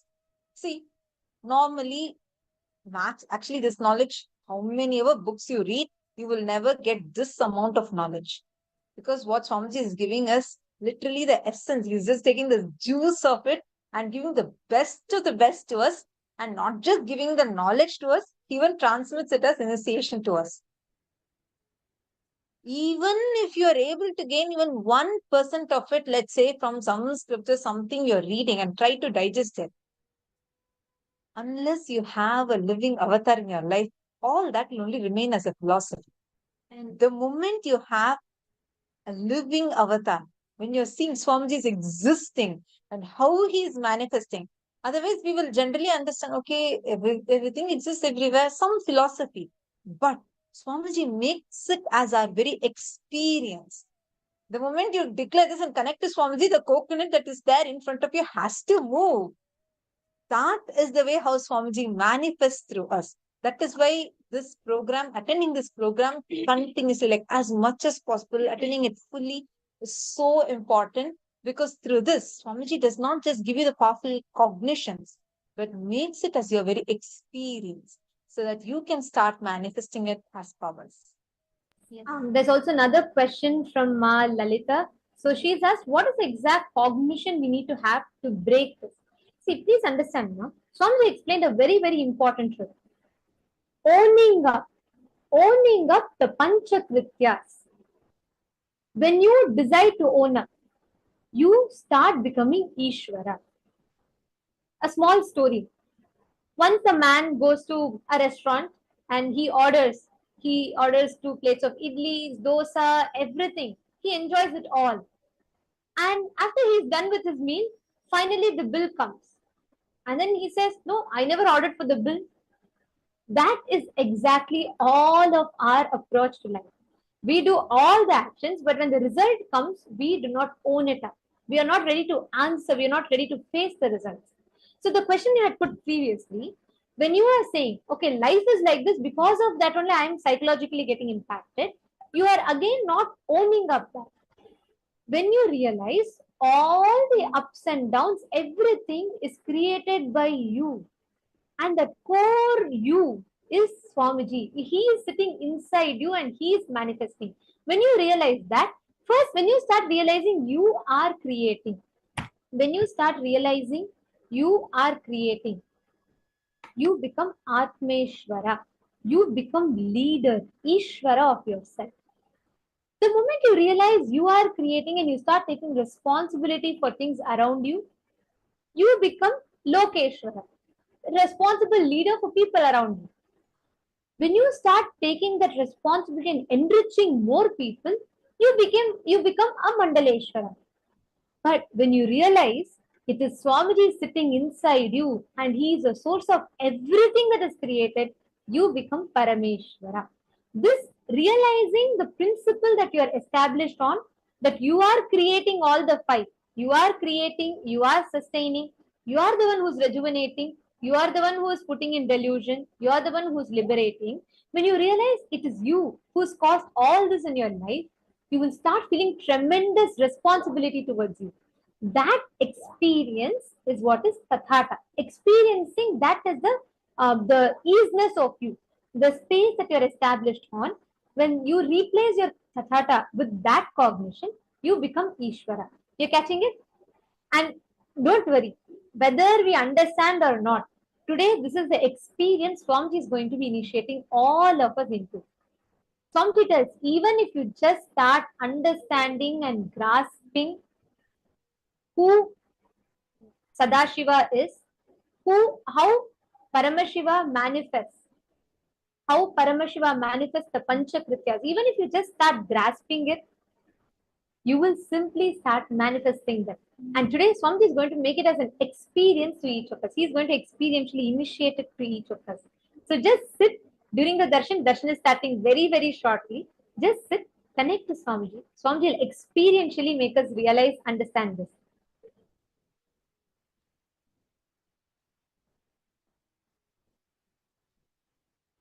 Yes, all the participants that are enjoying, how many of you enjoying the program so far? How many of you felt like, even if you had attended the previous seasons before, how many of you are learning very new things in this season?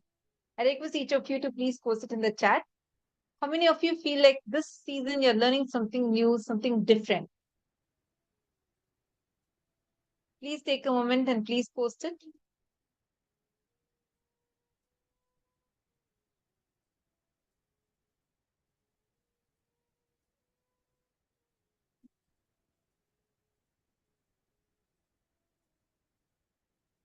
Ma Maria Kalina has hosted this is amazing program, and every time it's new revelations. Wonderful. I request everyone to take a few minutes. Whoever is attending, because you will see Ma Angelica is saying that whatever she's hearing, she's registering it very differently also. That's wonderful. Actually, Ma Angelica, that's because the more and more you're sitting and attending and listening to Swamiji, Swamiji raises your frequency higher and higher. So what's happening is, even the way we receive this in one same satsang, Swamiji, when Swamiji tells something, it is not just the words. Each word, each sentence is packed with layers and layers and layers of revelations. It's power. Every word is filled with so much of energy. That is why what you would have heard just few days back and you're hearing it again now would sound completely different, because that's the result of your transformation. As you transform, the way you understand, the way you cognize, everything will change. What Swamiji is giving, it's not what Swamiji is speaking. It's not just the words. There's a lot of power, energy packed within it. And that's the reason when we listen to it, the moment we transform, the very understanding that happens is completely different. In one same satsang, Swamiji will address multiple levels of audience, and each one will feel that Swamiji is only talking to me. Actually, Swamiji will be talking only to you, your very being. Because Swamiji packs every sentence, every word with so much of energy, which is customized, prepared exclusively for you. And that frequency you receive. And that is what is initiation, where every truth, every single principle is experientially installed into your system. Your inner space is programmed to understand, to cognize, to experience, to replicate, and rejuvenate your inner space with these truths. Every one of you that are here now, it is time for all of us to get ready to receive this as an experiential understanding today. Today, we all learned about the 25 states of consciousness. We learned about the 5 phases of Sadashiva, where we understood how Sadashiva does the Srishti, Sthiti, Samhara, Prabhava, and Anugraha. We understood about the principle of how Sadashiva created everything in his own sea. He manifested, he established all the things in his own sea. And we all also learned about how taking responsibility, owning up all the creation. Every one of you that are sitting here, when you start owning up, you experience success. So we understood all of this today. Now, during the darshan, Swamiji is going to be experientially transmitting these truths to us. Swamiji will be initiating us to experience the space of that transcending the Turyatita, the 25 states of consciousness. And Swamiji will be initiating all of us into becoming, manifesting that space of Ishvara, being able to own up, experiencing that Tathata, the easiness, the space in which all the gods and goddesses exist. Now, let us all take a few minutes. Let us all get ready to receive the darshan. I request all the participants to please settle down. Sit straight. Darshan is one of the most important happenings where you come face to face with the divine. You come in contact with the avatar. You have the direct divine audience with the avatar. Darshan is the most powerful tool, methodology for you to raise yourself to the highest frequency of your existence.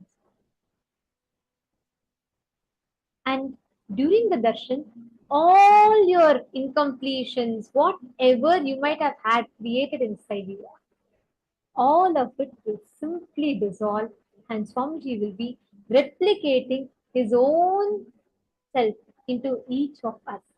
He will be manifesting himself, awakening his existence into each of us. Ma Shanti Ravi Shankar is posting really very good, Ma. Owning up and getting healing in every area of our life. Actually, Ma, sit right now. When you connect to Swamiji, today when Swamiji comes and when he is blessing each of us, we will all experientially see, each of us will experientially be able to understand how we exist as Sadashiva, how the core of us, Swamiji is sitting inside of us, doing the Srishti, creation, Sthiti, sustenance, Samhara, rejuvenation, putting us all in delusion, pulling us out of delusion, Prabhava, and liberating grace, Anugraha. Please sit now. Sit with your head, neck, and spine in a straight line. I have a sincere request to all the participants. Darshan is an extremely sacred space. Do not lie down, do not stretch your legs, and do not sit on your beds for the darshan as much as possible. Of course, if your health, because of your health, or due to any unavoidable reasons, if you have to sit, that is okay. But please sit up. Do not lie down. Please sit up. Sit. Make sure you are setting up the space around you as Nithyananda Sabha. If Swamiji is walking into your house today, how will you receive him? Set up the whole space around you like that. Understand the space around you, the ecosystem that you create around you matters for the experience you give to yourself through the darshan. Because since this is virtual program, we all might be sitting right outside our kitchen, or our friends might be in the living room. We all might just be interacting with them on and off. But during darshan, please avoid that, because darshan is the moment that your being gets tuned into that highest frequency. Swamiji is irrespective of the time, space, distance. Swamiji is transmitting that high energy and experience to us, what we call as Diksha. So the space that you are in matters. And I request all of you, if you have Aushadhas, if you have Mandala, if you have your Atmalinga, get everything and settle down. Please apply the Aushadas on either of your temple. It is for those of you that have the Aushadas, if you have Jnananjana, any of the previously energized Aushada, all of these act as a supporting mechanism, supporting system for you to receive the initiation and experience. I request every one of you to please settle down.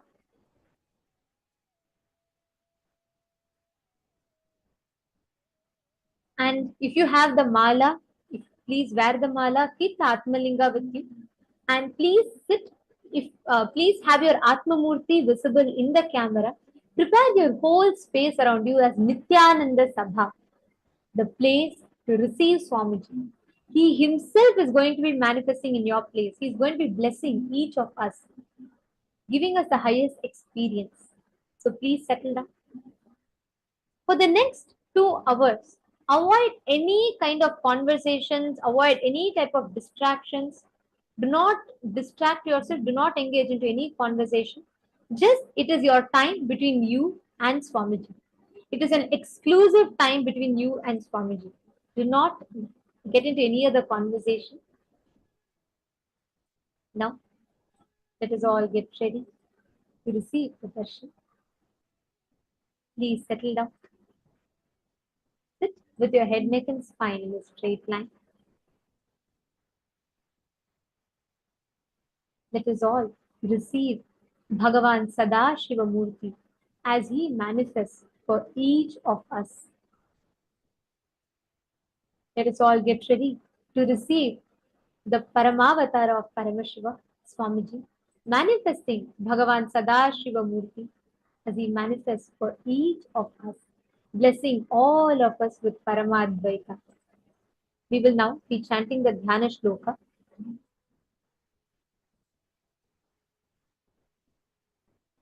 The Dhyana Shloka are the very chants that describe the form of Paramashiva, that manifestation of Paramashiva. In today's Dhyana Shloka, we will be chanting the Dhyana Shloka of each of the faces of Sadashiva. Sadashiva Murti Dhyanam Shaktenaneन Sakalo Vigneyo Nishkala Shivaha Shityadi Kutila Pranta Mantra Simhasana Sthitim Shuddha Spatika Sankanksha Dvatrimsha लक्षणान्वितम् पद्मासनस्थं पञ्चास्यं प्रतिवक्त्रं त्रिलोचनम् दृक्विक्षेया विशालाक्षं ज्ञानचन्द्रकलान्वितम् धवलेशानवदनं पीतं तत्पुरुषाननम् कृष्णाघोरमुखोपेतं रक्तभोक्तवक्त्रकम् सुश्वेतं पश्चिमास्यैकं सद्यो जातं समूर्तिकम् नागोपवीतिनं शान्तं जटाखण्डेन्दुमण्डितम् शक्त्यशीलशुकट्वाङ्गं वरव्यग्रकराम्बुजम् दक्षिणे रथवामस्भै डमरुं बीजपूरकम् नागाक्षसूत्रं नीलाब्जं बिभ्राणं पञ्चाभिः करैः दिव्यगन्धानुलिप्ताङ्गं दिव्यपुष्पैरलङ्कृतम् हारकङ्कणकेयूरैर्मुद्रिताम्भिरलङ्कृतम् सञ्चिन्यमूर्तरूपरी शक्तिमात्रविजृम्भणम् लिङ्गाकारोपमर्देन भावने लिङ्गतां त्यजेत्. Now we will be chanting the Dhyana Shloka for each of the 5 aspects, 5 faces of Sadashiva. The first is Sadyojata, Sadashiva's aspect of creation. Each of you can see the beautiful form of Sadashiva, which is exactly as per the agamic descriptions on the screen. Connect intensely to Swamiji, manifesting as Satyojata face of Sadashiva, as we chant the Dhyana Shloka of Sadashiva Murti, the Satyojata face of Sadashiva Murti. कुन्देन्दु शङ्खस्फटिकावभासो वेदाक्षमाला Wardha भयाङ्कः त्रक्ष्यश्चतुर्वक्त्रौरुः प्रभावः सद्योऽधिजातोऽवतु मां प्रतीच्याम्. The next is Vamadeva, Sadashiva's aspect of sustenance. The picture in front of all of you is the exact agamic description of Vamadeva, the Vamadeva face of Sadashiva.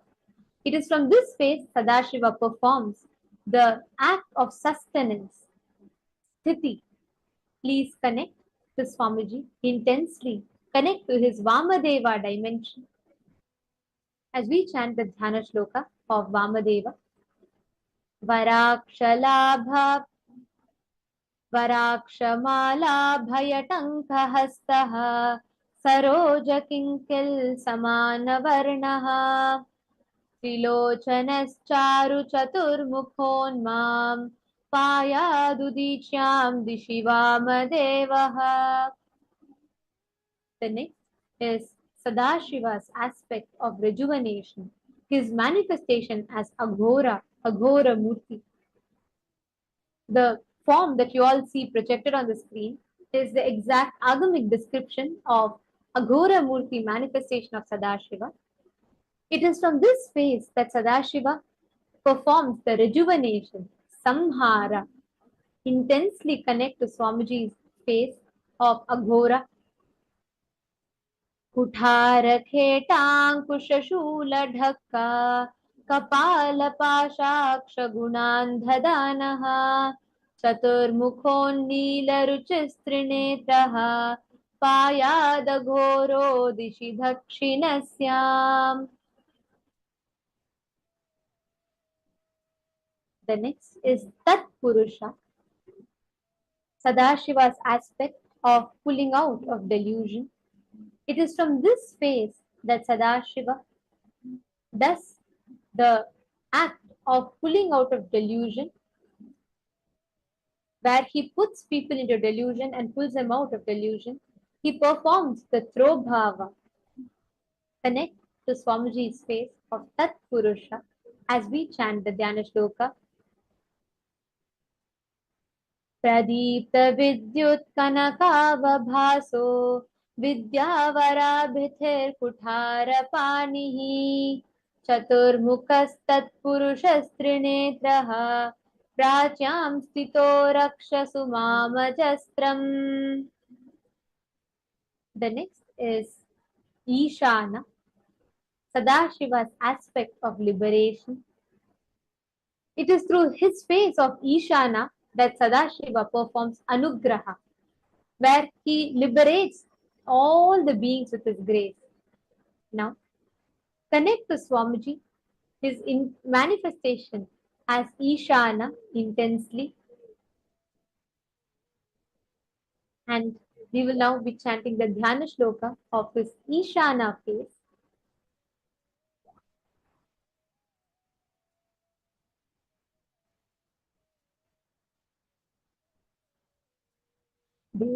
वेदाभयेशाङ्कुशपाशः कपालढक्काक्षरशूलपाणिः सितद्युतिः पञ्चमुखोन्वतन्माम् Ishan ऊर्ध्वं परमः प्रकाशः. Now, let us all get ready to experience the manifestation of these 5 faces of Sadashiva. Intensely connect to Swamiji. Please settle down. Sit with your head, neck and spine in a straight line. Drop all distractions. Drop your gadgets. Sit with your head, neck and spine in a straight line. Settle down with yourself.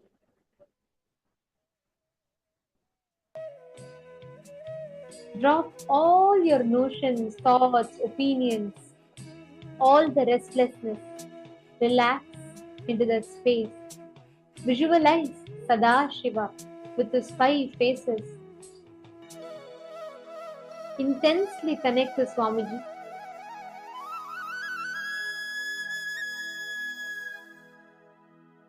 As he manifests.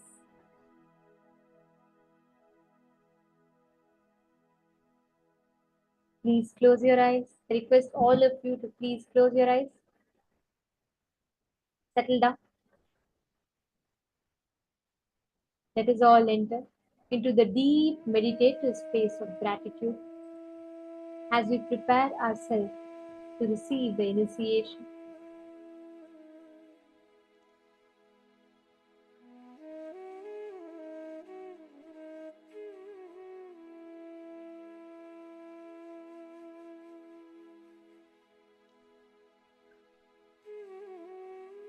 Chant the Mahavakya.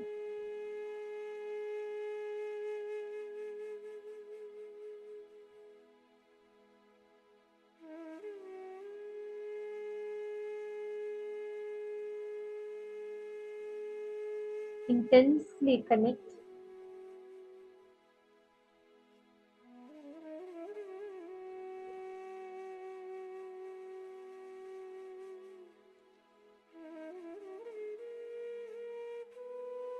Now, experience the deep gratitude in your inner space. Breathe in deeply and slowly. Breathe out deeply and slowly.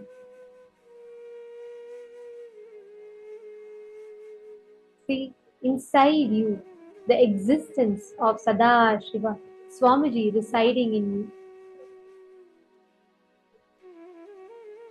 As he performs the Srishti, the creation, Sthiti, sustenance, Samhara, rejuvenation, Prabhava, putting in and pulling out of delusion, Anugraha, liberation.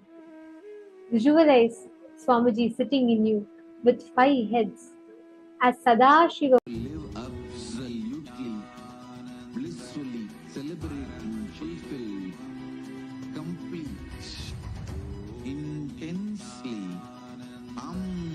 Paramashivoham. Om Nithyananda. Paramashivoham. Om Nithyananda. Paramashivoham. Paramashivoham. Om Nithyananda Paramashivoham. Om Nithyananda Paramashivoham. Om Nithyananda Paramashivoham. Om Nithyananda Paramashivoham. Om Nithyananda Paramashivoham. Om Nithyananda Paramashivoham. Om Nithyananda Paramashivoham. Om Nithyananda Paramashivoham. Om Nithyananda Paramashivoham. Om Nithyananda Paramashivoham.